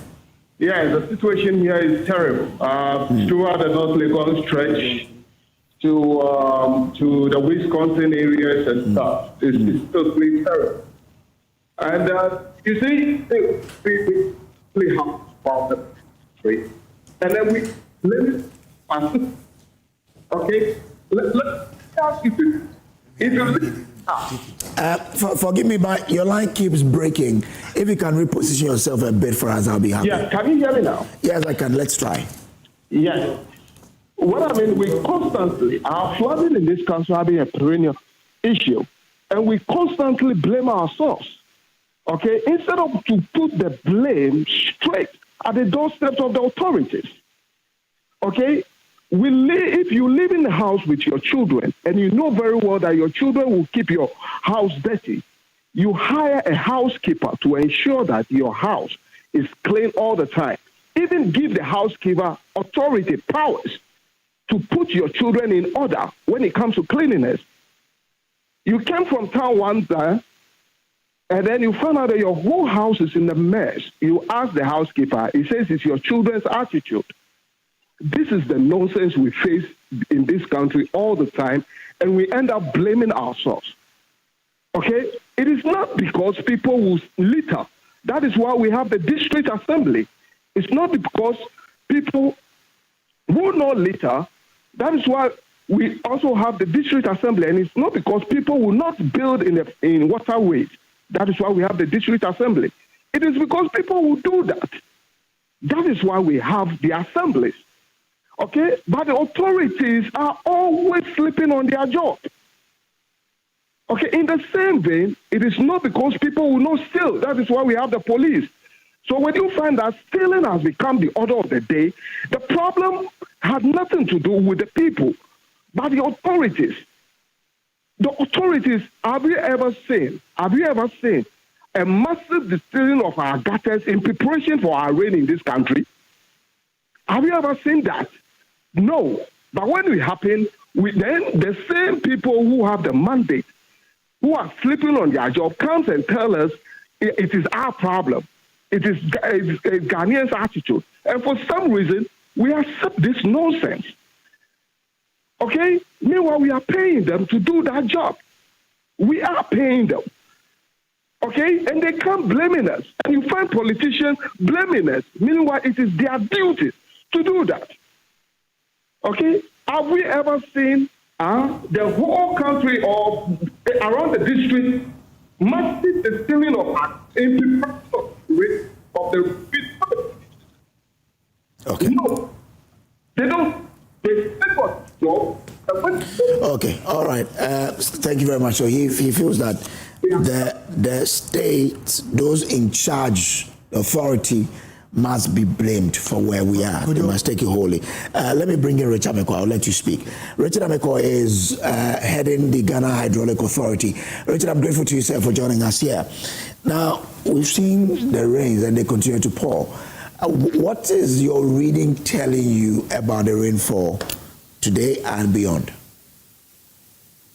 Okay, so from the Ghana Met, thank you so much for having me, and then good morning to your listeners and your viewers, and then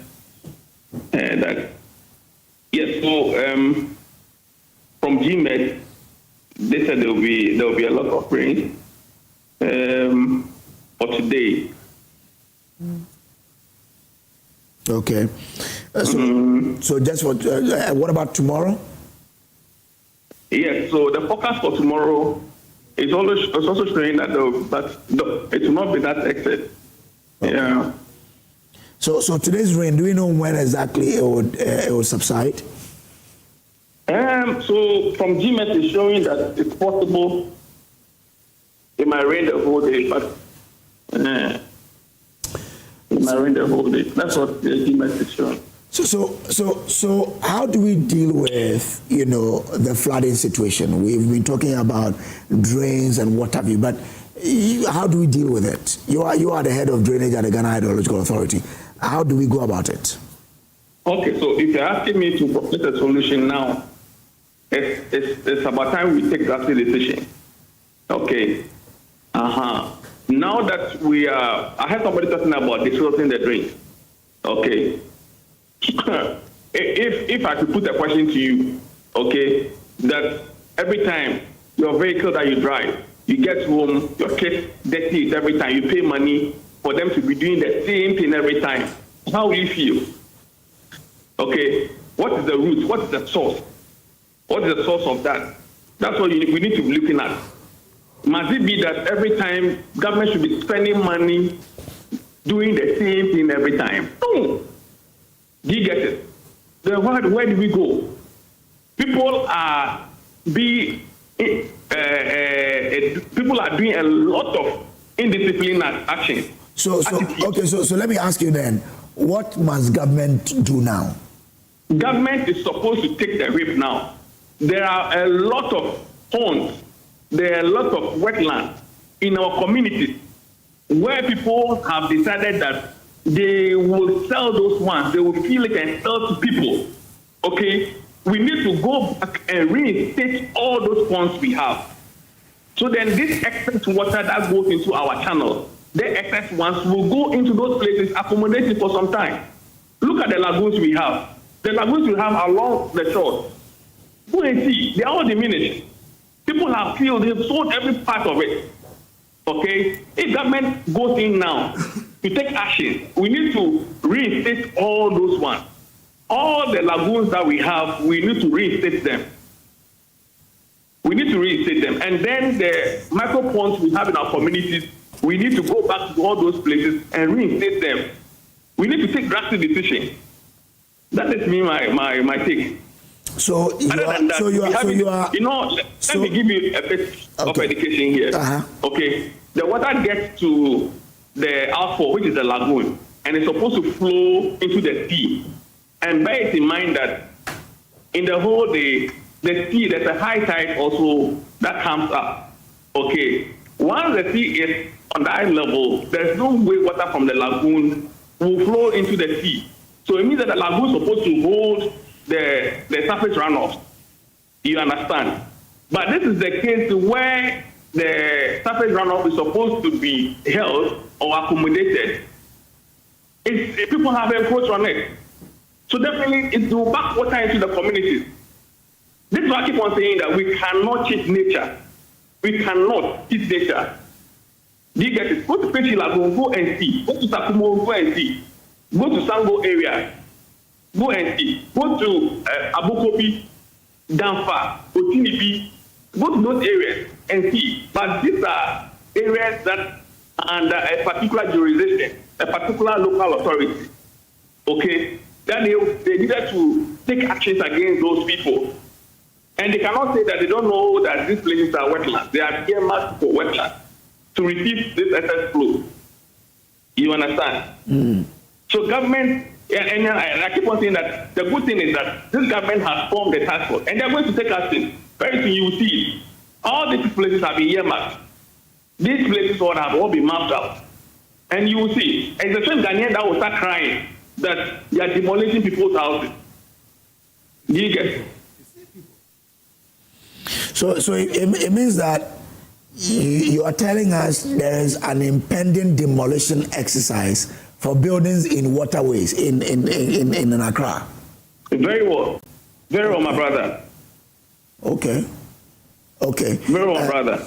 And very soon you will see these are national security issues. I'm not in the position to be putting this in the public domain. But my point is that the little should cry and then the majority should rejoice. Okay? When actions are taken, there's one thing that we Ghanaians, we are a bit, when they are taking actions against, okay, we should stop that human face attitude. That is what is causing us. If you are not disciplined, this is what you go through. And it's not only Accra, it is the whole country. We don't know why people are having that notion that once you have a wetland, you should buy material and fill and build. You see, it means that we are not controlling development. Do you get it? We must control development. If we control development in this country, and then we reinstate all these wetlands in our community, my brother will be fine as a nation. Okay. All right. So this demolition is going to happen in every wetland in Accra. There's not going to be... I can assure you. Okay. When is it going to happen? That's why I said that this is a national security issue, so I'll plead with you to hold your tail a bit on that. Okay.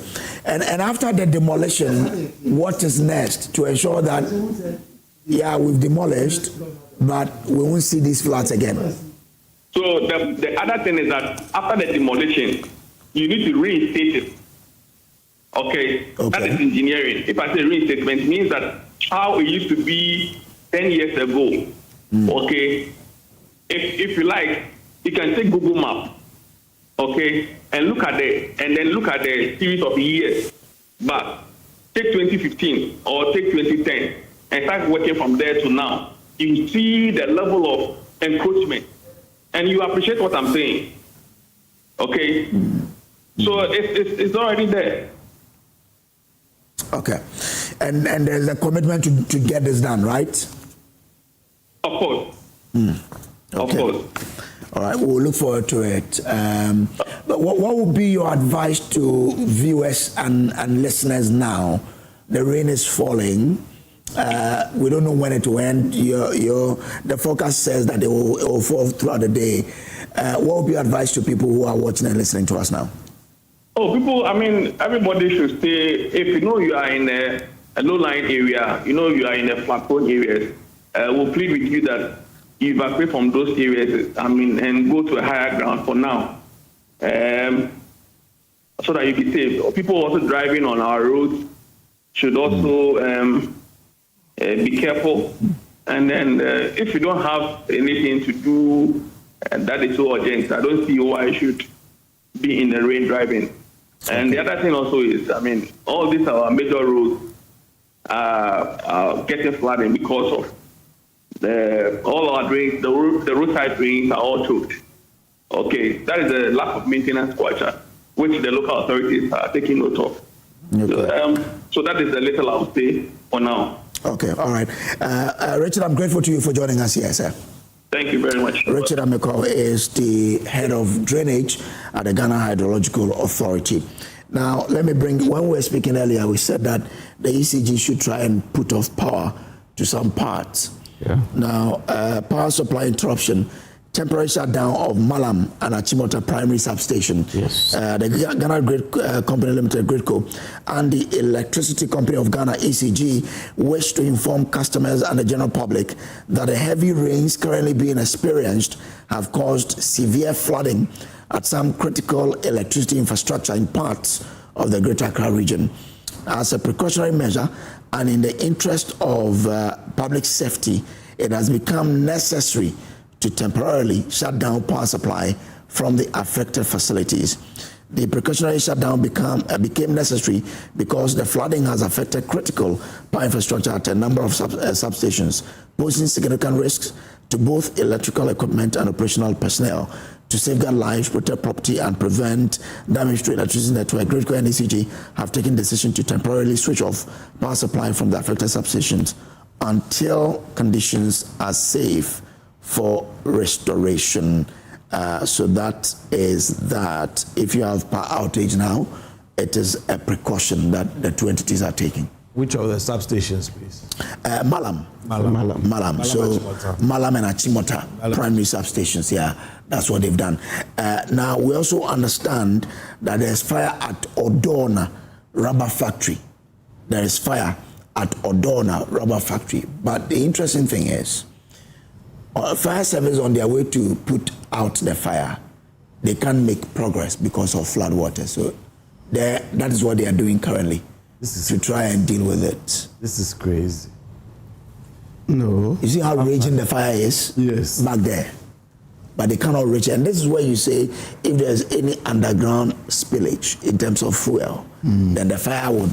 And look at the firemen in the water. Yeah. The countrymen putting their lives on the line to help. But you said that area is a rubber factory. Yeah, rubber factory, yes. Odona rubber factory, yes, yeah. Just here. Yeah. Rubber factory. So this is what is happening. And look at the level of the flood water. Yes. So, yeah, it's at the chest of someone, at the waist of some people, and they are trying their best to go and put out the fire. But it won't be easy at all. It won't be an easy fight for the National Fire Service. They've brought out their men and women in their numbers, but they have a constraint. Flood water is cutting them they're off. even being supported by Ghana police. Because the people in the black are Ghana police. So now they are using rope. The hydrant, to get there. Because they themselves, their lives are at risk. Exactly. No fire hydrant can get there under this situation. No. And I wonder whether they can even get that tube, a tube that long, to get there, to help deal with the situation. But they are trying their best. So that's the situation for you. And I'm told that if you look at it, there are even Ghana police officials in there as well. So Ghana Fire Service has no helicopters. They don't. For firefighting. Even the fire tenders, they are struggling. Yeah. Okay, so our reporter is there with them.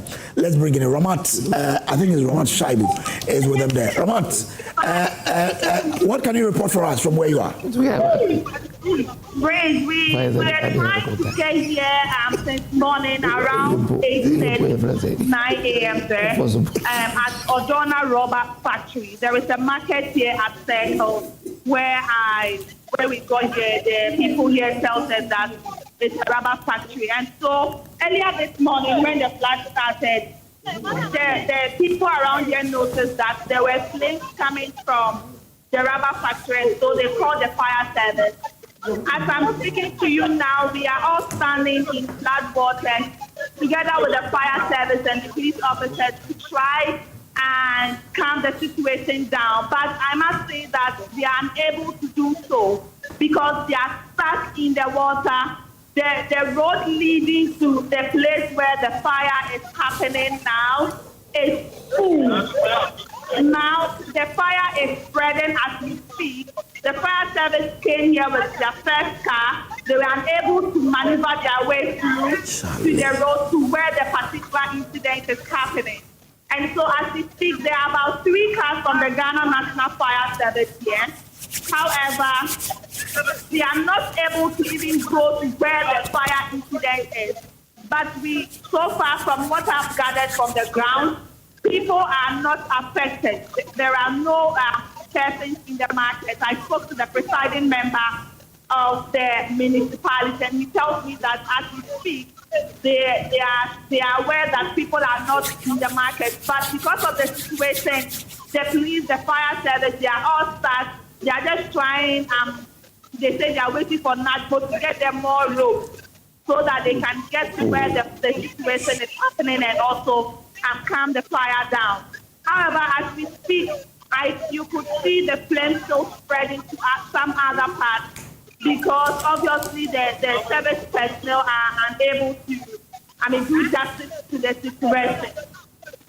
Yeah, so people around this area have also come out and gather just observing situations here. Hello, I also spoke to a gentleman who was here when the incident happened.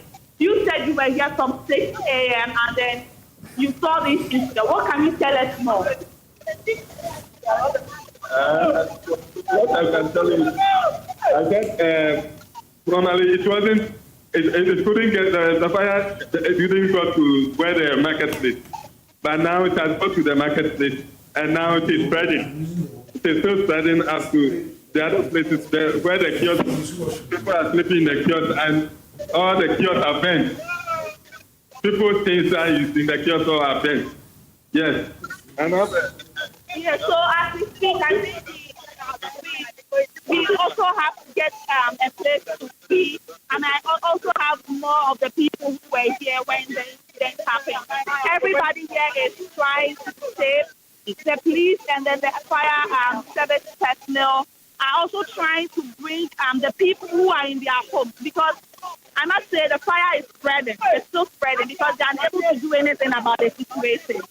And so, Brace, for now, this is what I can report.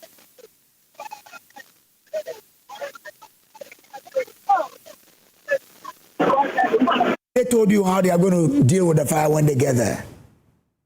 Please, I didn't hear that.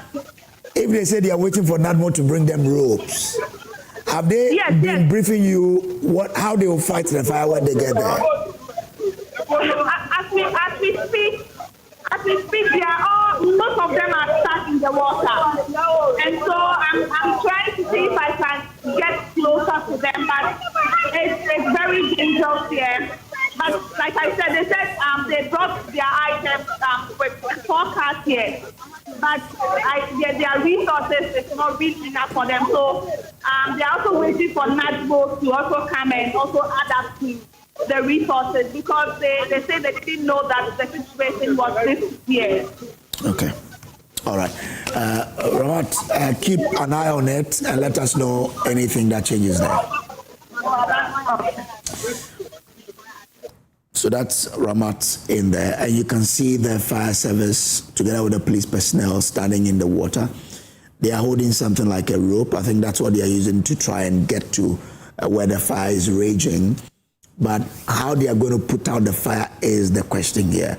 Their fire tender cannot get there. Yes. They want to get there, so maybe they are skilled. So when they get there, they could probably use some of the flood waters to try and quench their fire. But I don't know. We would wait till they get there before. But what we can report for you now, especially those of you listening to us on radio, the fire personnel together with the police personnel, they have combined, holding on to each other, trying their best to get to that place. But as our reporter said, they are now waiting for more rope so they could use that to get to where they are.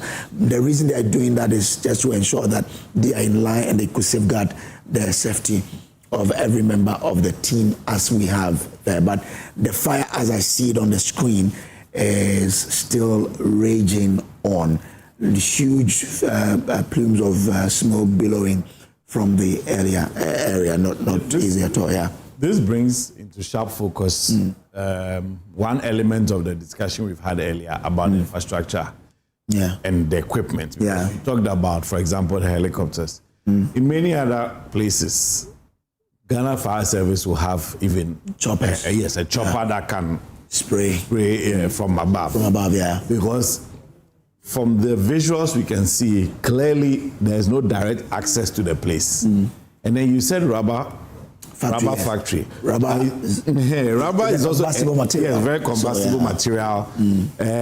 In Ghana, generally is not a place where we have a lot of data about what, for example, is even being kept in that factory, whether they'll be able to get it. So even just looking at the police and officials that try to get closer, I'm even very worried about their own safety and their lives, because whether there is something in that factory that can even explode at any point in time, they may not even have any knowledge about it. And as they are in the process of getting there, I'm not sure they have gotten that information either.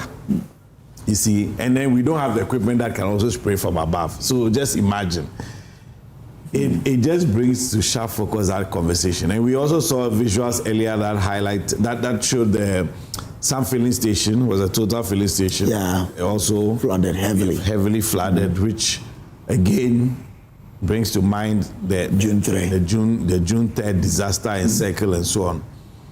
So it just shows you that we have a lot of work to do as far as this area is concerned. And the enforcement issues. I mean, when the gentleman in charge of drainage and hydrology was talking, I think he made a point about, can government keep doing the same things? Yeah. Absolutely.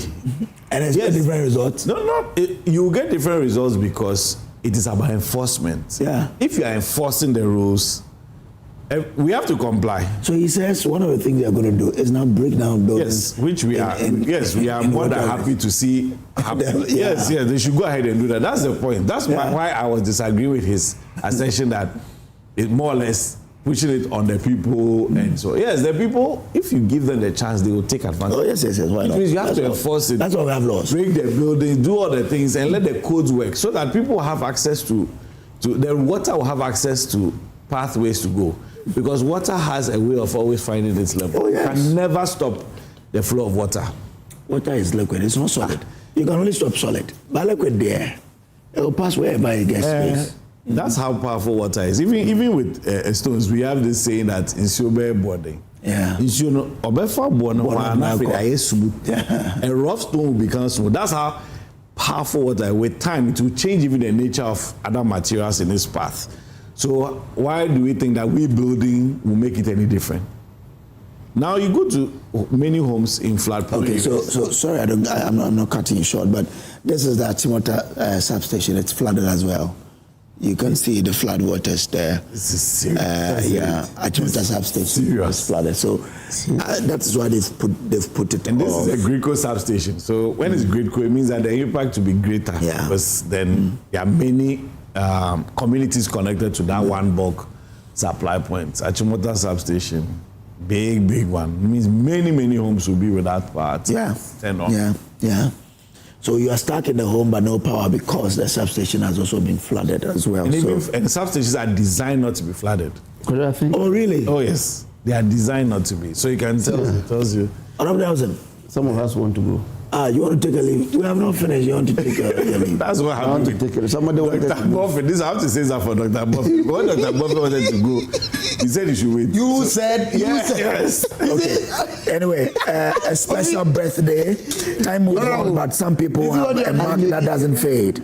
You are one of them for me. You deserve softness, peace, and love that feels like home.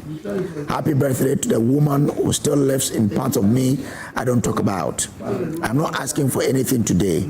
I just needed you to know that my wish for you is real and it's big. If life ever brings us back to the same page, I'll be grateful. If not, I'll still be rooting for you from mine.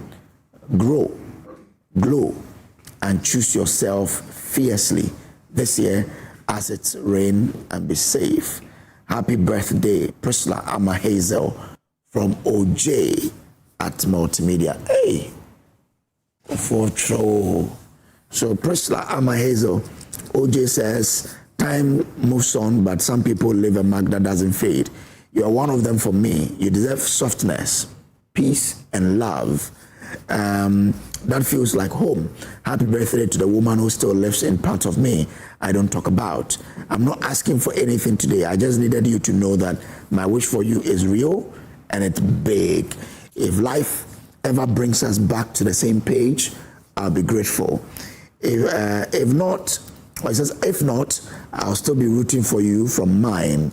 Grow, glow, and choose yourself fiercely this year as it rains, and be safe. Happy birthday to you, Priscilla Amahazel from OJ at Multimedia. Hey, Loverman at Trobrofo. Okay, all right, so this is it. This is our special coverage of part of E. Which part is this one? Wow. Velocity of the water. Hey. The speed between the water is. And you see, it has hit the. I think there's like an overpass, and I think a car has fallen down, so it's carrying with it some of the packages. So some people are lifting. Exactly. So just look at the speed of the water. Which part is this? It has. This is serious. Serious. This one can injure people. Even just it hitting you can injure you, because that's wow. This is serious, huh? The flood is serious. Okay, so for the sake of those of you on radio, so the flood waters are coming with this huge speed. The current is top notch, and it's carrying with it some loads of cartons. We don't know where this is, but it looks as though a container fell somewhere, and so the content of that container is being carried over the flood waters. You see people picking the cartons. Okay, so I'm told some are fridges, electrical gadgets. Oh, so people are taking electrical gadgets and fridges. Oh, that is why they are busy collecting like that. See what they are doing? Yeah. When we say the citizens are so they are taking the. I say citizens cannot be blamed. Now, who even elects our leaders? In an electoral democracy, how can the people be? So the overpass, the floodwaters have, they are at the level of the overpass, and so the citizens are taking them. But I'm saying that the major blame is carried by the leader. Yes, the citizens are there, but as for citizens, when you give them a chance, they will do whatever. But that's why you give them the power to enact laws and allow the laws to work. What is very easy to do? What is easy to do? To point the accusing finger. It's the easiest thing. Yeah, I know. And we haven't sat here to say that leaders are innocent or less. Okay. What we have said is that in an electoral democracy such as ours, the leader is a product of the citizens. The leader is a product of the citizen action. And that citizen action, he or she elected leader is part of the psychology operating within that space. And that's why I went into the issue of our thinking as a collective. How we view life, our worldview, how we consider wealth, how we consider what is success, what is failure. How do we make these determinations? We are not innocent and only the leaders blamable. And the leaders are not, if you like, free of the blame. Indeed, if you look at it in terms of hierarchies, once somebody becomes a leader, the responsibility we have is assumed in a higher proportion at that level for that person. Okay. That's why it's not anybody at all who should become a leader. Yeah. That's why people who become leaders or hold responsibility must understand that they have a higher calling.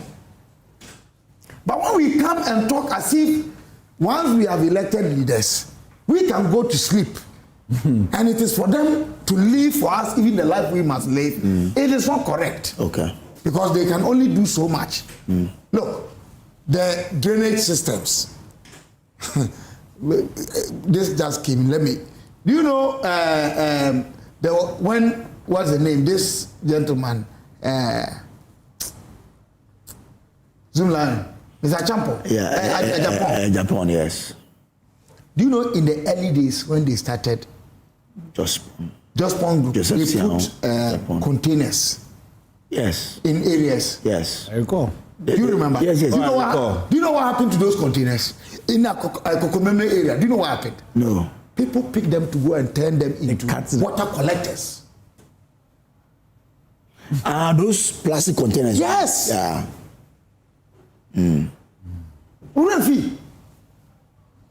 How can you build a country like that?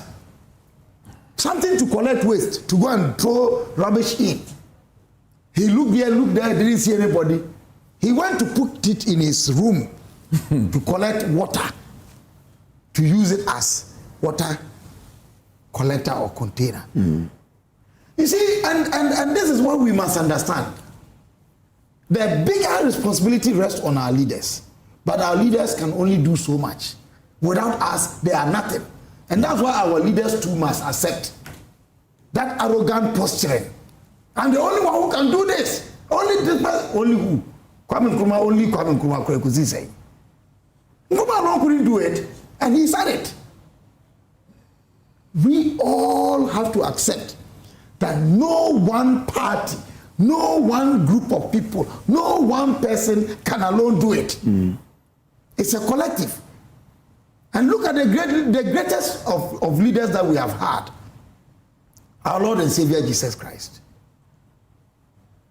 whose mission is, enduring beyond and beyond. Did he do it alone?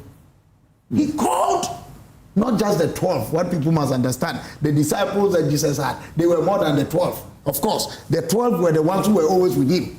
But he had the group of the 70s. He had the other larger groups, including women. It was not just a men affair. And that's what we must allow to drive us. That together, men, women, young, old, able, disabled, we all have a part to play in making Ghana what it ought to be for us. Okay. And until we do that, you see, human beings, we will go around in circles and keep repeating the same mistakes. And we'll come. Our friend who sent that message about we having only sound indigenous, he brought a follow-up text. He said he's telling me that next year there will be more floods, and our situation may be more miserable.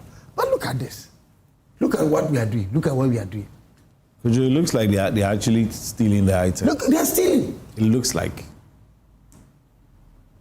See what people are doing. This is their interest. They will do it and somebody will fall in.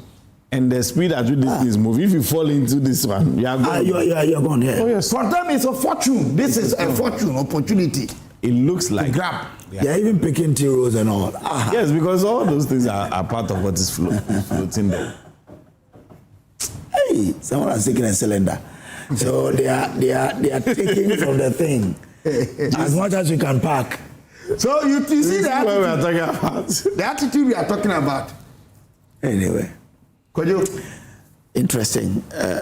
Develop. Hey, someone has carried a fridge. Hey, freezer. That's a freezer. Freezer. Actually, by the water carried. But they should know. Oh yes, the water carried. They carried the everything that you are seeing. That I think a container has spilled somewhere, and the water has carried the content. Yes, with it. You can see, because you can see a lot of them on the water. Yeah, because the level of the water has hit the walkway. See, freezers, fridges, all kinds of things.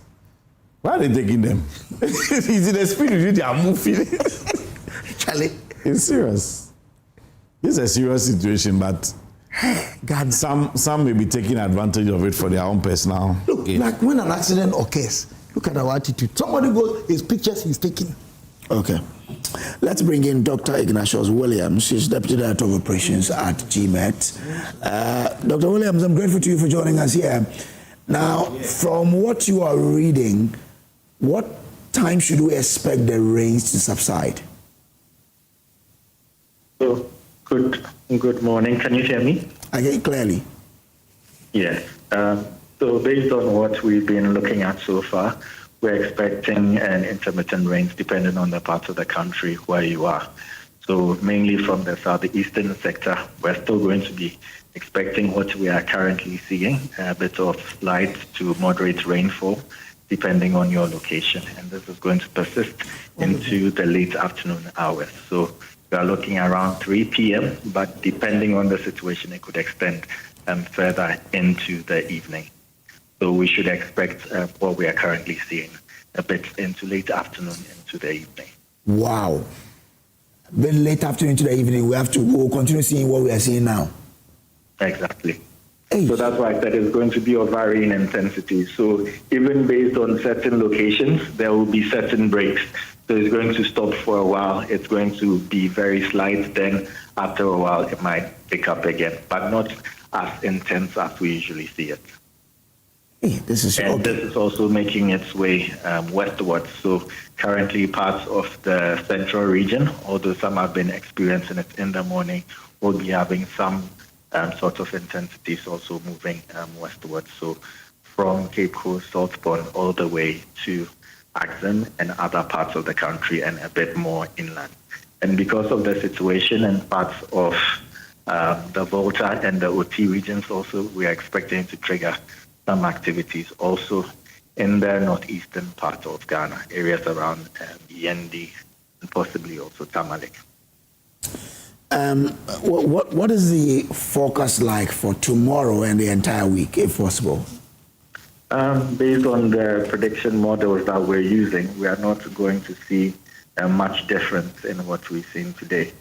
So for around southern Ghana, we are expecting rain with occasional thunder from morning into late afternoon. That's just for the southeastern part of the country, and for southwestern part of the country, we're going to see with rain with occasional thunder also from afternoon into the evening. That we look forward to. But I also use this opportunity to encourage the general public and especially the media to propagate this information to us, because this is one of the things that we have seen, that the information doesn't go out early enough, and this evening we'll be releasing the forecast, which we do every week for the entire week. So we have a weekly outlook, which we release every Monday for you to be able to foresee the conditions that we're expecting for the rest of the week. So I'd encourage you all to also share these, and we are always available to help you and also to update you to share this information on your various platforms. So in brief, what you're saying is that we will see this level of rainfall throughout the week, not slight. We are going to see something similar tomorrow, what the models are predicting. And then it's going to be mostly cloudy across southern Ghana on Wednesday, with a few places around the forest zone likely to receive rainfall. On Thursday, there's late afternoon into the evening, there's a chance of rainfall for southern Ghana, and in the evening hours for northern Ghana. And towards the weekend also, we're expecting some rain for the coastal areas. The rest of southern Ghana would receive rainfall from afternoon into the evening. And that's generally what we are going to be seeing over the country. Yes. Which means that what we are experiencing now, we should prepare to experience it a bit into the week. Yes, that's why I said it's going to be of varying intensity. Of varying intensity. So depending on your area, you might receive a little more than others. I'm grateful to you, Doc, for joining us. And again, before you go, I'd encourage the general public that GMET produces weather forecast every 6 during the day, from morning to afternoon, evening, and then from midnight into the next week. So please pay attention to our social media. I also would once again plead with the media outlets to take our information and circulate. We've seen a couple of them who are doing very well, and would encourage the rest of you guys also to help propagate this message, because this is a seasonal forecast that we released as early as February. And we sounded the warning that we should prepare for some of these rains. And I'm very happy that the Honorable Minister for Communications, Digital Technology and Innovations, Samuel Nete George, was the one who presented this and endorsed this seasonal forecast for us. So we should be able to foresee some of these things to take anticipatory action. All right. Dr. Ignatius Williams, I'm grateful to you for joining us here. You're welcome. So it means that, whoa, look at Taifa. So the rain carried the car from from a destination to this place. Hey. So the rain carried it from the house. Oh, that is it. Oh. Wow. So throughout the week, per the GMET, we should expect to have similar, pattern of rainfall with slight intensity depending on your location. But GMET says we should look out for this amount of rainfall throughout the week. For those of you listening on radio, there is this four-wheel drive that the flooding waters picked from a house and damped at a certain location close to a huge drain. That is it. You can see the car moving from the house with the wall painted in blue and white and leaving it some few meters away from an electric pole and also some few meters from a drainage in Taifa. So that is what we are seeing on TV. As I said earlier, reach out to family and friends and find out how they are doing. So this is our coverage of the flood situation in Accra.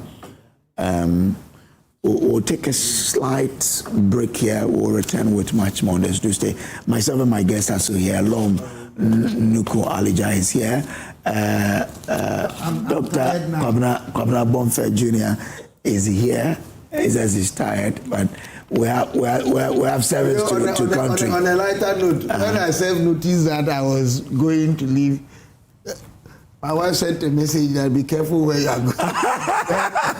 One of my seniors also sent a message to me, my friend, where are you going? You don't have anywhere to go. It is not safe out there. Exactly. I said, this is the safest place. At least your family can see you. Not the safest place. It's the safe. Where's the safest place now? Out there. Which one? When you are here, you'll be tempted to say certain things. We're taking a short break. You stay with us. We'll be back right now. Okay, to continue with you here. This is Joy News and also Joy 99.7 FM. Stay on. We'll be back.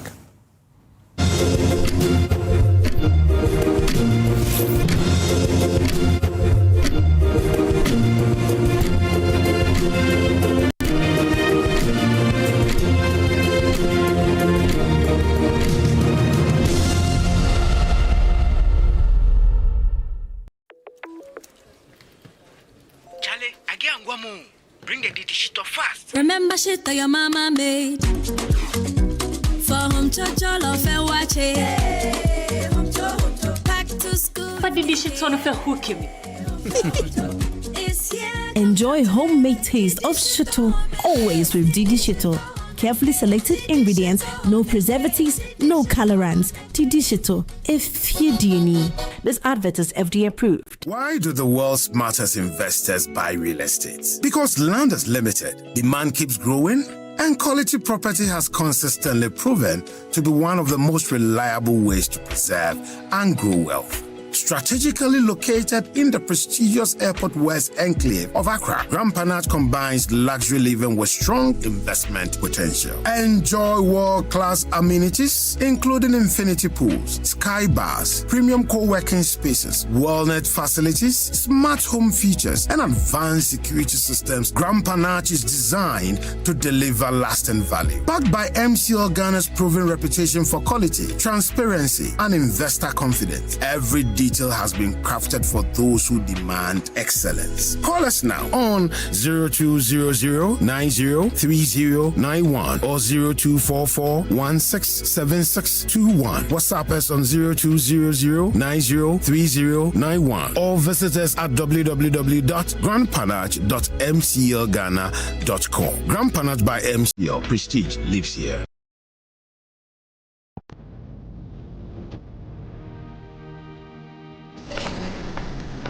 Through every stage of life, let's go. Some things simply stay with us. The spirit of never giving up.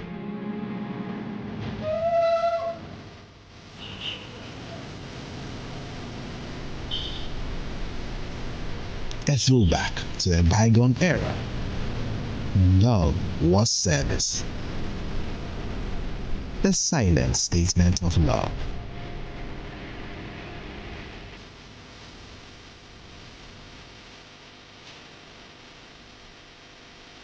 A forceful gesture that deepens bonds, balancing work and life.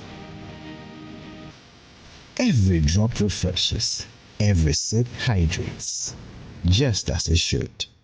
I am awake, one for life.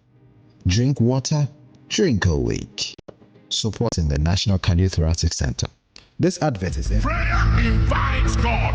Prayer is an invitation. And it's a divine summons that summonses God to step in the affairs of men. What this conference has done for me is indescribable. Now let the angels who excel in strength, who do his command, who hearken to the voice of his word, let them go to war and to work on my behalf. I say so. I am the Redeemer of the Lord. And at the end, he said, you will testify. And I felt something shift. I went back home and I couldn't sleep. It was like the prayer was locked up in my spirit. Prayer is a weapon of enforcement. Enforcing what has been done. Praying about the same thing over and over and over and over and over again. That is not unbelief. That is enforcing the word, enforcing the will of God, superimposing the will of God over the forces of evil. Everywhere the summit is, I will be there. It doesn't matter what, prayer still works. Put your hands together, shout yes.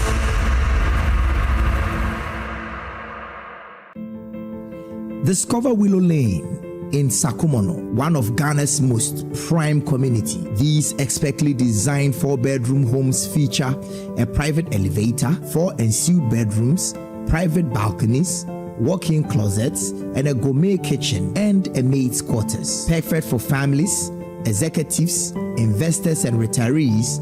Our community offers a swimming pool, playground, and 3-tier security for your peace of mind. Experience the ultimate in comfort, convenience, and community here at Willow Lane, Sakumon. Visit waylead.org or call 0240-111119 or 0308-040500 to book your tour today. Waylead, your trusted home builder.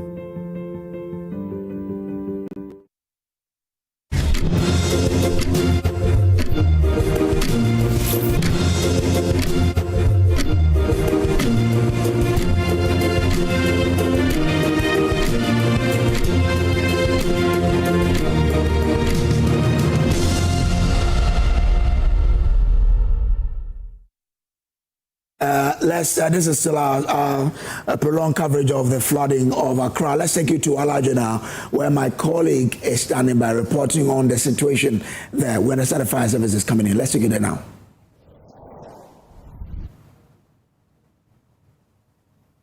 The situation, we will talk to him briefly just to appreciate what he has made of this particular situation at the moment.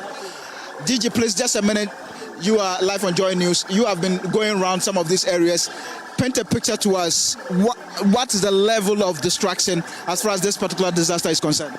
The level of destruction cannot be vividly given now because we are still in the thick of the situation. We are going around to check various areas, the intensity of the problem, and then we are directing the rescue team as to which of these areas we think they should give special attention to.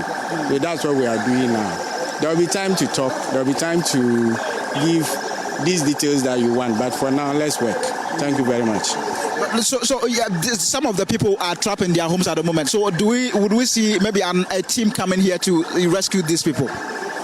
That's what I'm telling you. So I'm coordinating with other responders, those who would assist with certain special equipments like the boats from 48 and others. So as at the last time I spoke with the commanding officer, we had loaded some of the boats on low bed to distribute to some of these areas that need people to be ferried from their homes or wherever they are out of the flood waters.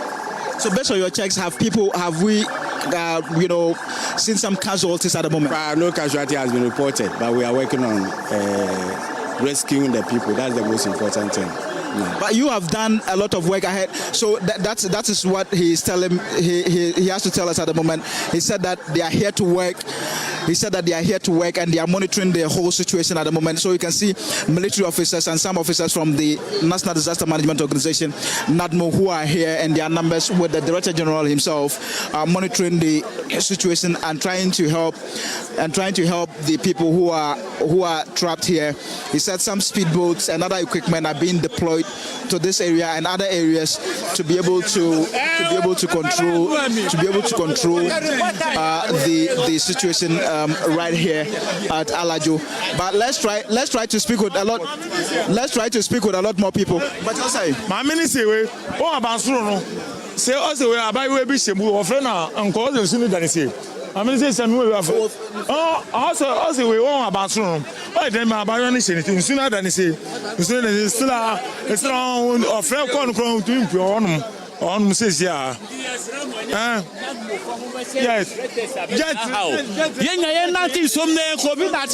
You reporter, someone can say who reporter, who namuson more, and yes, some best refresh happening and Nanti, that's a muy and penny for. Who best in Kosha, or be that chap on so a bit more them, a bit more Amaka or demo. Yet to me, but you confirm back or them, what to me, got a or someone got a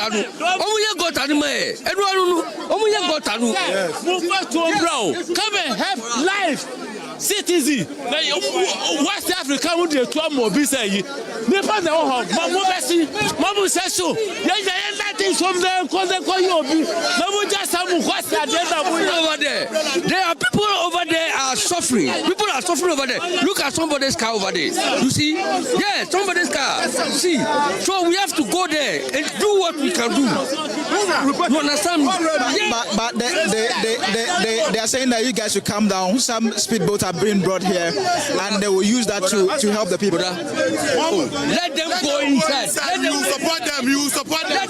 Let them go inside. I'm following. I'm inside. You go inside. I'm going. They go inside. I say You go inside. Inside here. I'm going them. No say I'm going for them. Say I'm to move here. That's for you. I'm saying. You let them go. You can name of Flano. And then we have one in Cochrane. So Macadam. So it will be a. Obeda kwa ko yiri pala. You be jeje am seni akasasa. I say yeah. Ye yanu me nkwanko ye wo inside one emla. Masa Cochrane no. It is mo share reflector. Omu ndi ati na na enkoboa. Na yimbru afo ni Cochrane no. Ebi mu bre, ebi mu aka light no so. Ebi mu aka no. Nti esramu mo be mejira no mo hwe ni wo mu ina omu ndi ati. Na enko ebeboa. Ye njo omu sakeke. Ye na ebo support omu.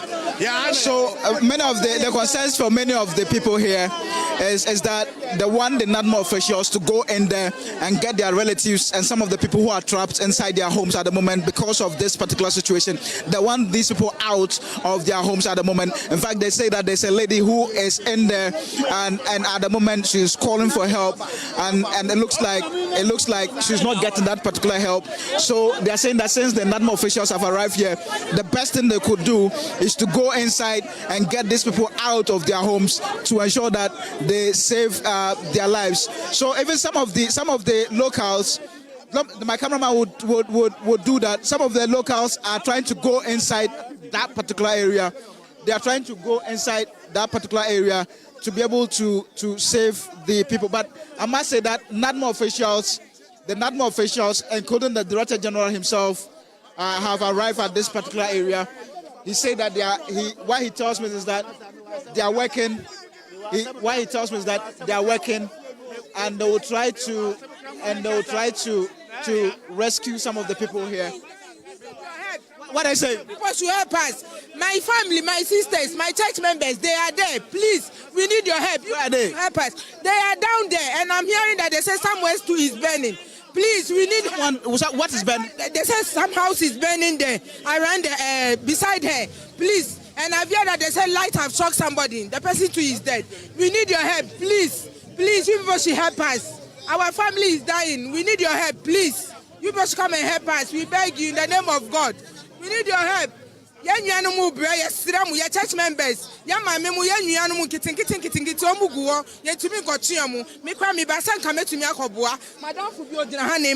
if you be so to my church members, so yes, you will be light and shocking the way. Yes, yes, so one of the NADMO officials confirmed that someone is dead through electrocution at this particular area. So the numbers also keep mounting here. Apart from the fact that the water keeps rising at this particular area, the people here to have so there's some confusion here. There's some confusion here at the moment between some of the locals and the NADMO officials who are here this morning at the moment. DG, what is happening at the moment? What's happening? What's happening, DG? I think it's a distressed person who wants to express himself. So just a little misunderstanding, but it's okay. We understand their situation, so we'll take time to... So what are you doing to ensure that some of these things are curtailed? Some of these things, you have not mentioned a specific thing. Yeah, I'm saying that, you see, the residents are kind of aggressive, exactly. And why they are saying this is that some people are trapped at their homes. I've just spoken to the NADMO director here. All the people who have called for help, for rescue, they have been moved to the church building. So far, nobody is calling them for any help.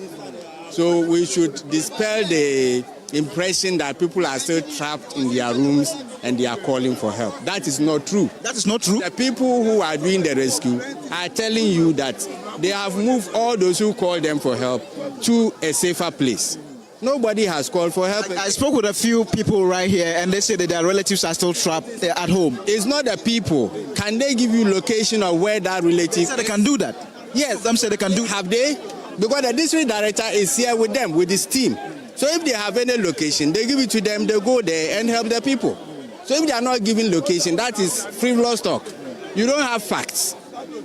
Don't let us scare people unnecessarily. We know that, yes, there is flooding all over, but let's be fair to ourselves to speak the truth. So are you saying at the moment that you've been able to rescue all the people who are probably trapped? For here, the information from the team on the ground is that anybody who has called for help has been attended to, and they are all in the safer place in the church building. If there is any other person who has the location of somebody who needs help, or what is important is that just give it to the team on the ground and they know how to. He told you, the 48 were here with their boats, except that they've realized the situation here doesn't need boats. We are coordinating with all responders, and whatever action needs to be taken is taken.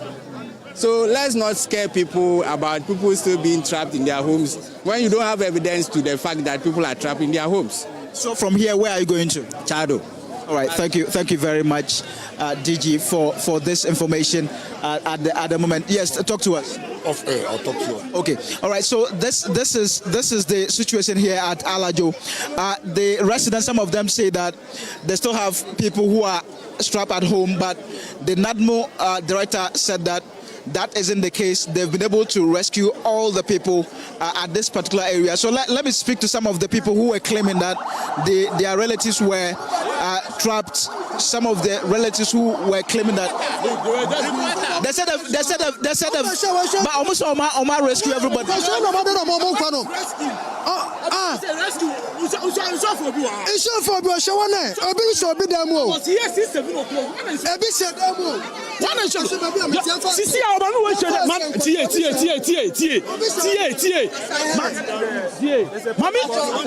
I tell you, fine. What she's saying over here, the water is not taking anyone out. It's not that funny, panel. You're quite solid. You feel Felicia. I'm only saying. So, the question is going to be. Woman, light off from the next. You're trying to do who? You're trying to do who? Who double call general? I want to say. Ebia can so my friend ye yo bantif machine ba se ko mu dia si ho no. E me wa phone kwakra. Not mo so ma rescue obia ewa. Da bi ye rescue obia de. By omo kadam. Etu machine anya se mo ba not bo for mo ba be mo je o sa na mo ko. Mo ba no dia no be ye.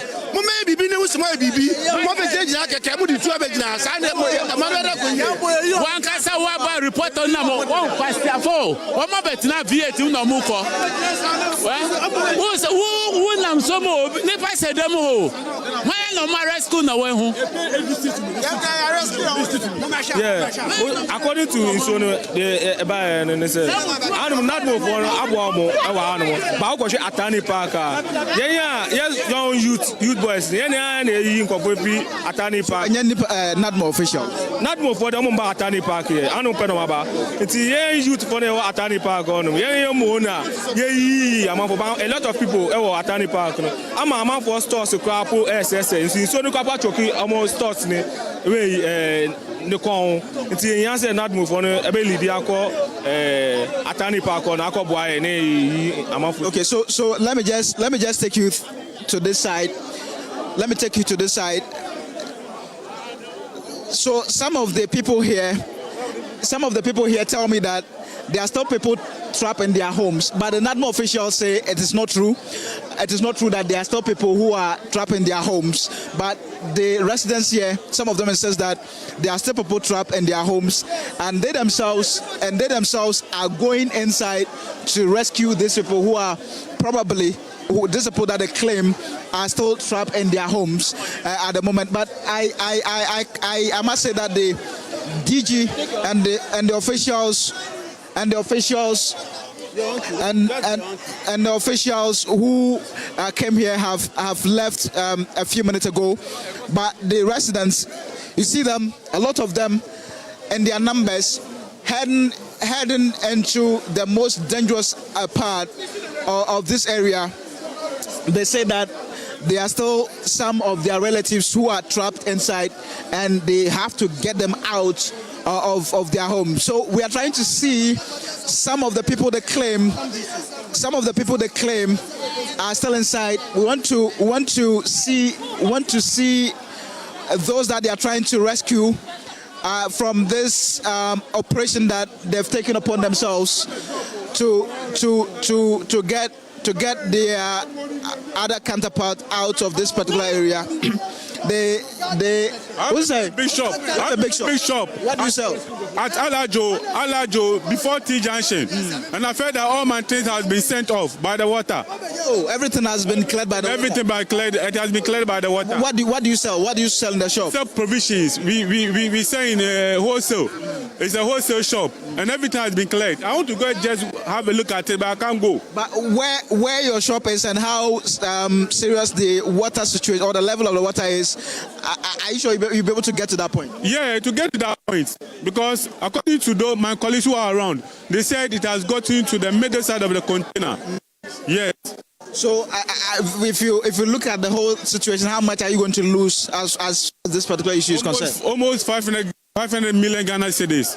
That's a lot of money. That's a lot of money. It's a very big shop. A very big shop. Very big shop. Very big shop. We wholesale, right?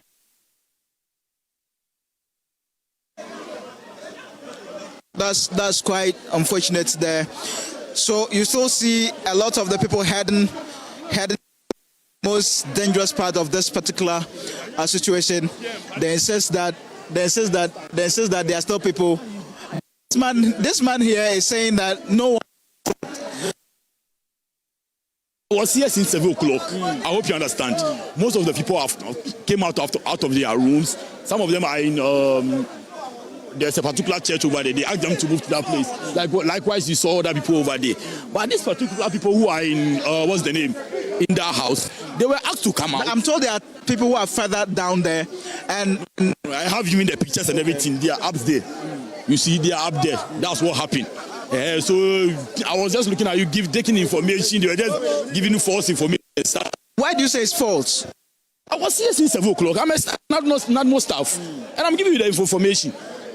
I went and rescued the guys over there, the woman over there, that particular house. I went and rescued them. We brought the children. They even left here. Are you saying that no one was trapped and no one died? No, and we've not lost anyone.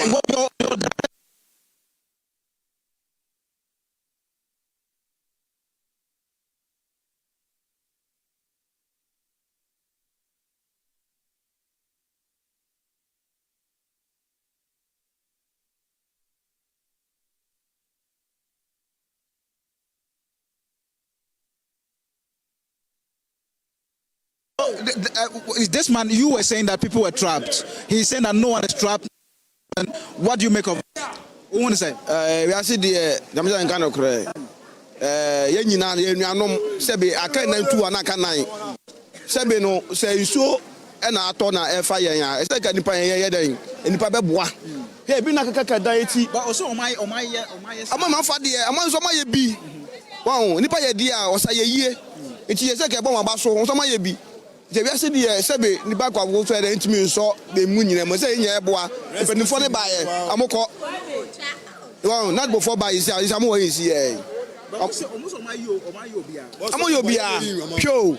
And you're not more official. You're not more for you're not assemblyman. You're not assemblyman, Bisamanue. You're not assemblyman, Tommy. And they rouse to us near Yaman for DP. But so not before some baby, like me them in Pesapu. And then I'm so many cover. Also, you ever say, what got an in what got an in what's in what top? Me, my name, Papa, near. So my sorry, but my sorry, but. Mina mana mi ya manfo. Mina mana mi ya manfo. Mina assemblyman up to now. But assemblyman wa. Regional minister mbaye. Not more officer. Moi baha moi session. Who reporter po na musomo. So enye na muso. Ewu akase mi no ya ukwasi awo. Say mi ko na ko hu say papa bi atrapo. Mu ni nam ha kwasi amu bia mu be sa ko ka che ma. But we also hear more not. Nadmo. Why say? We also hear more now.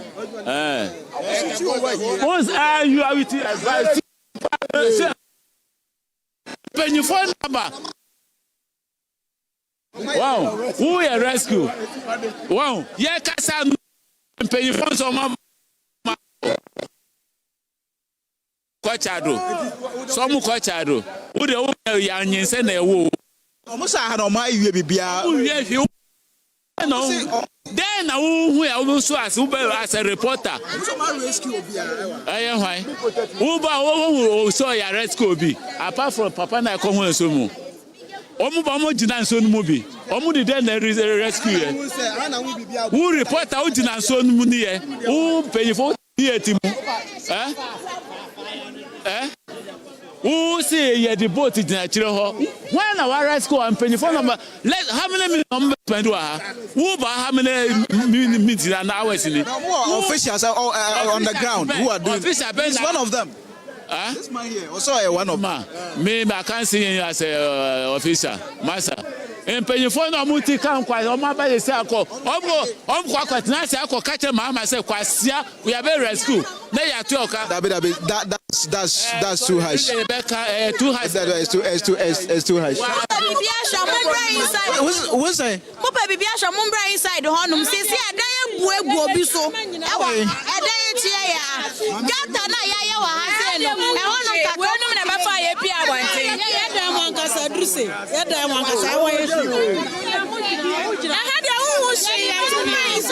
So, Nipper.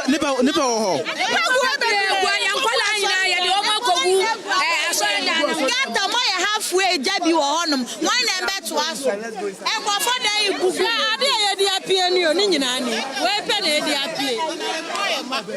let's go inside.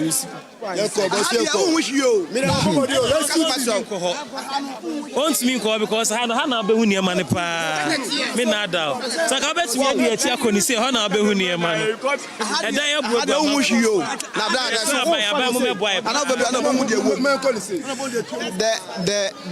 In fact, some of the residents still here tell me that the situation is some people are trapped in their homes. That's what they are claiming. The NADMA officials said they've been able to rescue everyone here, but the residents have refuted that, telling me that there are still people who are currently inside their homes. They are unable to come out of their homes and all of that. So this is the situation here at Alajo, and we are still monitoring all the developments, and whatever be the case, what say? What an I say, a bridge, wall, fence wall, abu dam, you know, I can go to actually here. Abesha, there be a modia mumba peja bridge in Mumaya. Mumpaja bridge in Mumaya, and no, Bibia Subayacha. Debia mobile interview na mokwa adanso ne bodende enso ya yiye fiero mama hwehwa ye adan so ne bodende ti yesra ban onti ebio ya ne ya branti yesra mo dia mo paja bridge ni mo mayan anu na hia yan mo paja bridge ni mo aye ni problem. Okay, thank you very much. So for her, she says that the bridge, they have to elevate the bridge so that it will be able to contain the huge flooding that comes to this particular area at the moment. So this is the situation right here at Alajo at the moment as.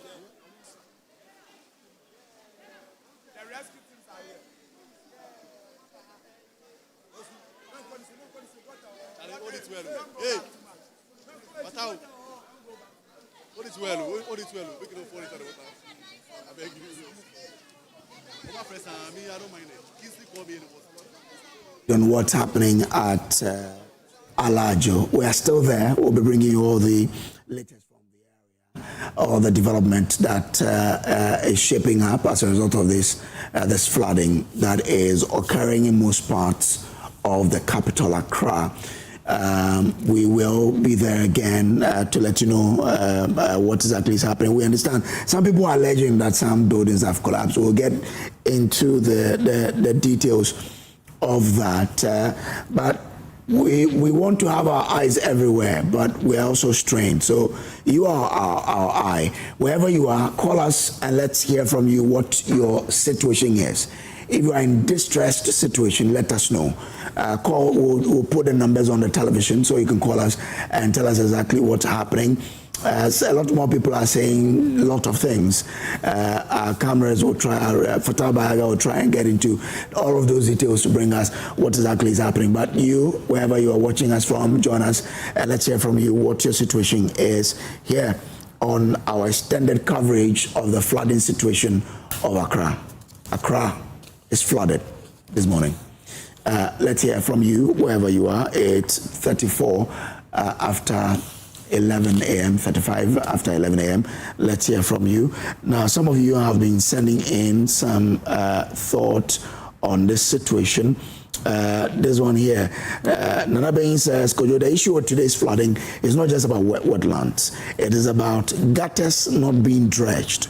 Where our gutters dredged this year ahead of the rains. What is the director of drainage talking about? Well, I didn't see major drainage or major drains being dredged. Let's see how this goes. Good morning, Kojo. The floods and most of the disasters we encounter in Ghana are product of indiscipline and non-enforcement of laws. If deviants are made to face the laws, incarcerated or given community sentence to clean the neighborhood, they will set up and do the right things. Okay, so that's coming from Mr. Justice Governor there. Okay, so I have Bayaga back on the line. Let me connect back to Bayaga. Bayaga, so run us through exactly what the striking things have been, what people have been telling you that you think are striking. I had someone tell you that a building has collapsed, whatever. Run us through what the striking things you've heard from Alajo have been so far. I want you to run us through what the striking things the residents in Alajo have told you so far. Floodwaters have inundated this part of Accra. Many of the people here have been left stranded. A few minutes ago, the Director General of the National Disaster Management Organization, Joseph Kuyon, himself came here with some officials, and basically what they're saying is that they are trying to rescue so many people across the city. According to him, it's not just Alajo, it's a very widespread situation, and that's exactly what they are trying to rescue many of the people here. And in fact, when I got here, many of the residents, several of them, were trapped in their homes and unable to come out because of how huge this particular flooding situation is. I spoke with a woman who was in tears. She told me that 3 of her children were trapped in their home because of the huge flooding situation right here at Alajo. In fact, I entered a room and a man whose belongings, almost everything, were inundated by this particular flooding situation. We will try to get words from some of the people who have been affected by this particular situation, just to hear, from them. So you see some of them trying to come out of their homes at the moment. Many of them trying to come out of their homes at the moment here at Alajo. But who are flooding? No, Hamusai. Oh, I had a higher power. A higher papa was a company for a baby.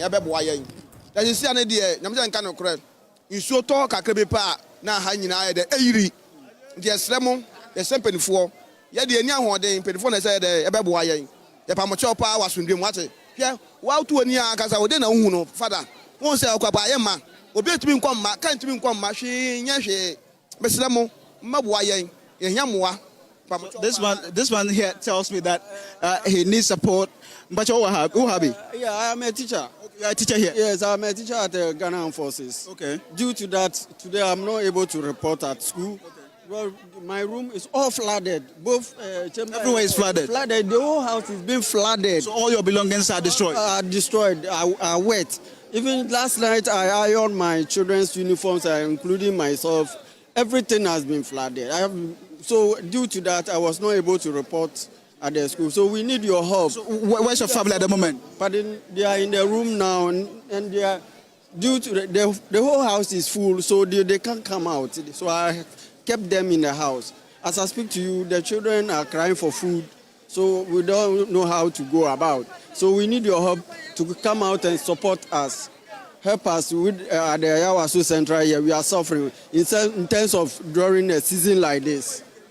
Like this, we are in. I mean, you can see yourself. You can experience what is going on. So we are pleading. We are pleading the government to come and support us. All right. So let's speak with the constituency chairman, who has also arrived here at this particular point. Please, what is your name and what is your own assessment of the situation here? Okay, my name is Honorable Harry Otuwesi, the former assembly member of this particular area, and currently the chairman of the constituency. I was just called to be told that this place has been flooded. It's a worry situation in this particular ward or this particular area, and as we speak, my able MP is on process to make sure this particular situation or this issue is being resolved. What do you mean by he's on his way, or he's trying to ensure that this particular issue is resolved? The gutter needs to be reinforced, because it looks as if it's below when it rains, you see. So it's in the process, and then my MC is also forcing. We've come to capture this event or this situation, and so we are in the process. And so when I was just called yesterday, yesterday was Sunday and funerals and things, so I took in something. I was asleep. when they called me. So I have to rush and come and see or come and assess the situation. So let me assess it first. Thank you very much. So let's get inside there and speak with a lot more people who are monitoring the situation right here at Alajo as floodwaters have taken over almost every part of this particular area. But you know, I have to say.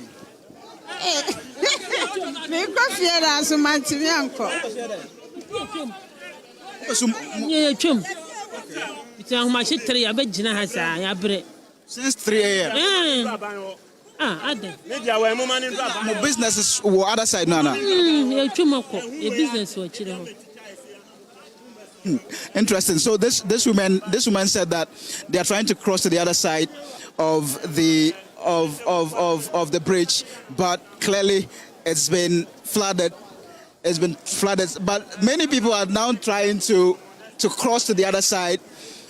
They are trying to cross to the other side at the moment. So let's speak with. But what's it saying? So many years in the bridge way and how can see wala jua. Yeah, how can see pani bridge way and I got away waha.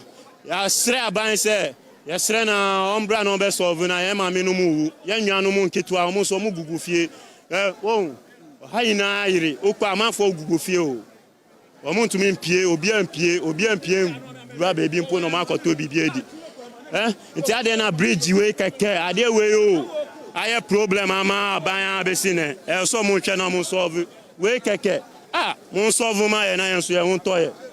So they're basically saying that this bridge is too small to be able to contain the huge flooding. Yes, the flooding situation here, and they want authorities to work on the bridge immediately to ensure that this particular situation is addressed. Let's speak with a lot more people. Here. But your flooding, how do you feel about this particular situation? But we'll still get to speak with a lot more people who are here at the moment. You can see how serious the situation is at the moment. In fact, now the water has even subsided, because when we came here first, everywhere, in fact, we couldn't even get to this particular point, but it looks like the situation is now better. But let me speak with a lot more people. But please, how do you feel about this particular situation? No, now the rain is reducing, everything is going down, so let's hope for the best, you know. But you were here from the start. Yeah, I was born here. I'm here forever, you know. Even today, you were here early in the morning, and you told me that people were trapped in their homes. Have they been able to come out now? Now we have saved a lot of people now, so now we thank God that everything is down now. You've saved many. Need not more. We still need not more. What do you want them to come and do here? They should come and check around, because we can't enter every corner. It's their work. It's their job. They should do it. We are all Ghanaians, you know. So they should come and help us. I was told that a building collapsed on someone. Have you heard of that too? And for now, I didn't hear such news. You know, everything is okay now. Thank you very much. So the bridge, at the moment, it's better. It's better, but the water is still on top of the bridge, and many of the people here tell me that they are trying to cross to the other side of the bridge. I don't know. So, how do you feel about this particular situation? You are saying, come again. How do you feel about this particular situation? This has been in existence for the past 30 years and over. Formerly, I used to reside around this area, so I know the situation here. The main challenge is about the bridge. This bridge is very down. They have to raise it high so that the water can have a free flow to the other side. That's what is happening. So they need to solve this problem now. They shouldn't wait for anything else. They should solve this problem. It's about the bridge. That's the situation here. Earlier, I was told that someone died, and his death is connected to this particular development here. He was electrocuted right here, and it was because of this particular issue. A lot of people were trapped, but at the moment they are trying to now come out of their homes, because the water situation has has receded at the moment here, but some of the people here are still trying to cross to the other side. But I don't know, why are you trying to cross why are people trying to cross to the other side? Well, we have some family members there, so we are trying to help them out. So we are hoping for the water to come down. They will cross to the other side of the road. You want to go and help your family members? Yeah, sure. I have someone at the Polo Junction area there. That's on my bridge, my young bridge. I'm going to try my phone was on my bridge. I can as soon as possible. You're ready to see him. What's the why?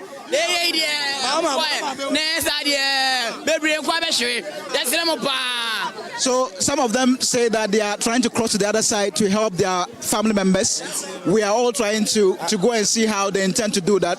The NADMO officials came here earlier, but the residents, in fact, according to the DG, so that's Fatal Bayaga there reporting to us from Alajo. Now, Professor Boateng says, even the world's best drainage systems would struggle to cope with over 2 hours of torrential rainfall.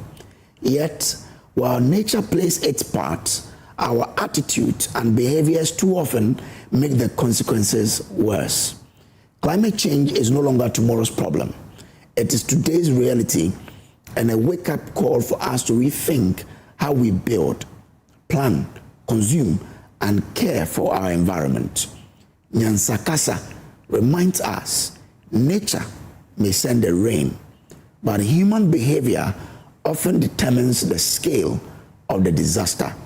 The time to get our act together is now. Let me bring in Alex Kenate because the other part of Alajo, the Ghana Church, there's a development there, and Alex Kenate is part of the PR team of the Ghana National Fire Service. Alex Kenate, I'm grateful to you for joining. What's the latest from the Ghana Church now? So as it stands now, the whole of the Alajo Gata has overflown its tank, and the Ghana Church is a very bank the Gata. And from where from our flat, even here at the service flat, we've done a humanitarian service where all the people who are displaced, we've brought them to our flat to offer them shelter. Personally, even at my porch and my kitchen, there are people here, we've provided them with breakfast.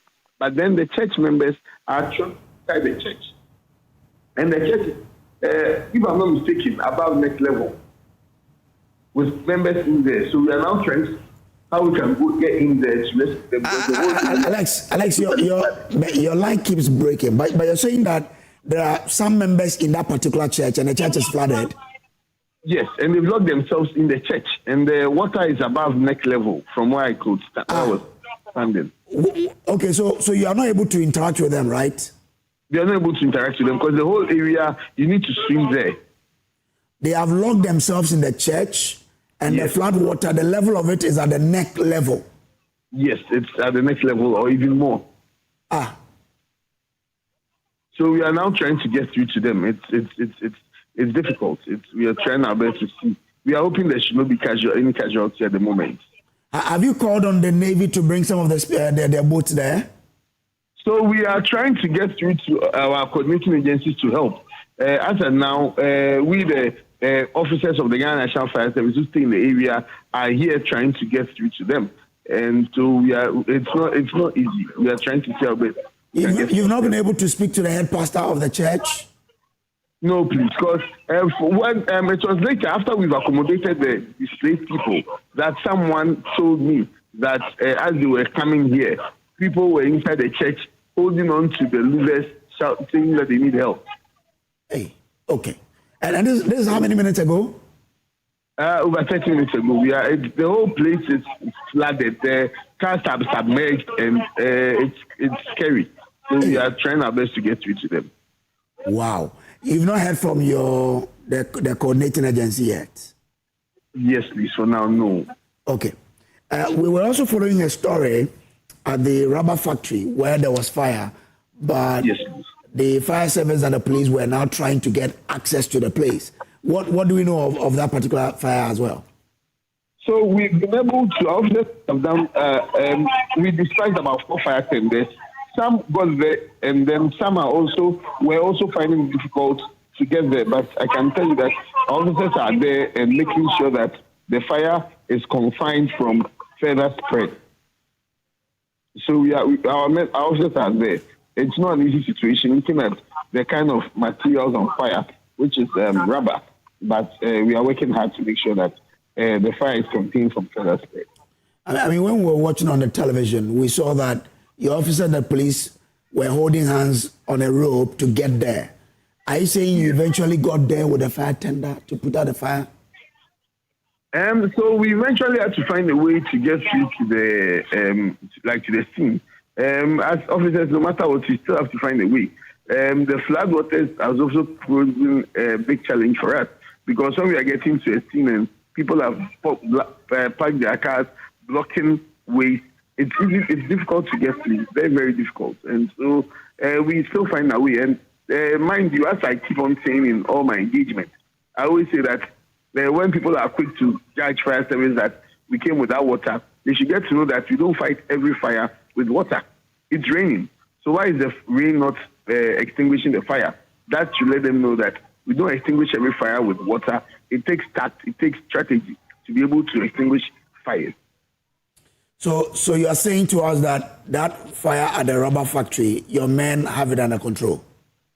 No, not under control yet, okay. But our men are working on it. Under control in our books is when the fire is out of danger. Okay. We are working hard to confine it from further spread. So I would say that they are on top of issues, but the fire itself is technically not under control. What about other areas? Because you are part of those organizations that would coordinate the disaster that we are seeing. What have you been hearing from other parts of the city as well? So there's been a lot of, our officers have been involved in a lot of rescue activities, including Taifa. Our officers just finished with the rescue activity at Taifa, at Ningo, at Mutual, at Tema Town, at Akosua, at Yenyano, at a lot of places. I've lost count of the places. So I would be able to probably get a better number at the end of the day to be able to get a proper number because the calls keep coming and our teams keep getting dispatched every few minutes. Okay. Now back to the Ghana church thing. If it was 30 minutes ago when the water was at the neck level, what's your estimation of where the level is now? It's still at the neck level. Okay. It's still at the neck level. I had to go above to the last floor of our flat just to be able to get a good look at the place, and it's a scary situation. We are marshalling as many people as possible to help us swim because it's not somewhere you can walk to. The water in the whole area. Cars are submerged. Even mini buses are almost submerged. You can tell you the level of the water. So we are doing our best. We are doing our best to make sure that we get through to them. We are just hoping that we just want people to be careful of where they seek refuge during rains. And even if you seek refuge there, please make sure that the place is not locked so that it's easy for us to get through to you. Because right now, once we even get there, getting through to them will become another challenge because they lock themselves in there and the rain would even make it difficult for us to open the door when we get there. So how many more minutes do you think these people in the church auditorium have before the water probably? Can you come again, please? I'm asking how many more minutes do you think the people in the church auditorium would have before the water completely, overtakes them? Now I see that the rain has subdued just a little bit. Okay. We are hoping that the rain will start subsiding. Mind you, the big gutter at Alaju is overflooded these banks and has even taken away containers and cars parked close to the church already away. And so it's making the people in there, it's putting them in a very scary situation. But we are just hoping that our intervention will help at least save some lives. Okay, all right. I'm grateful to you, Alexia. But do stay with me. Do stay with me. Don't go yet. So, some people are also talking about building collapse and what have you. Have you heard anything like that? So I heard of a building collapse at Ablikuma. So our team from Amasaman were dispatched the scene. For now, I was away from the walkie-talkie for a while I was trying to get to see the situation with the Ghana check situation. So I would have probably catch up information. Yeah, but. So apart from that, have you heard of any casualty anywhere from your monitoring? So at Taifa, there was a casualty. Fortunately, he didn't die. He was injured. So officers from Medina got there and were able to help get him and other people to safety. For now, that's the only casualty I can confirm. And these figures or a lot of this information will definitely trickle down or come down to us after, probably in the course of the day or a bit halfway through the day. Okay.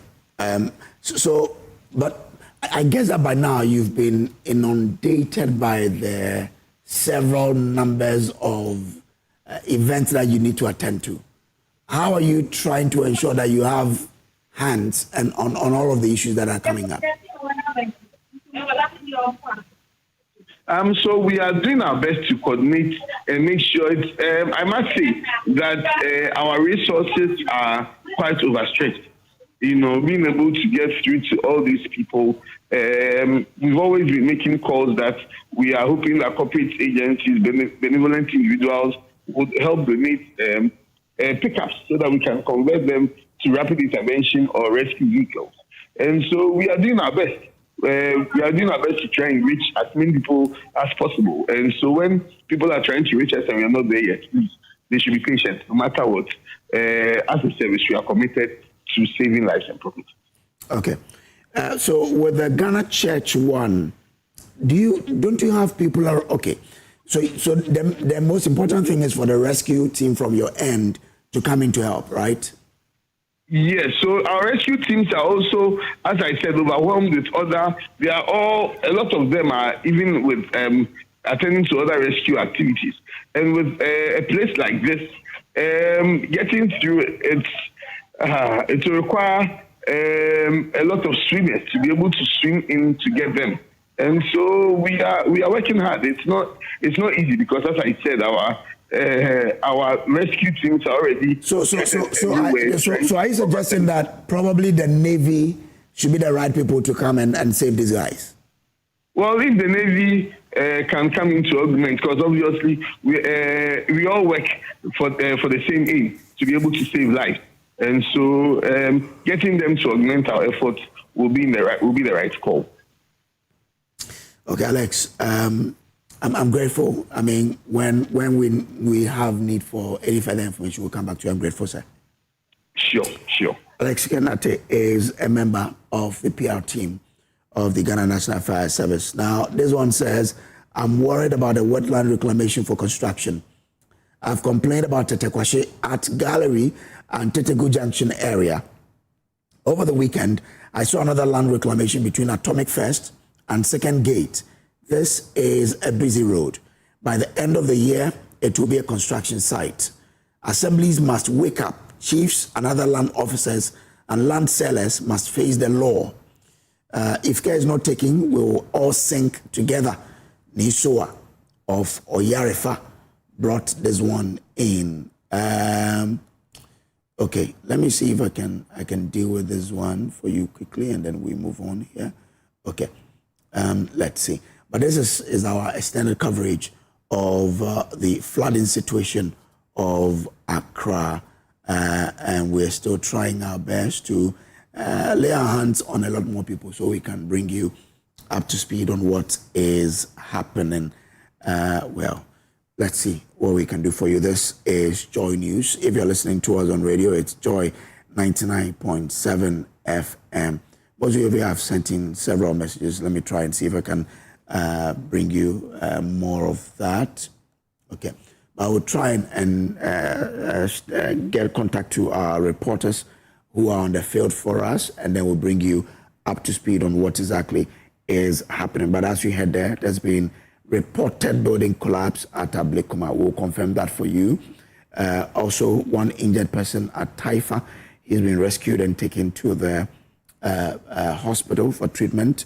But the Ghana church, that situation is quite a serious one. The Ghana church, we understand that there are some church members who are stuck in the church and they don't have anybody to rescue them. According to Alex Kenati, the water level is at the neck level, and they will need rescuers to help them deal with it, especially from the Navy, because as he says, you will need people to swim to get to the people so that they can be rescued. Now, Accra is once again counting the cost of heavy rains as flooded streets, stranded people, with cars being taken by flood waters. I mean, earlier, where you were joining, you could see that some people were even taking electronic gadgets from flood waters because I think a container had, falling. That's what you can see on the screen. A container had opened somewhere. The flood waters had carried the content, and they were busily taking the electronics, which were part of the content of this container. We're busily taking them from the flood waters there. Now, we've also been speaking to Dr. Ignatius Williams, Deputy Director of Operations at GMET. He says we would likely see rains of this intensity, but with slight differences depending on where you are throughout the week. So you should be ready for something like this. He's advising that we listen to GMET for their warnings.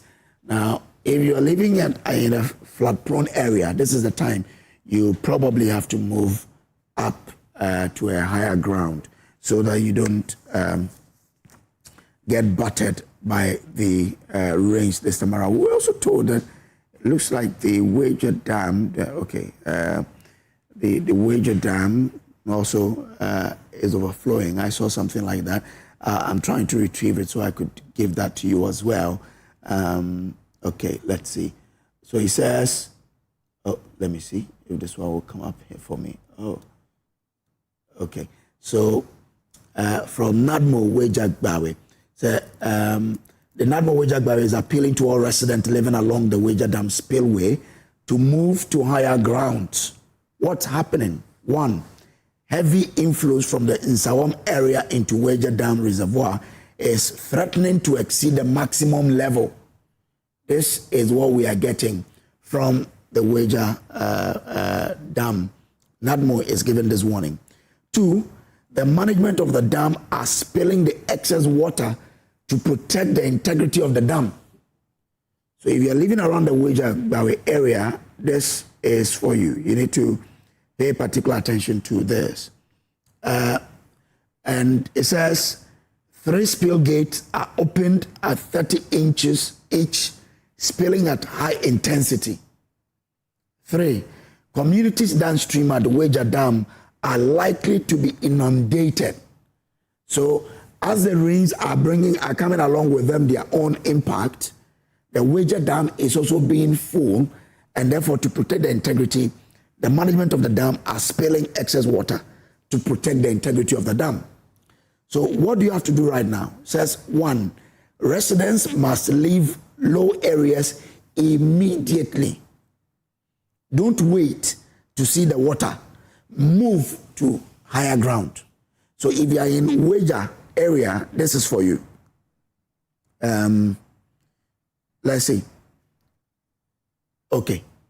And then again, alert neighbors, especially the elderly, children and those without phones. Knock on doors to help them. Carry essentials only. IDs, medicines, phone, charger, small cash, key document in waterproof bag. Avoid crossing flood waters. 6 inches can knock you down. 2 feet can carry a car. Contact NADMO if you need help. That's from Wager area. But let's bring you what has been happening so far. Accra is once again counting the cost of heavy rains as flooded streets, stranded commuters, and submerged homes disrupt life across parts of the capital. Today, we focus on the unfolding flood situation, the emergency response, the impact on residents and businesses, and the questions being asked about the city's preparedness as the rainy season intensifies. This is Joy News, your home of independent, fearless, and credible journalism.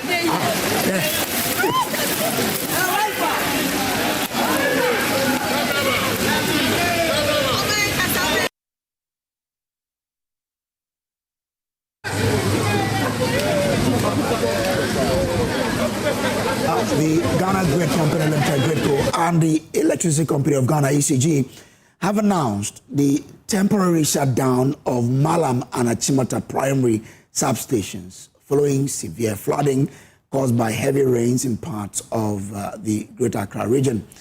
Now, as brought to you earlier, in a joint statement, the two power utilities say the precautionary measure was taken in the interest of public safety after floodwaters affected critical electricity infrastructure at the substations. They explained that the flooding posed significant risks to electrical equipment and operational personnel, making it necessary to temporarily suspend power supply until conditions are safe for restoration. Now, GRETCO and ECG say they are closely monitoring the situation and carrying out detailed assessments of the impact of the flooding on the transmission and distribution network.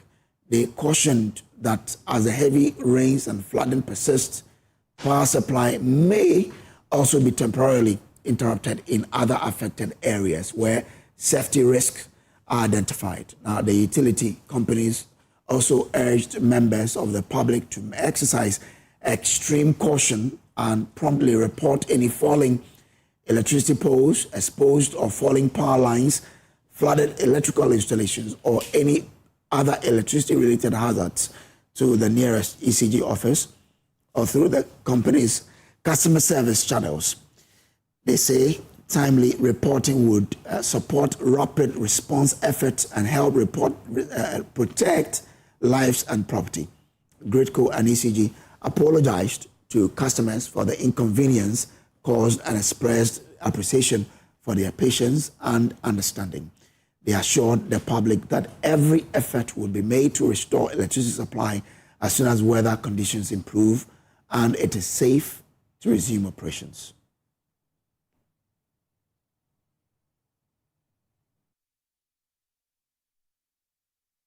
Now, let's now bring you what's happening on the Accra-Takoradi Highway in relation to what the rains brought. Now, there you have it on your screens now, gridlock on that highway. Earlier, we were telling you that if you're planning to travel into Accra and you have not moved, don't. If you are planning to move to Takoradi from Accra and you have not moved, don't move. There you have it on your screen. Heavy gridlock there. Let's listen in.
Chief, which number is how many minutes? 2 hours, 30 minutes. 2 hours, 30 minutes.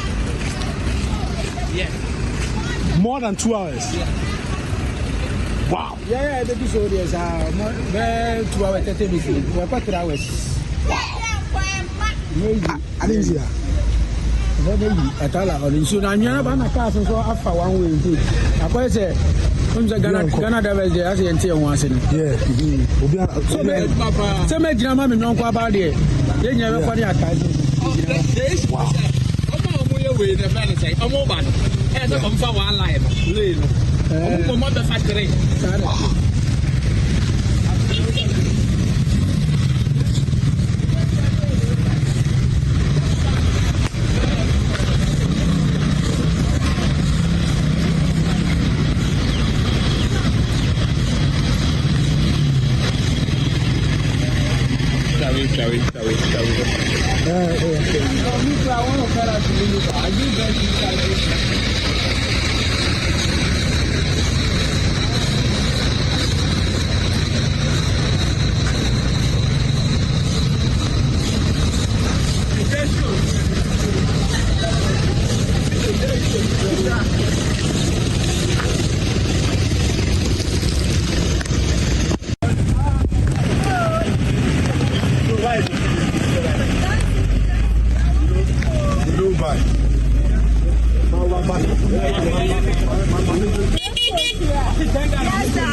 to bring in Maxwell Agbaba, who has been engaging some people on the, in that video you saw there. Maxwell, so what more can you report for us on the situation on the highway? Well, Brace, it's, I don't even have the word to describe what is happening here on the Accra-Takoradi Highway. As it stands right now,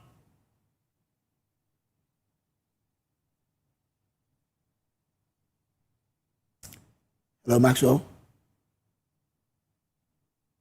Hello, Brace, can you hear me? Yeah, your line went down a bit.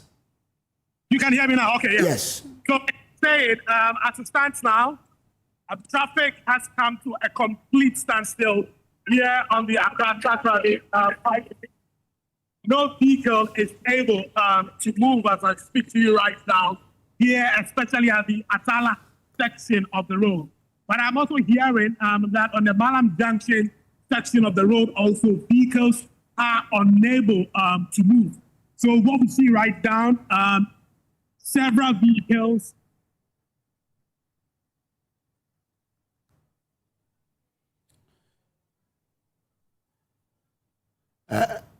Hello, Maxwell, kindly unmute so we can hear you. Hello, Maxwell. If you can hear me, kindly unmute so we can hear what you're telling us.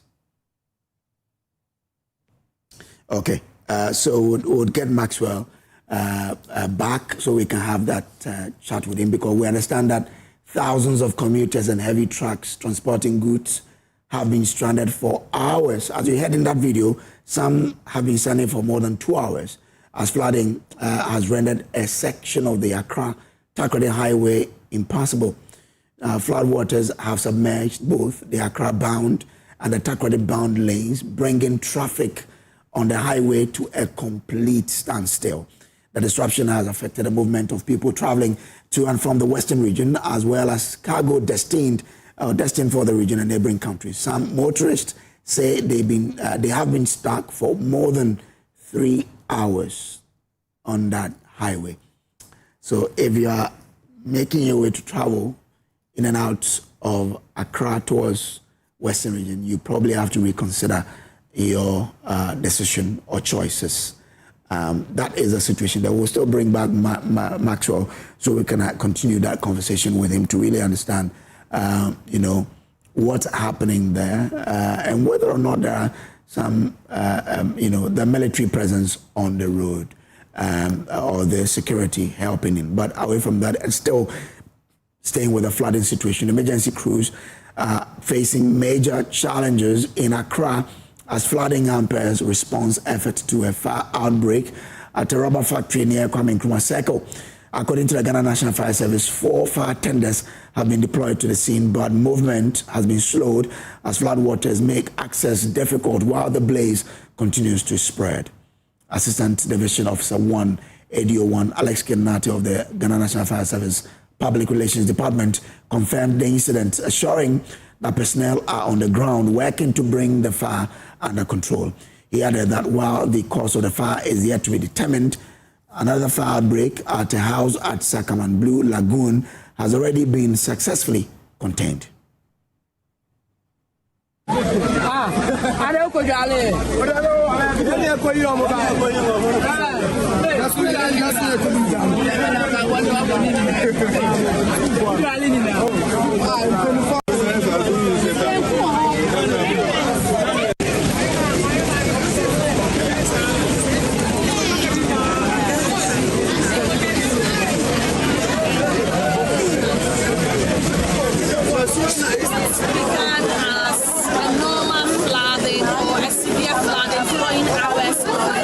Torrential rains here in Accra for more than some hours now has now escalated into a severe fire emergency.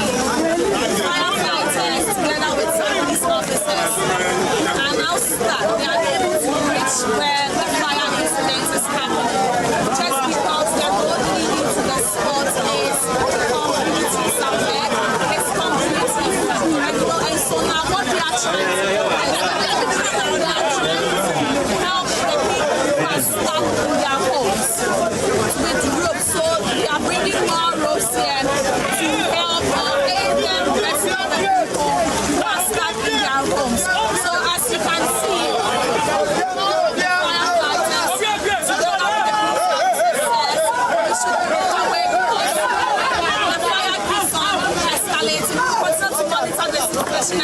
Kojo saw you in the floodwaters trying and following the police officers and the firefighters. What can you tell us? We were here before the rain started. So the time that the rain was coming and we were asking for the life jacket, but they said they are working with commands. And that one, I respect that because I was once a cadet member, so I know what is going on in the services. So then later they gave us the life jacket. The river was almost full. So by God's grace, we rescued about 5 lives. Yeah. But with the fire situation, about the fire situation, we don't know what happened. Before we know, they said the market is burning. So I was in the room. So the time I get out, I've seen the fire has already burned.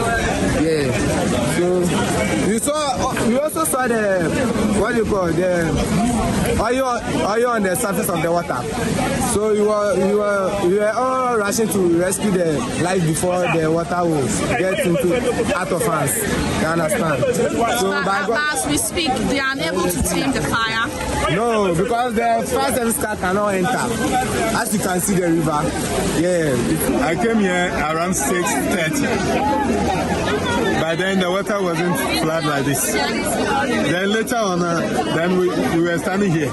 Whilst we were standing here, close to East Cantonment, middle here. Then I saw that somebody was blowing alarm that there is this factory over here that is burning. So we should come and see. After we observe them, we realize that it's true. Then we see the fire starts spreading. The fire starts spreading to the other side of where they are selling the biscuits now, and it has get to where the rubber people are.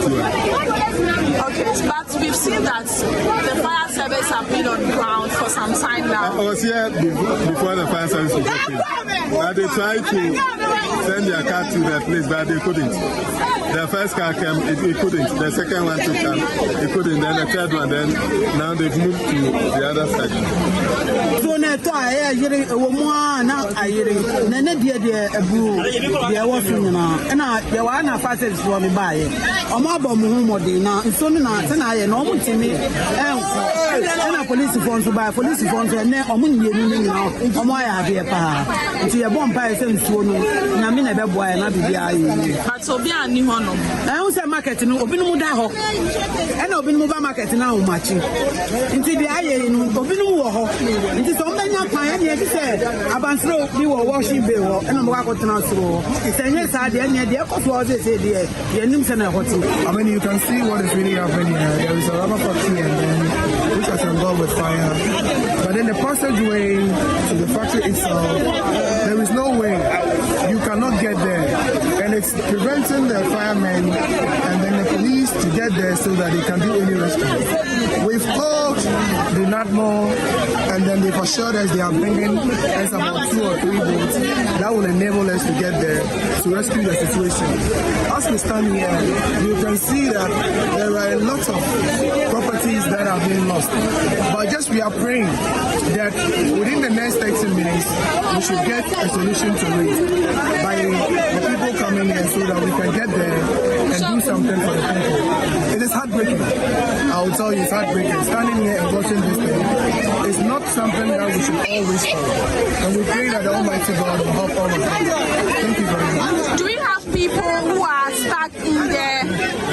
For the market as of now, I cannot say it, but the other buildings around it, there are people there. Now we cannot say anything until the end, and then we look at the situation and then we can calculate it. Thank you very much. So far, he found a way to me a bomb. The uniform you know, I say, then you is a crab. I say, baby, I do need to just some the boats in the bar. Yeah, they were the woman, they are papa. It is so new room. So new room, I'm a hair black. It's a jar, don't know how to say. It's your mama down on my flat. Both phone, you know, me, you are my wife. You ever see I say, I black. They say when I do you want to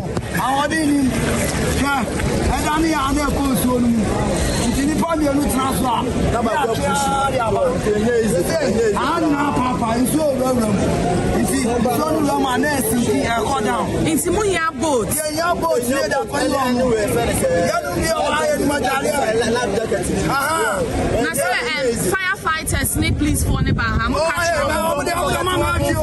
Officers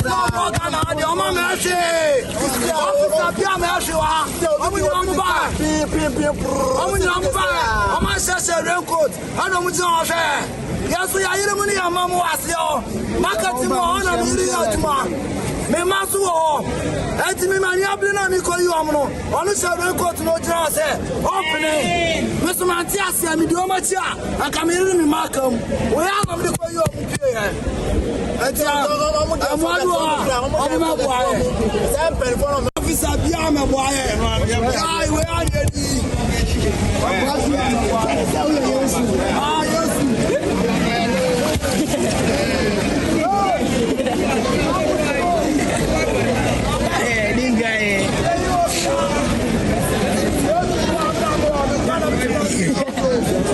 Home, stay home. If you are in a low-lying area, find a place that's elevated, and that's really the best we can. Limited with the equipment that they have. You know, we just brought a rope and some extra life jackets to give, but it's not enough. It's not enough. I think we need to get past the point of being reactive. We need to be preemptive. The resources need to be given to the necessary agencies so they can be prepared. What about the fire incidents? How are they able to? The fire is still burning. It's happening in the plastics market, and unfortunately, the plastics are fuel for the fire. So we're basically trapped here in the sense that we are unable to do much about what's going on there. And the women are devastated because after this is all over, they have their lives to go back to, and they have nothing to go back to at the end of this disaster. It's just this is terrible. So this is closer to the place, very, very much closer to where the June 3 disaster occurred in about 11 years ago now. And the people here say they continue to experience the same situation. So as we speak, they are still not able to tame the fire. As you can see in your shots, it's still burning. We can see the flames. People have tried as much as possible to rescue a number of people who are closer to the people out there. They are still there trying to rescue more as they can. But like they said they want more resources. They want their boats and life jackets so they are able to rescue. They are making some allegations that the firefighters are not helping matters, and so that's the situation here. We'll continue to monitor and bring you all the details. So Ramat Bashiru herself is on the ground now and joins me on the line with more. Ramat, where exactly at Circle is this fire, and has it been doused? Brace, as we speak, I'm currently at Odona Rubber Factory. It's very closer to the Odona market here at Circle. About 5 buildings away from the exact place the June 3 disaster occurred. And as we speak, the firefighters, now their focus is on rescuing the people who are trapped by the floodwaters in their homes. But they are unable to bring the blaze under control because the road leading to the specific scene remains completely full. It's submerged. They are unable to maneuver their way there. And so, as we speak, they are just using the rope to rescue people. But right now, as I'm talking to you, the Member of Parliament for Clote Kole, Dr. Zonato Adjuma Rawlings, is here, and then she's ordered that more items are brought to the firefighters and police officers to aid with the rescue operation. And so, as we speak, there is currently 2 boats here on the ground, so that the NADMO officials, firefighters, and the police officers will use it to bring the people who are trapped in their homes. I must say, the people here says 11 years on, it's completely no different from what happened on June 3. And so, for the market women who were in there speaking to them, they said immediately they noticed there was a blaze coming from the rubber factory. They had to escape the scene, and so they are safe.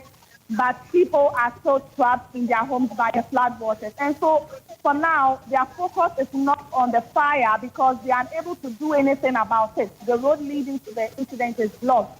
And so now their focus is on rather rescuing the people who are trapped by the floodwaters in their homes. You mentioned that the road leading to the place is completely submerged.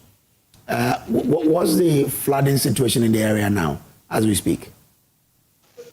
Indeed, a lot of people are trapped. They are just trapped in their homes because, you know, before you get to where the incident is, the fire is happening or the blaze is coming from, there are people who live around. So like I said, there are about 5 houses or buildings before the exact place. And so those homes are where it's actually people are in there. The residents here say there are people who are trapped. And so the rescue operators they are just trying their best to use the rope, and just now they had the boat to just say they are able to bring the people out. And so for the flooding situation, I must say that it's something that the people are really, really worried about. I mean, speaking to them, they tell us that for 11 years now, they've been experiencing similar situations and nothing much has changed about the situation. And so they are able to rescue about some people. They are trying, for the number, we can't really tell for now.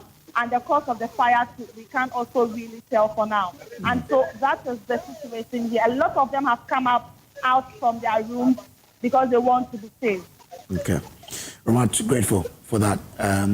Now, heavy rains have caused the Odo River to overflow, leaving sections of the Averno Junction Circle stretch and the Atinka Media Village area inundated.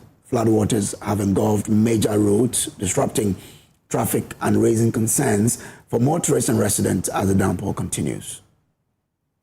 I'm already wet, but for many of these people, one of their major concerns will not only be about the rain, it will be about this, the fire incident that's currently happening. They say the Ghana National Fire Service is currently being indecisive with its actions and is calling on the Ghana National Fire Service and all emergency services to act decisively and quickly to ensure that this fire is already doused.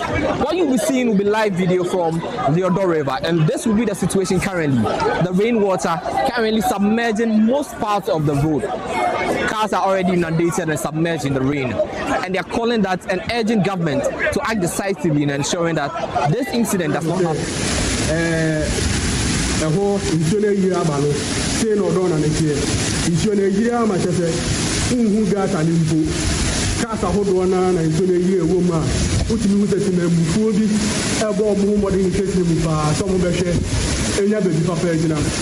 Now, as I see, I don't know what I say. The video move 10th floor, so enemy or don't know it. I'll be with you, a Yipa and Yassima. You know, and none of things you Actually, few minutes ago, I was standing here. How is this possible?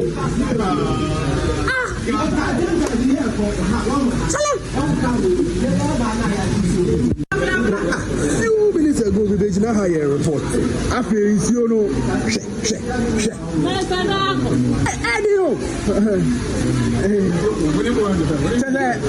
who that we crazy now? We get an airport.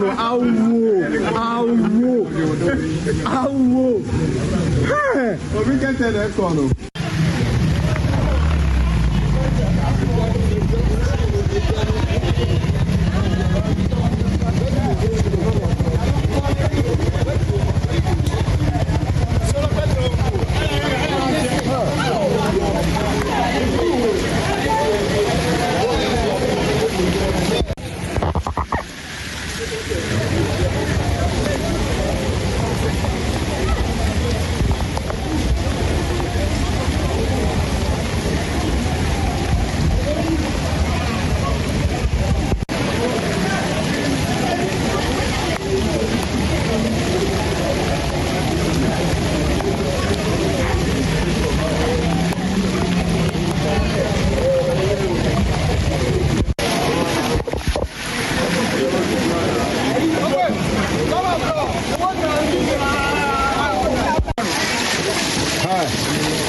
Get the moment as a mamu wins this year.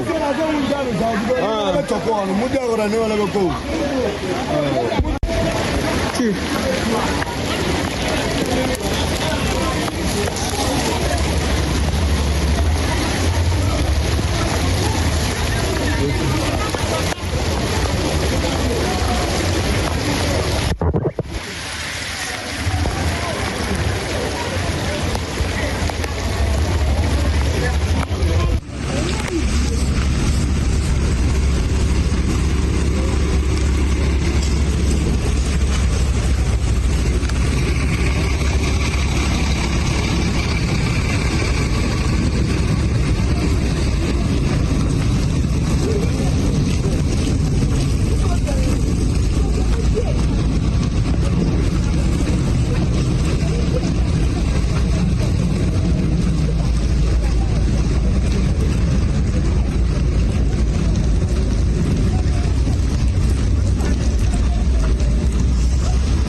how many minutes? 2 hours, 30 minutes. 2 hours, 30 minutes?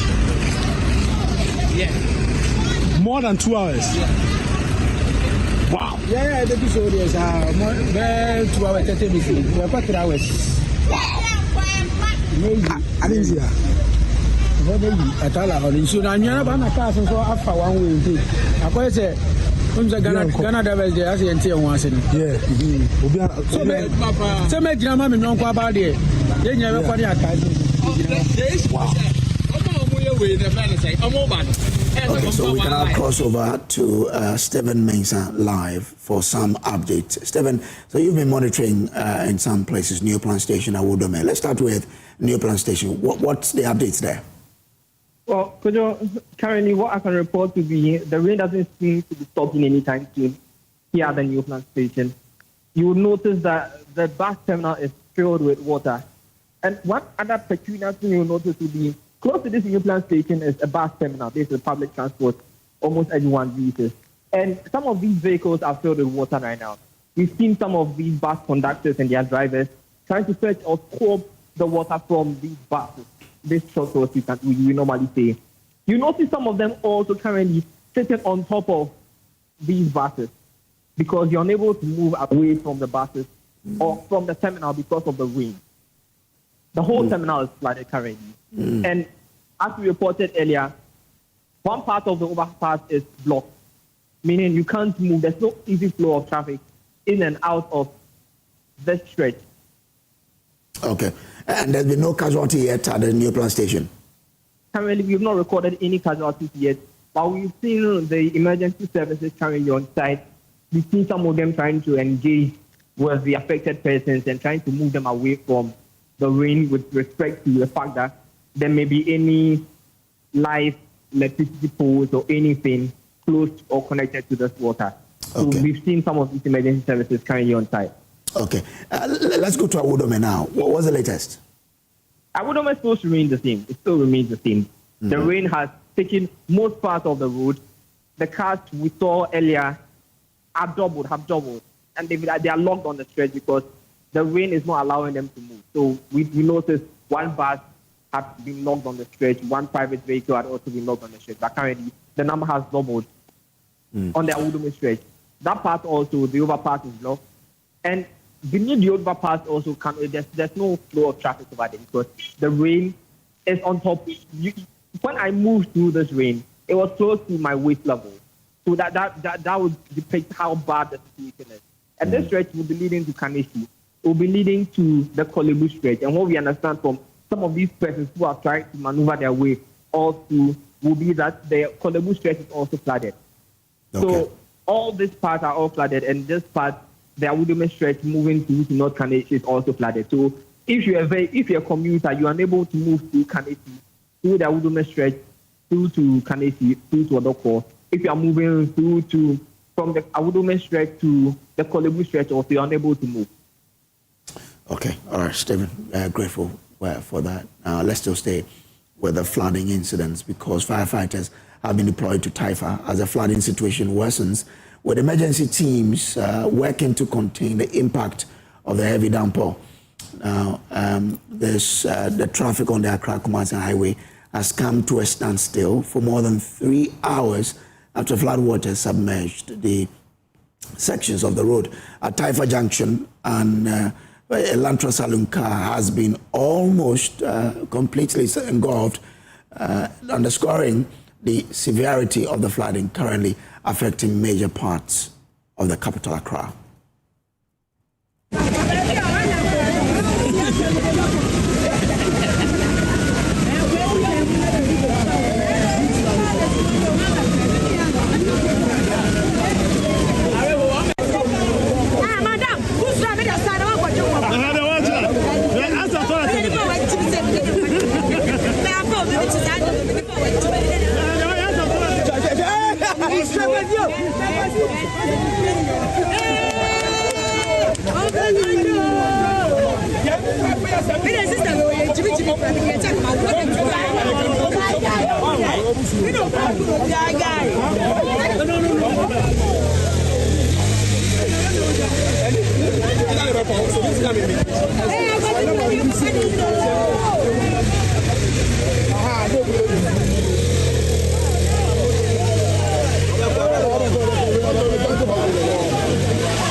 My colleague Na Moko joins us from Taifa. Now, where are you now and what is the current situation?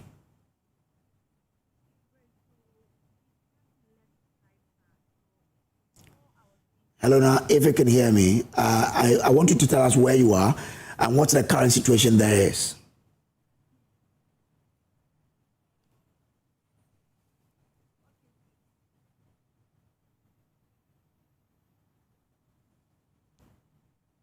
Okay, so my colleague now is at Taifa, and we will be taking you there live. She's been there since morning, covering the situation there. We saw gridlock, and as you can see on your screens now, heavy gridlock on that stretch of the highway, and we want to take you there now to get the latest update on that particular stretch.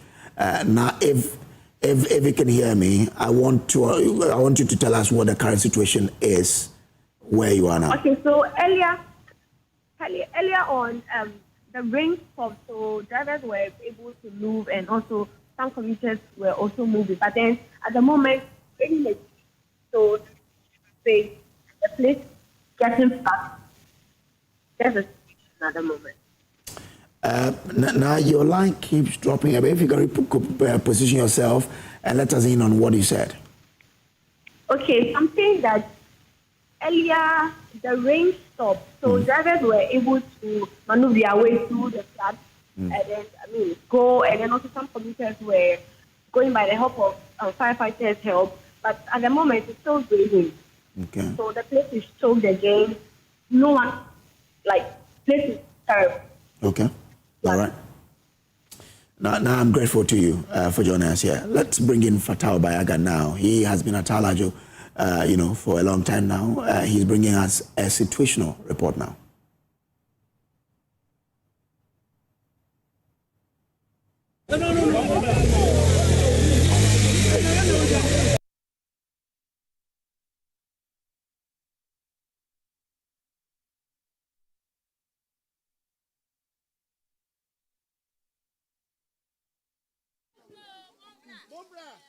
Do you speak English? Oh, yes, I do. Good. So I will speak with...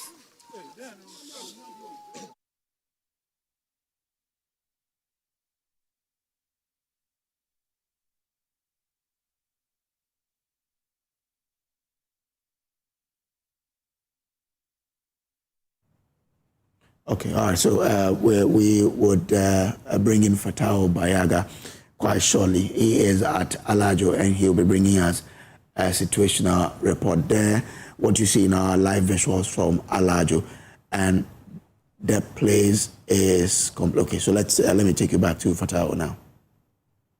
Here tell me that they've not seen this for a very long time. In fact, this is the first time that they are witnessing something like this. And in fact, the places that we've gone to, it's been a very serious situation for them. And as you can still see behind me, you see that the flood waters are still, even though it has subsided at the moment, the situation is still very serious here.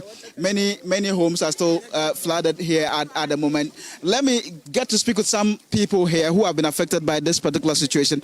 Madam, thank you very much. You're live on Joy News. Talk to us about this particular situation. I don't even know where to start from, because we are all inside and then the whole place, started flooding. We didn't even take anything.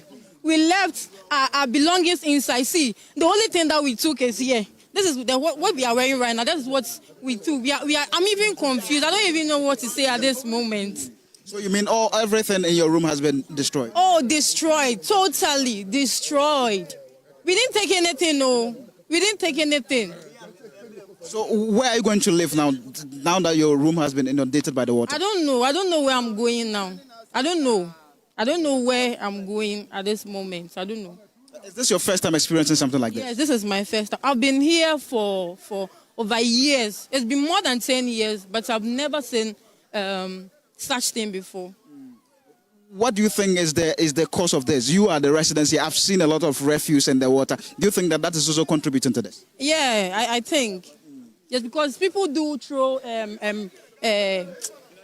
I'm even confused. Waste into the gutter. Even when the place started flooding, I saw someone pushing rubbish into the gutter. So it's all contribute to this. All right, thank you very much. So clearly, I must say that if you look at the floodwaters, a lot of wastes have been carried away by the water. Let me speak with a lot more people here. You live around this area. What would you say?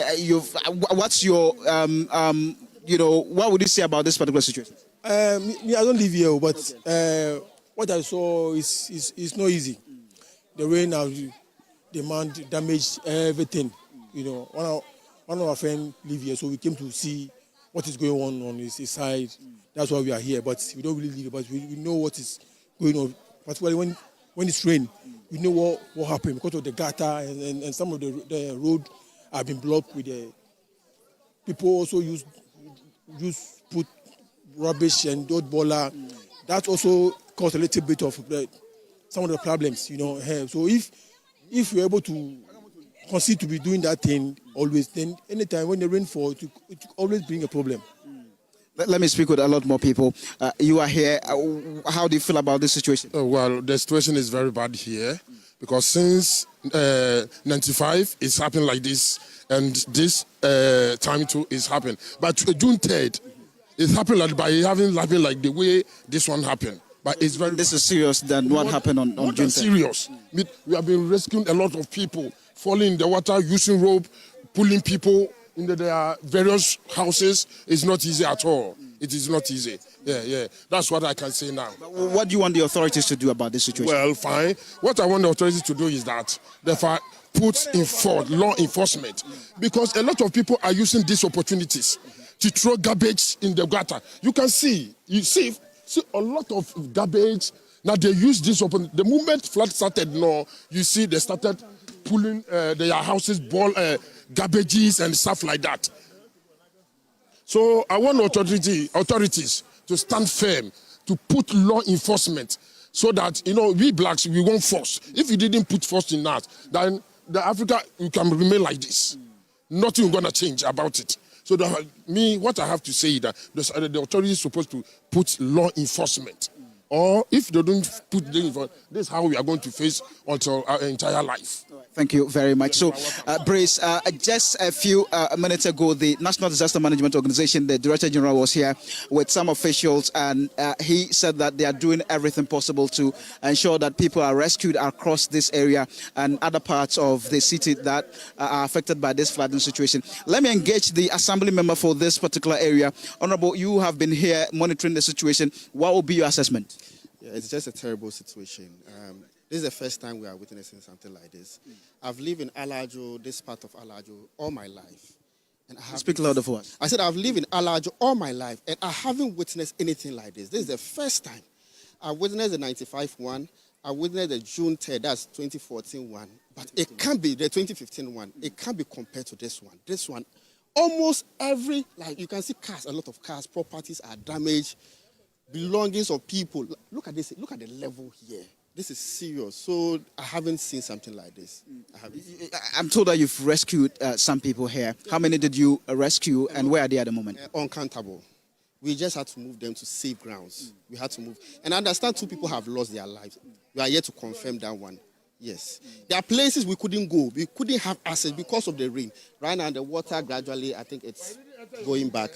Yes. So for now, we just hope that a lot of lives will be safe. That's the most important thing for us. Have you spoken with the authorities, and what kind of support do they intend to give to these people? Yes, I've spoken with the MC. The MCs are aware.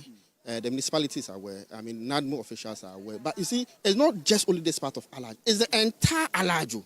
So they are scattered all over. Yes. Thank you very much. So that's the Assembly member for this particular area. And in fact, I must say that I have seen a family that was in tears because they lost a family member because they say that he was electrocuted in the flood waters at this particular moment. So this is a very serious situation. Yes. Let me also use, that's a sad one, but let me also use this opportunity calling on all well-meaning Ghanaians, come to the aid of the good people of Alajo. The people of Alajo are suffering. Today, a lot of people, they don't even know where they are going to sleep tonight. A lot of people, they don't know where they are going to sleep.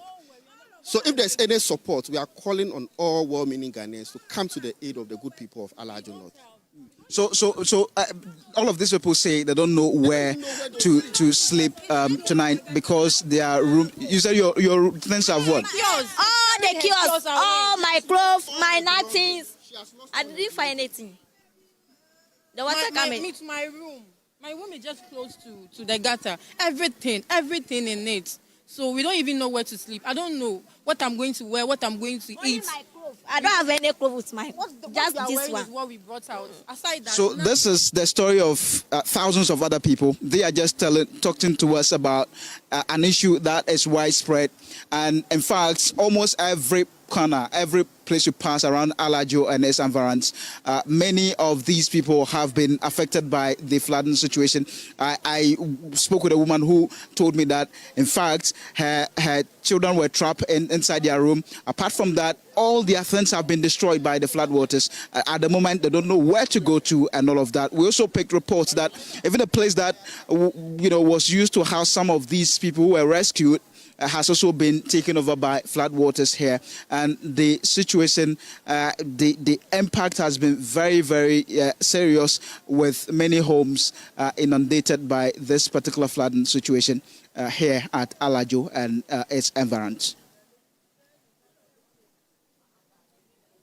Impact that we've seen there in Alajo, but the flooding has indeed extended beyond Accra, with hundreds of commuters stranded after floodwaters cut off the main Winneba-Cape Coast Highway. Rising water levels have made the road impassable, leaving vehicles and passengers trapped on both sides as authorities monitor the situation. Give us your name and tell us what is really causing this flood we are seeing on the Cape Coast Road. Okay. The flood, what is causing the flooding is because they've done what they call washing base just down there. The company has created a washing base just behind their what they call. They were using the normal what they call river. Later they've closed it because the water was not flowing. So they've closed it. The water cannot have easy passage through behind the what they call. So the waterway has been blocked. Go and check. Do a thorough check in there. You see what has happened. What company is that? Is it a Chinese company? It's a Chinese company. What? It's a Chinese company. I don't know the name, but they are in what they call egg. What they call shells. Creating crates and other things. Okay. Paperwork. They are into paperworking. So I don't know what exactly what they do. But is this the first time you are experiencing something? Since 48 years, I started driving. I started driving 42 years ago. I was expecting improvement, not here. When they told me I was expecting improvement, not here. We had a very tiny bridge. How come that they opened it and now it has started flooding? Why they've done nothing down up there? So they should check. They should check right behind this house. So you believe that this structure we see in our picture is on the waterway? It's on the waterway. As you can see, it's there. Yeah, it's on the waterway. Okay, all right. So let's take you there now as my colleague Carlos Colony joins us with more information. Carlos, so where are you now and what is the situation? Well, Brace, if you can hear me, I'm still at Biwadze. That's the name I've been given. It's a community between Winneba Junction and Apam Junction. That's where the flood waters have actually cut off, commuters from connecting from one end to the other. So for about 2 hours, vehicles could not move, even as it stands now. Now, the vehicles that can actually cross the stretch are like trailers or tipper trucks. Those heavy vehicles can really cross it, but vehicles like saloon vehicles and pickups cannot cross it. And as it stands now, hundreds are still stranded at both ends. Those coming from Cape Coast cannot come, and those from Accra towards Cape Coast cannot actually also go. And it's a crazy situation here, Brace, I must say. We do not know when this flood waters will go down. And the fear, like I said in the morning, is if any rains come now, a lot of us who are here we don't know where to go to. That's the situation here at Biwadze on the main Cape Coast road. What have the authorities been telling you or doing about this situation? It's surprising that for 2 hours that we've been here, we've not seen any government official. We've not seen NADMO official. We've not seen anybody from government at all. We've been left to our fate. Our commuters you see in the picture have just been here stranded and just hoping and praying that the flood waters would go down so they could cross. No help at all so far here. We don't know if any officials from the NADMO or government would be here to really bring some help to those who have been stranded here on the Cape Coast Road. For you. And as I told you earlier, you have to find a place and sleep. You can come to Accra as well. Anyway. That's Carlos Colony there. And as the rains continue to batter part of Accra, the Ghana National Fire Service is urging the public to remain vigilant and report any flooding, fire outbreak, or related emergency promptly. Here are the emergency contact numbers you can call for immediate assistance. Let's tell you much more about that now. If you look on the screen, you have the numbers there on a particular graphic. I'm sure for those of you watching television, you can see all the numbers. We have 0299 340 and 383. So those are it. 0299 340 643, 0299 340 998, or 0291 713-235. The active landlines at FMC include 0302 772 446 or 0302 959 561, 0302 779 637. Those are the numbers there for you to call in times of emergency from the fire service. Now for NADMO, they have put out a number 112. NADMO says you can call on toll-free line 112 and they would respond to you. Alternatively, for emergency, you can call 0302 964884. 0302 964884 or 0299 350699 or 0299 350030 or 0299 35000244. Those are the numbers you can reach NADMO. So you can also WhatsApp NADMO on this line 0204 833556 0204 833556. Once you send a WhatsApp to that number, NADMO will chat with you so that they can come to you with the help you need. This is quite important, very, very important because of the situation where we are in. If you get yourself cut off, you can reach them and they will come to you with, rescue. Now let's share with you some flood safety tips that NADMO has put out there. They say, 1, unplug electrical appliances if water enters your home. As soon as water comes there, unplug your electrical appliances. 2, stay indoors if possible. 3, move to higher ground if water levels rise in your home. And never walk, swim, or drive through flood waters. Don't do that. And 5, keep emergency numbers closer to you. And those are the numbers they've splashed on the flyer.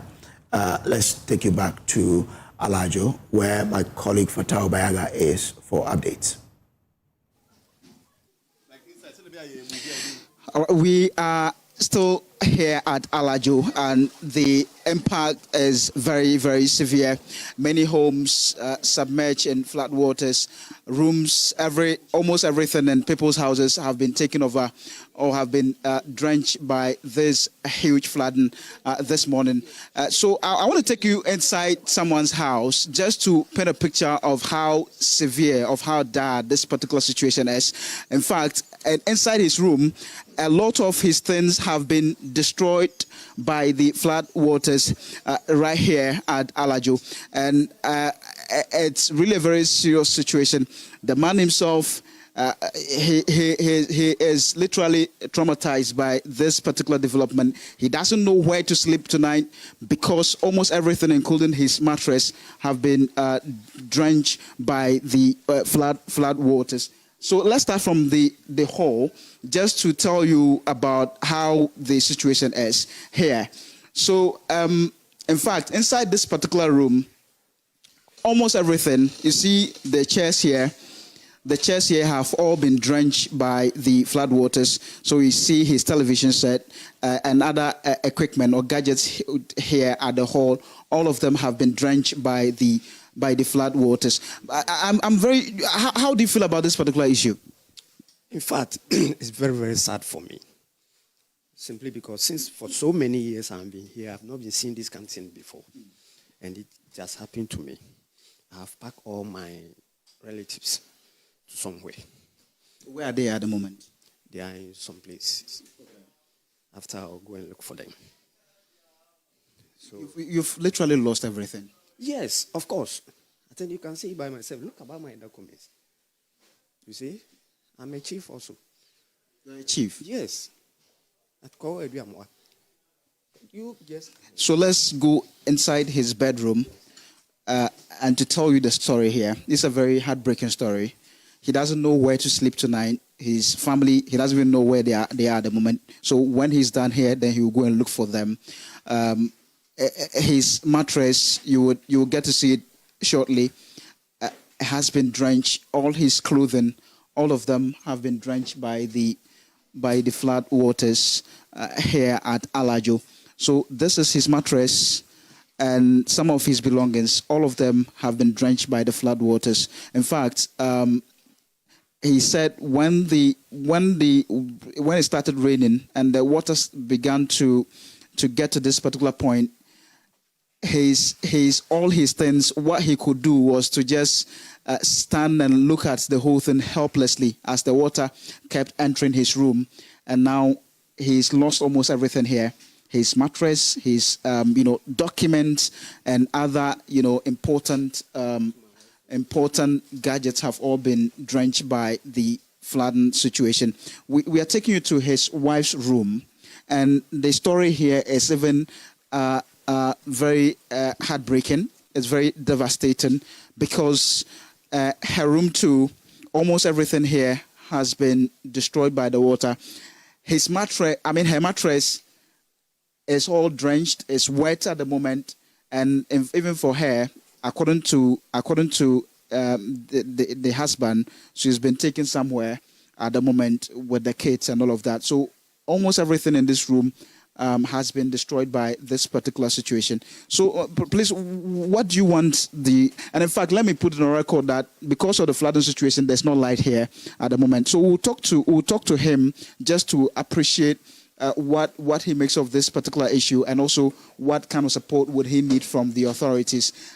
In fact, he told me that he's not seen something like this for a very long time, and this is happening at the moment, and he is very concerned about this particular development that has affected thousands of other people across Alajo and its environs. So let me talk to you. So what kind of support would you need from the authorities at this moment? So that you can see the way things have been going. Yes, so I need help so that to back up for my things. Do you have very important documents that have been destroyed, maybe land, documents and other things? Of course, not before I think I will take gradually to search for some certain things. I've already rescued some of the documents, but some to just gone, taken away by the water. So that's how it is. And you say you've not seen something like this here before? I'm telling you, I've been here since Rollins time. Even when the gutter are not being constructed, it's not like this. But when the gutter was constructing, just look at how we are finding it. So you think that the construction of the drain is also contributing to this?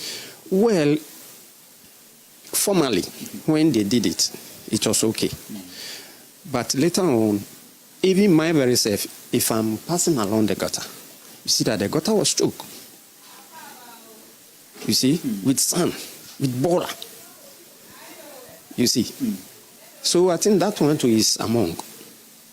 And there are also concerns of people building on waterways, and sometimes people claim that the chiefs themselves, you are a chief, maybe sell these lands to people to build on waterways, and this is aggravating the situation we are experiencing at the moment. What's your thought on that? Well, you can see the demarcation. You just look where the gutter is. If the gutter is just flooding, it's not supposed to be here. This is a punishment. I think you see, it's a punishment for those who are along the gutter. When they just wake up, they dump. And the gutter has been choking since. I think since when the Akufo-Addo did it, this particular gutter, they have removed the gutter once. Only once? Once. And been here once.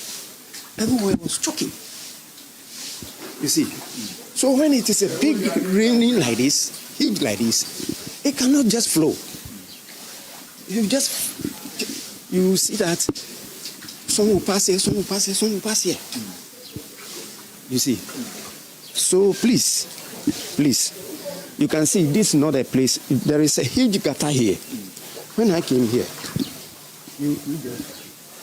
So this is the story of this man here. His house is completely, many parts of his house have all been destroyed by the flood waters here, and even at the moment he's still trying to salvage his words. He's not alone.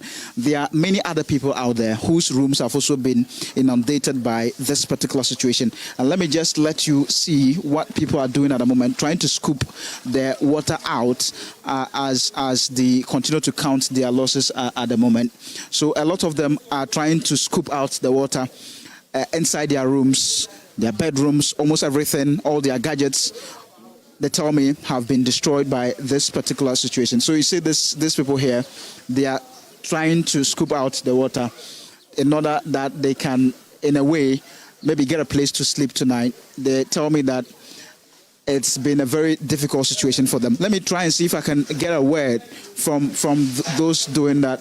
Just a minute of your time, just to understand the situation at the moment. So they are trying to scoop the water out of their room in order that they can get a place to sleep tonight at this particular place. So it's been a very serious situation for a lot of them. This man here, he lives in this particular room. Please just come outside, we can have a conversation. Talk to me about how you feel about this particular situation. It's very bad, terrible. In fact, you could see around, everyone has come outside. Gadget, everything is gone, destroyed. And moreover, I was expecting the NADMO to at least, or the police personnel, to roam in there with the helicopter in case of maybe emergency, but we didn't see anything like that. So we urge the government to do something about it. At least they should come to our aid. Because as something like this has happened, there will be hunger. People to also lose so many places, and people even where to delay their heads, especially the children, the old women and men. That's what is important. So we are urging the government to please do something about it. Yeah. So you are trying to draw out the water so that you can get a place to sleep tonight? I don't think I can sleep. You have to go and sleep somewhere else. Because you can see here is still flooded, and we are bringing everything out. But still, the whole 2 years is very muddy. So the only thing we could do is, after doing one or two things. Well, where do we go from here? Perhaps the Works and Housing Ministry. Richard Amekbo is head of drainage at the Ministry of Works and Housing and Water Resources. So let's bring it. Rich, I'm grateful to you for joining us here. Now, we've all seen the aftermath or the sort of the flooding that has engulfed Accra. What is the ministry doing about the current situation we have at hand now? Okay, thank you very much. Good afternoon to your listeners, and thank you for having me on your show. Yes, from the ministry side, we are still sending out information to people living in wetlands, hotspots, to evacuate from those areas for now. As of now, it will be difficult to put in any physical intervention. We only have to do the communication and then to educate the public, sensitize the public, to be safe for now. So that has been done in collaboration with NADMO and other agencies. So what sort of support are you giving people once you say you are doing that in collaboration with NADMO? And that's something that, so we are, in terms of the technical aspects, that, NADMO, they give the quick response in terms of the items, the relief items to the affected people. Okay. All right. Okay. But why did we fail, or let me put it straight, why did you fail to do a lot of preparations ahead of the rainy season, which has brought us to where we are?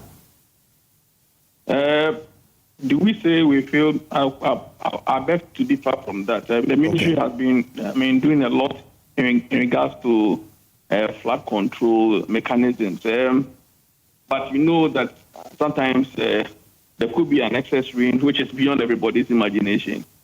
You know that this rain started this dawn. Some places started from 12 midnight, and then you know the nature of our soil in Accra. Majority of the areas are of clay. Almost 90% of our soil is clay. So when it rains a day or two, that should tell you that the whole soil will be saturated. So it means that the next rain, even if it doesn't rain heavily, you don't have any percentage of infiltration.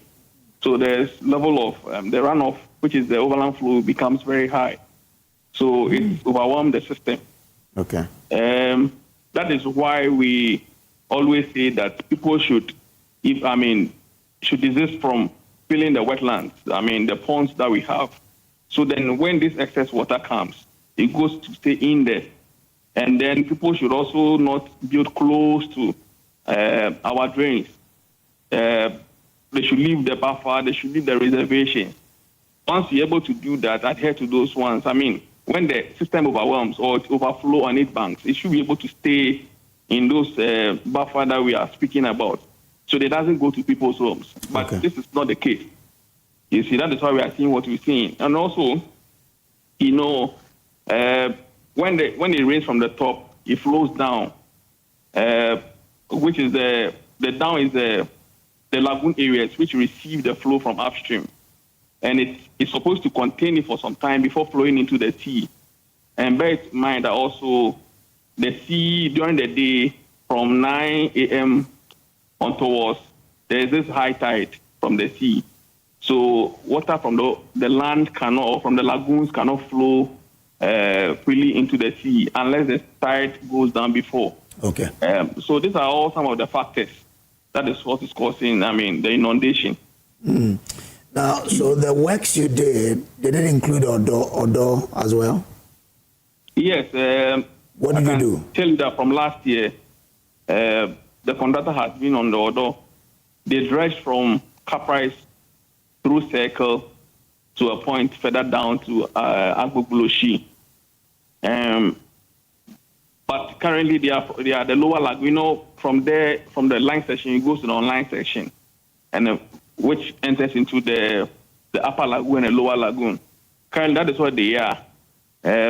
But you know, if it rains, it brings a lot of sediment from upstream.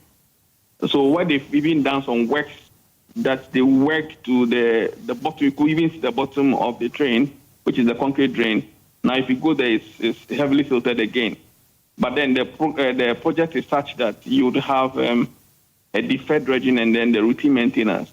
Where I already mentioned, they've done the deferred, and the minister has also instructed them to go back to start with the routine maintenance. But it's unfortunately in the rainy season, so it requires difficult working. But you knew this will come. You knew that if you don't finish your preparation before the rains, you have this situation. And as the head of the drains, when they had not finished their work, you should have been worried that Ghanaians will be put to this challenge when the rains come in.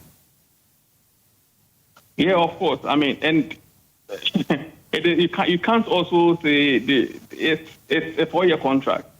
But notwithstanding that, the volume of material in the channel was huge, and it's quite involving. But you knew the volume of material in the drain already, didn't you? Of course, of course. So that should not be an excuse. I'm not saying that is an excuse, but what I'm trying to say is that they've done a lot. I'm not sure if your station followed what they've done.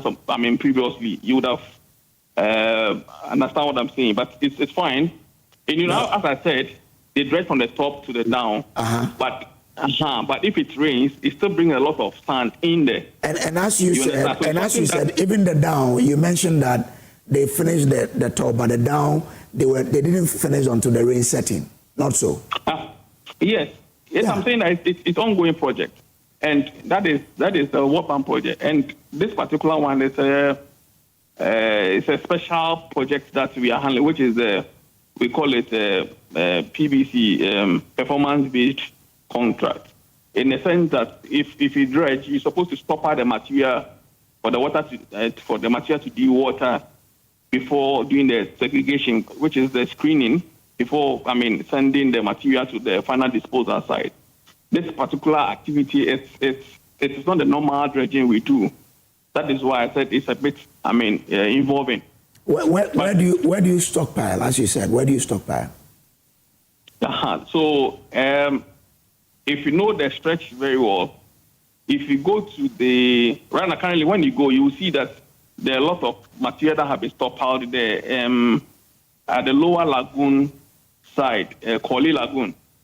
If you drive on the beach road on your left, you find that they've stockpiled a huge of material. And if you go to the upstream also, you find those materials stockpiled there for screening. But because it's raining, it's difficult to carry out that activity. Okay. Now, what is your metric of measuring the performance for you to determine that we are ready for the rainy season? Oh, okay. So it depends on the capacity of the channel. If the channel is performing well, it is carrying out flow properly, then that one you can be able to say that, okay, so the channel is performing well, as against the contractor is also performing well. But if you have the situation where the flow is not, flowing as we are seeing, then that is why we say there's a problem with the project that is ongoing. But for now, I can say that had it not been what they've done, my brother, it would have been worse. Honestly speaking. Really? If you go to, I don't know whether I know the place very well. If you go to the club side, the interceptor here, you understand what I'm saying. You see the solid waste, the plastics, massive. The rains that have come now, go there and see. Where are they coming from? Okay? And people have encroached the whole place. Is it Sodom and Gomorrah area there? So it's difficult. It's difficult. But you said that they had not finished the down part before the rain set in. When they had not finished, didn't it occur to you that when it rains, we'll have this situation? My brother, I agree. That's what I'm saying, that it's an ongoing project. It's a 4 years contract. Okay? So, and that's what the minister said, that I don't know whether you... So you're using 4 years to descend to the Addo or something. Is that what you mean? Of course, from Cap Price to the outfall, which is the lower lagoon. It's a huge job, my brother. It is. So it's this way. The legacy material, use 1 year to clear it, and then the rest will be, the 3 years will be the routine maintenance. If it rains now, you let them, we've asked them to, minister has instructed them to go back and start with the routine maintenance from Cap Price.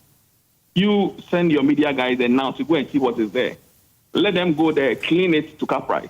The next rain, you will understand what I'm saying. Okay. So you see, we need to look at the source. Okay, what is causing this, and begin to tackle it from there. Okay. Do you understand me? Okay. Yeah, that is the whole solution we have to. And the source is from the top. The Equipim Hills. When you go to the Brie area,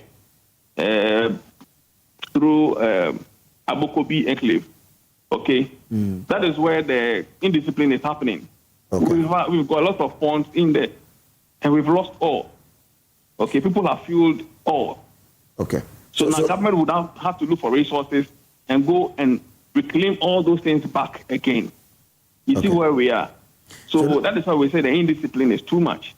Okay. So it's about time. So that's why I'm saying that with the task force president has formed, it's a good initiative which we need to applaud, and then allow them to do their job. Or, if we are able to strike 1 or 2 people, it will serve as a deterrent to others, so that we can reclaim all these funds we have, and we don't allow so much flow coming from the top down to what we are seeing. Okay. Once we have all of them upstream there, and we are able to contain or retain a lot of flow upstream, we will be good as a nation. All right, I'm grateful to you. But now that the Addo you realize it's flowed onto the street, and that is directly under your office. So what's next? No, so yes, so the contractor is still on site. It's still on site. So he would have to up his game, and then we'll see how best we can reduce the flooding in the community. Richard, thank you for your time. Thank you very much, my brother.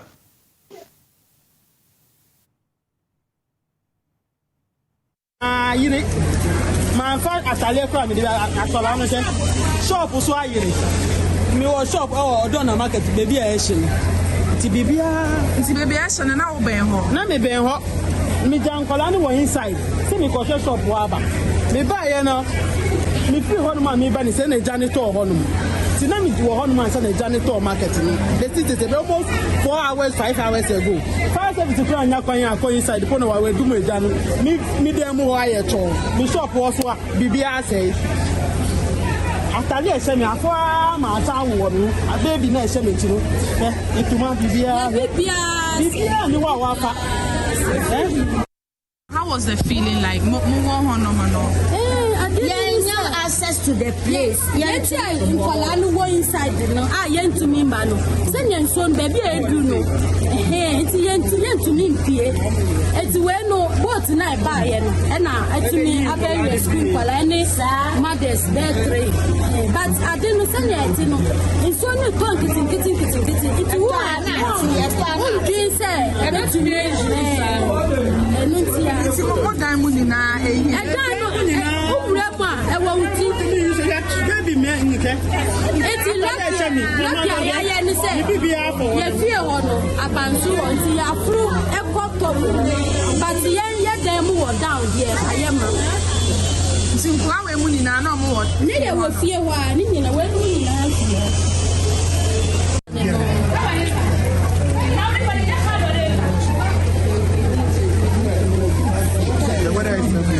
it hasn't settled.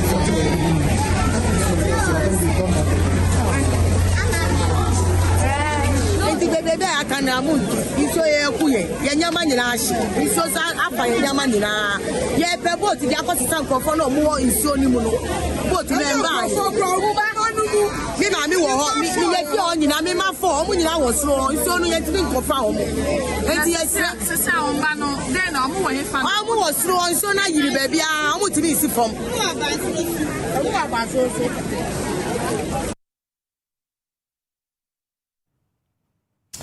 All right, let's take you back to Alajo and bring you a recap of what's been happening in Alajo since morning.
Way back at 12 a.m. The rain started from area, and then it continued and started in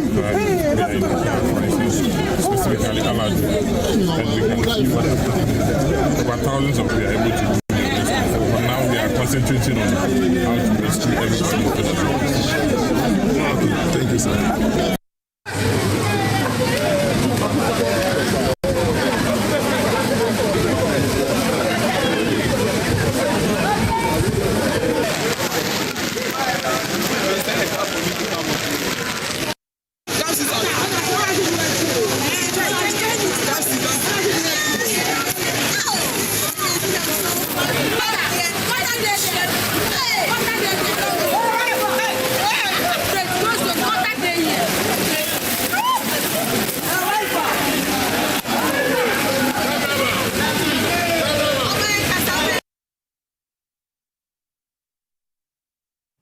This is still special coverage of the flooding situation in Accra. We'll take a break here. We'll be back with more. Do stay.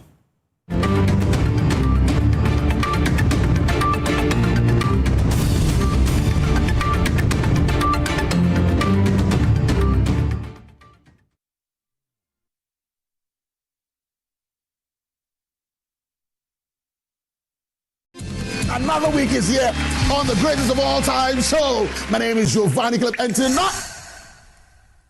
tonight we're bringing you talent. Contestant number one, let's bring Baby Girl. Let's bring.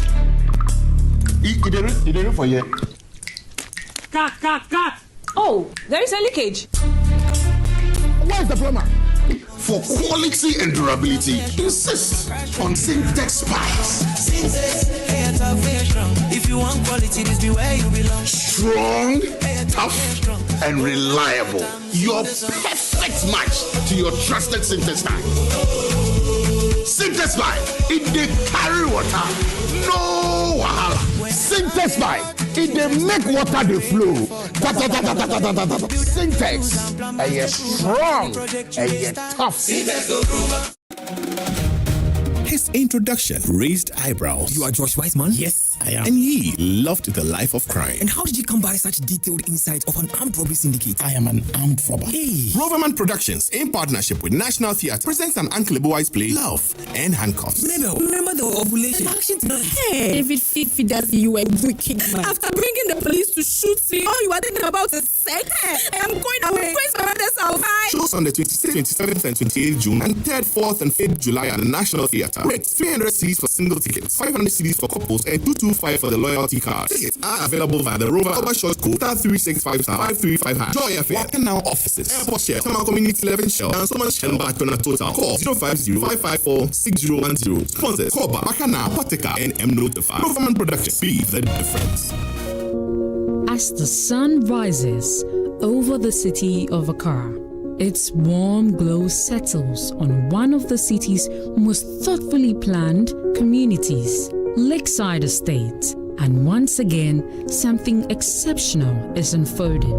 After the successful sale of our 4-bedroom Orca at Lakeside Hills, a new masterpiece is about to make its debut. An exquisite 4-bedroom story Orca home overlooking a breathtaking landscape of the Abri Mountains. This remarkable home now features a total floor area of 330 square meters, set on a generous 7,140 square foot plot. Step in.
Hello, my name is Pamela from Customer Service. Please revalidate your account by texting your Ghana card number to 0500,247. Hey, Abili, wabadim.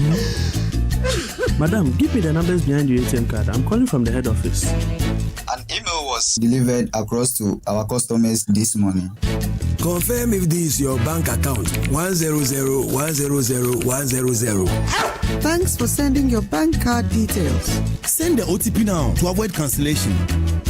EcoBank will never call, email, send an SMS asking for your PIN, OTP, bank card, or Ghana card details. Don't get played. EcoBank, the Pan-African Bank. Hello, please, I'm calling from Customer Experience Center.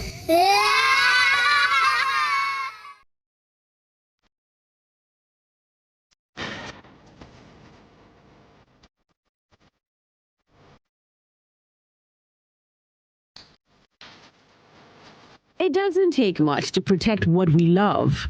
Sometimes it begins with prevention.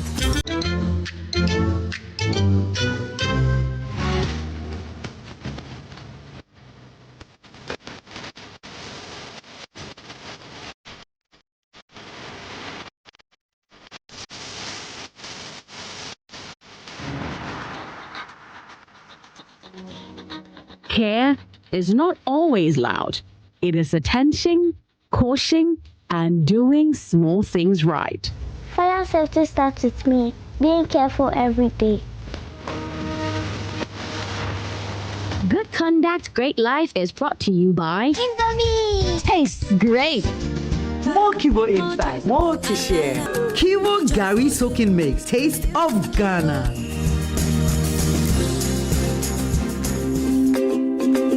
When I was young, I asked my mother the secret of hair vitality and health.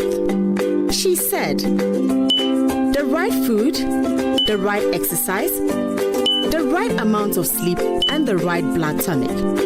Nescafe Blood Tonic is effective for the treatment of anemia, lack of appetite, and stressful conditions in both adults and children. Nescafe Blood Tonic, the right family blood tonic. Another quality product from Ernest Chemists. This advertisement has been vetted and approved by the FDA.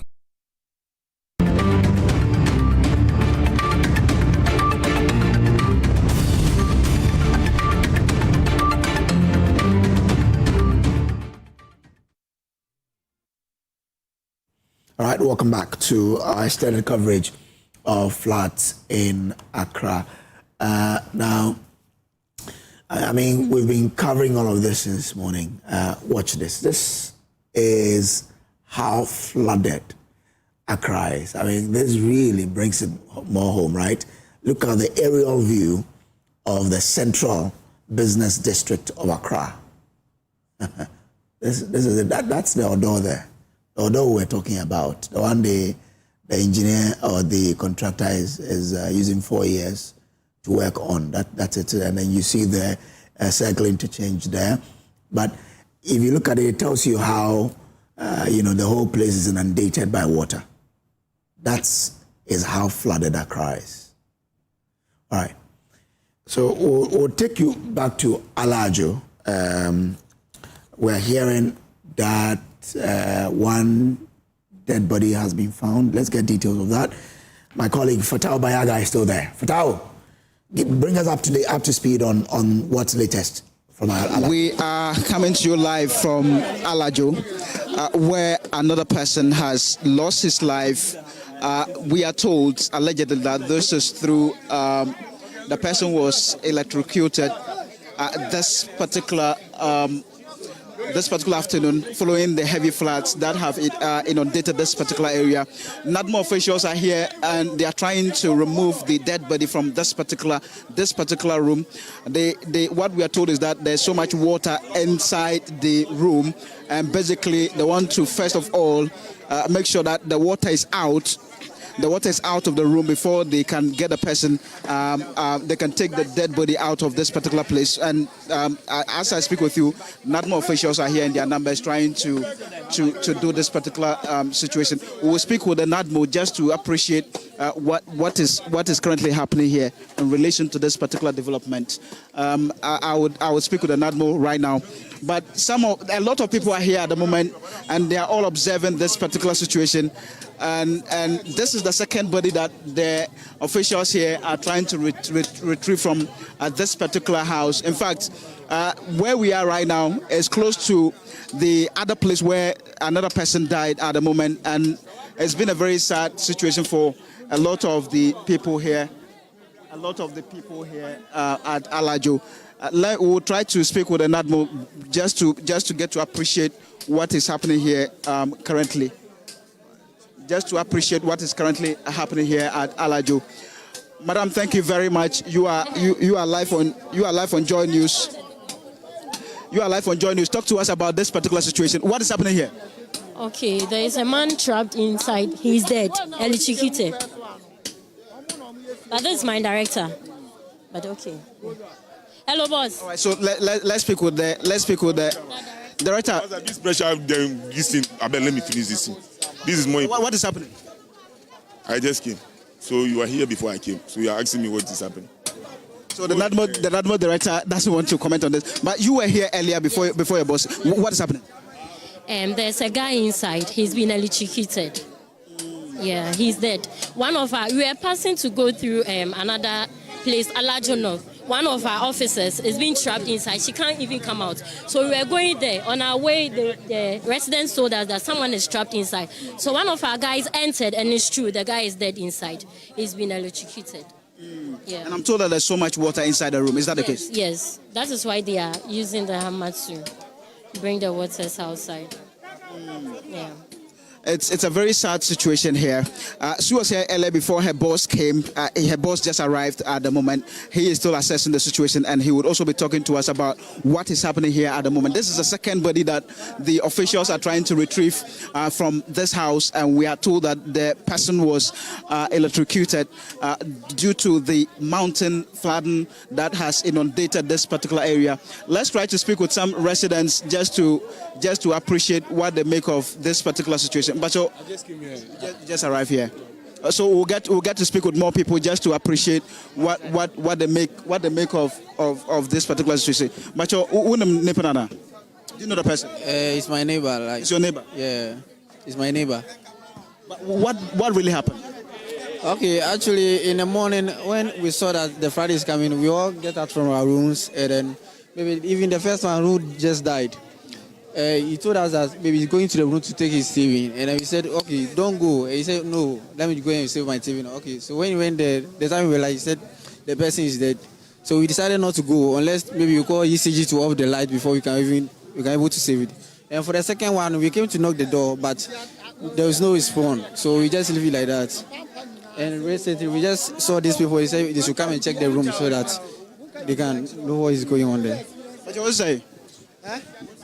Me just say I didn't see you know. Ya bra ba ko na odi kan wu ye no first one. Ono na ni TV so ni ba ye no. Later on realize say ni TV on ti okwa akoyi. Ti okọ ye na on plug na light wo so. Ke o so on say o light ni so omu nshi anti ke o so on jai after bibi ananka de ase na ase. Ba we ntie ni bra ka chen ntie okoyi ye no. Okọ on plug ni na echi no so. Oma na omu around that time na me bra me di we. Omu so omu di echire a omu kwa electrify into obi anko to wo nsuo mu with shock ni saa to say omu dum light no ansa na omu kwa omu koyi na omu ne ba ni wewu ana later say omu asan realize say your tenant bi on sheda mpie sa ba ye hu ni ye ntini ebi a wo ho ana oni ho we before we be na say we no wono wenya ni shock ni dada we wu dada ni enim nti se si ana isuo ni ti ye na nkofo chi no ansa be like say de ye kan nyina e yampa a ba ko san de e hye hase nti eno no mo yi ni sisi a na me ti de pa se na me so me hye inside obi na tenant a ye ofie nim so what I say nti ye won inside and so the full pressure e ba dan nim no na ye ntem say be den ye be pie nti me ti say oye de odan nim because me sha ye electrify as electricity na den achi no so nti no ni obia nipa bia ntimi nya den emmo nra enko ye den enko je ne nkwa so na second boy no so no na ye ni na ejina akrampo and I say or call back akọ ye den akotu ni TV aba so no so okọ na like electric na ye den achi no ejina ti echina na ECG phone here almost so dum light na ekoyi ni pay when I like getting a call hospital so the AC wa no na ye nua ba kon so show ye find ways and means e be yin afri. So basically what he's saying is that this morning they had this person crying for help and then they couldn't go inside the place to help him because they all realized that it was because of the electricity. So they couldn't go inside, and then later on they couldn't hear anything. The other person too, he said he was going inside his room to unplug his television set. He went inside and he never returned. He's also gone. So 2 people dead here at Alajo at the moment, and it's because of this particular situation. Let me speak with a lot more people. But you're sure when I'm saying.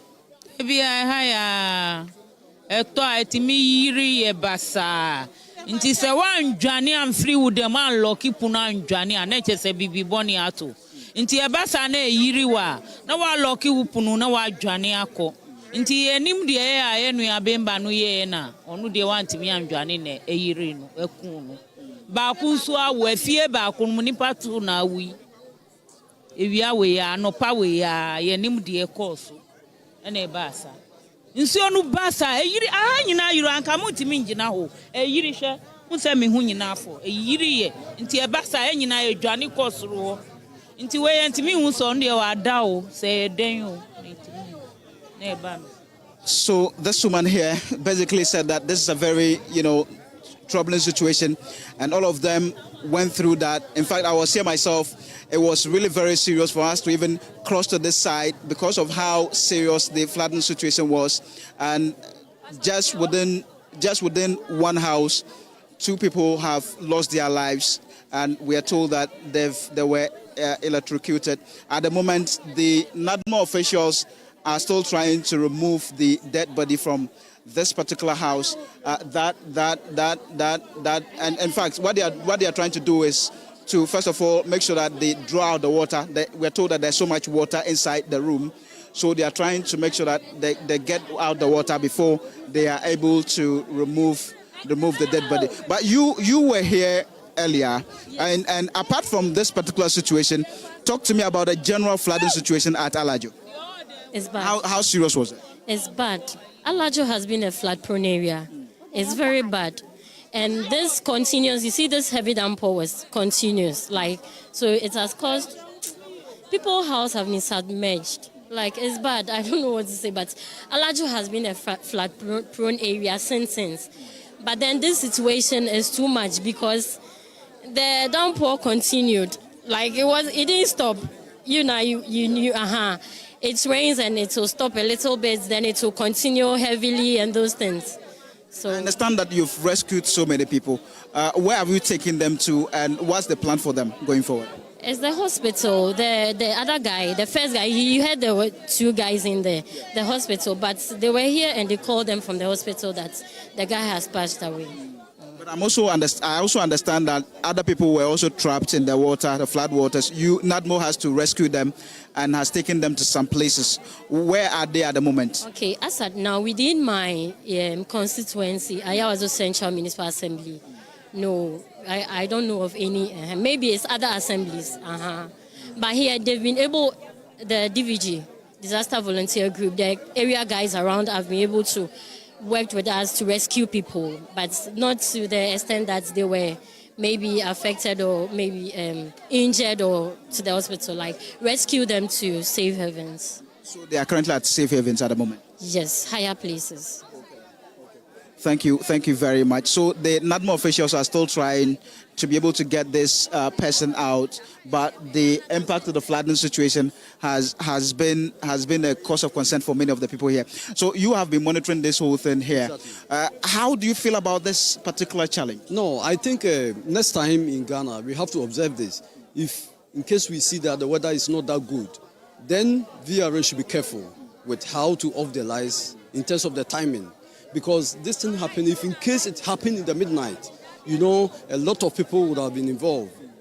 You know what I'm saying? So yes. Whilst it was raining heavily, lights were still on? Lights were still on until get to some time before they off it. And this thing, somebody called out from outside Accra so that they can rise to off the light before they can even remove the dead body. You understand what I'm saying? So I think going forward, these things will happen. Then we learn from it. Going forward, I think we have to do something about it. Yeah. You are someone who lives around this particular area. Practically tell me about how this particular flooding has affected you and the other people around your area. We have shop back here, TT's Empire, and almost everything in our shop is wet. It's spoiled. We have to call other guys to come and help in. Everything. We sell foodstuffs and fabrics. Everything is wet. So it's serious. And I learned a bridge spot over here too, the Alajo Bridge. And even because of that's why the flooding came around the side. Yeah, so almost everything is spoiled. So where are you going to sleep tonight, since almost everything is drenched? Well, we've got some few people around, and we just have to go and pitch and then see how far. Maybe, I know from now to tomorrow, if it doesn't rain again, from now to tomorrow, maybe things will be better. Thank you very much. So the officials are yet to retrieve the person from this particular area. and we are still monitoring all the development. What did you say? I said it is too painful. The government, they should do something. What do you want them to do? And they should dredge the gutters and whatever, so that when rain falls, we will not experience this. As I'm talking to you now, my room, I can swim in it. So please, tell them, they should do the needful. They shouldn't sit there. We voted for them to do what? To serve us, but we rather should not do what? Serve them. Look at what has happened. A brown soul has fallen. So tell the government, roads and highways ministers, what? They should be seated napping and do what they need for. Thank you. Thank you very much. So this has been the situation here at Alajo, and the NADMO officials, and with the support from the local residents, they are trying to retrieve this second body that we are told that was electrocuted at this particular area. So we are monitoring all the developments, and as and when they are able to do that, we'll bring you all the details.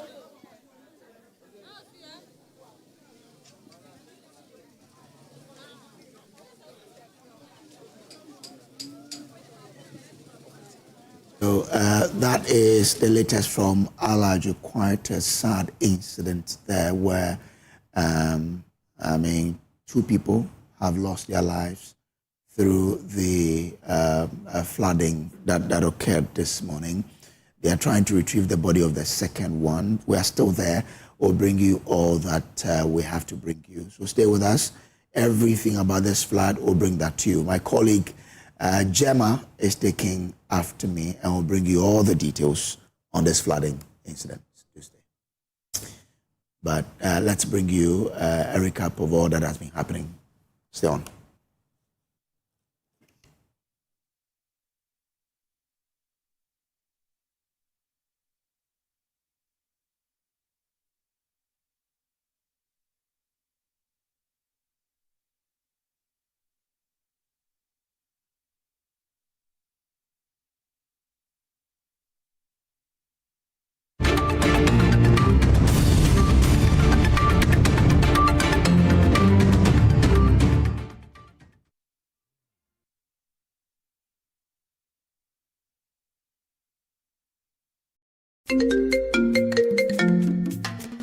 Hello, my name is Pamela from Customer Service. Please revalidate your account by texting your Ghana card number to 0500,247.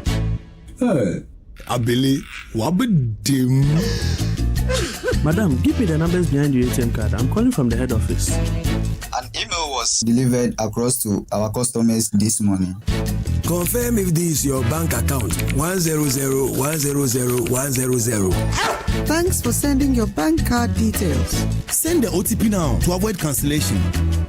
EcoBank will never call, email, send an SMS asking for your PIN, OTP, bank card, or Ghana card details. Don't get played.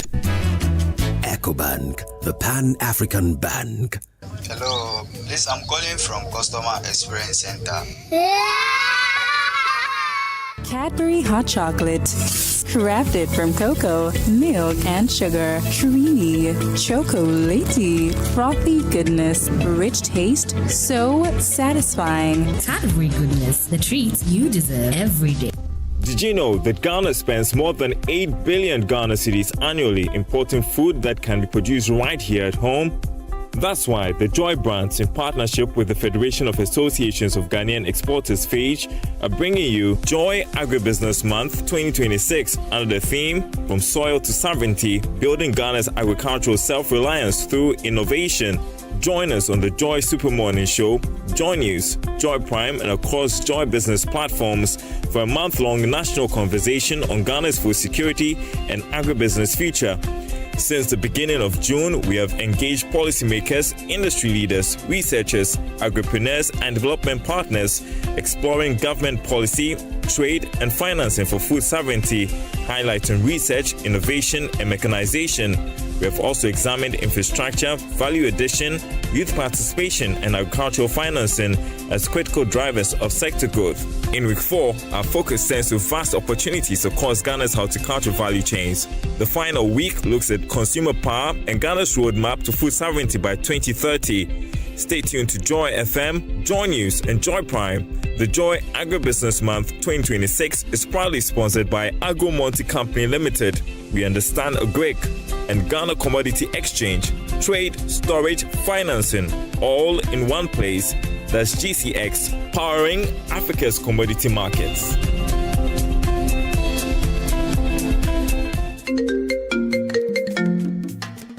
Hello, my name is Pamela from Customer Service. Please revalidate your account by texting your Ghana card number to 0500,000 247.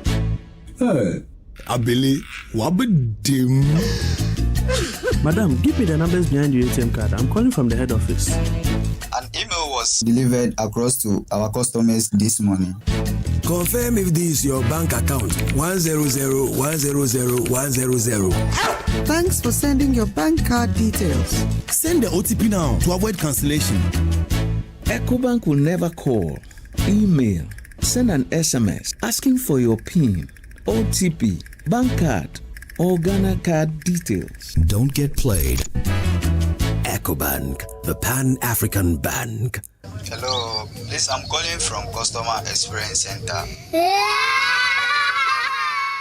Another week is here on the greatest of all time show. My name is Giovanni Clip, and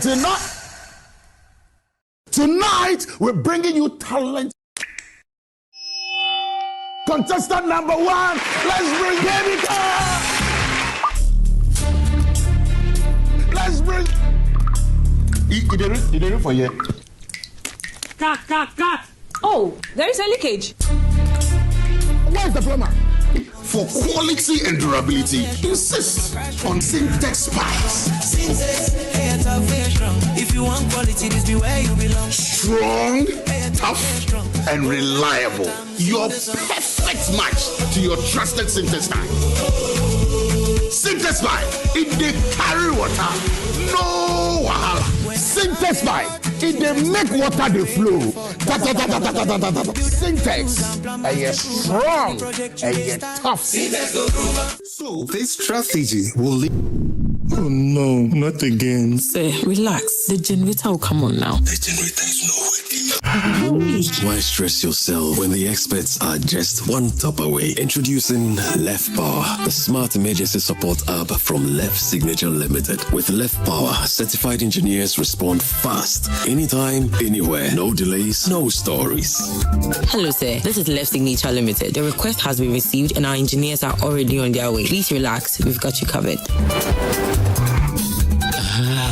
This is professional. Every Left expert is certified, verified, and can be tracked in real time. Oh, you'll know they're coming before they even arrive. From electrical engineering and solar power systems to data center management, cloud services, smart automation, and software development, Left Signature delivers excellence, fast, reliable, and professional. Left Power. Your solution is just one tap away. Available on Play Store and App Store. Did you know that Ghana spends more than 8 billion Ghana cedis annually importing food that can be produced right here at home? That's why the Joy brands, in partnership with the Federation of Associations of Ghanaian Exporters (FAGE), are bringing you Joy Agribusiness Month 2026 under the theme From Soil to Sovereignty, Building Ghana's Agricultural Self-Reliance Through Innovation. Join us on the Joy Super Morning Show, Joy News, Joy Prime, and across Joy Business platforms for a month-long national conversation on Ghana's food security and agribusiness future. Since the beginning of June, we have engaged policymakers, industry leaders, researchers, agripreneurs, and development partners exploring government policy, trade, and financing for food sovereignty, highlighting research, innovation, and mechanization. We have also examined infrastructure, value addition, youth participation, and agricultural financing as critical drivers of sector growth. In week 4, our focus turns to vast opportunities across Ghana's horticultural value chains. The final week looks at consumer power and Ghana's roadmap to food sovereignty by 2030. Stay tuned to Joy FM, Joy News, and Joy Prime. The Joy Agribusiness Month 2026 is proudly sponsored by Agro Monte Company Limited. We understand Agric and Ghana Commodity Exchange, trade, storage, financing, all in one place. That's GCX, powering Africa's commodity markets.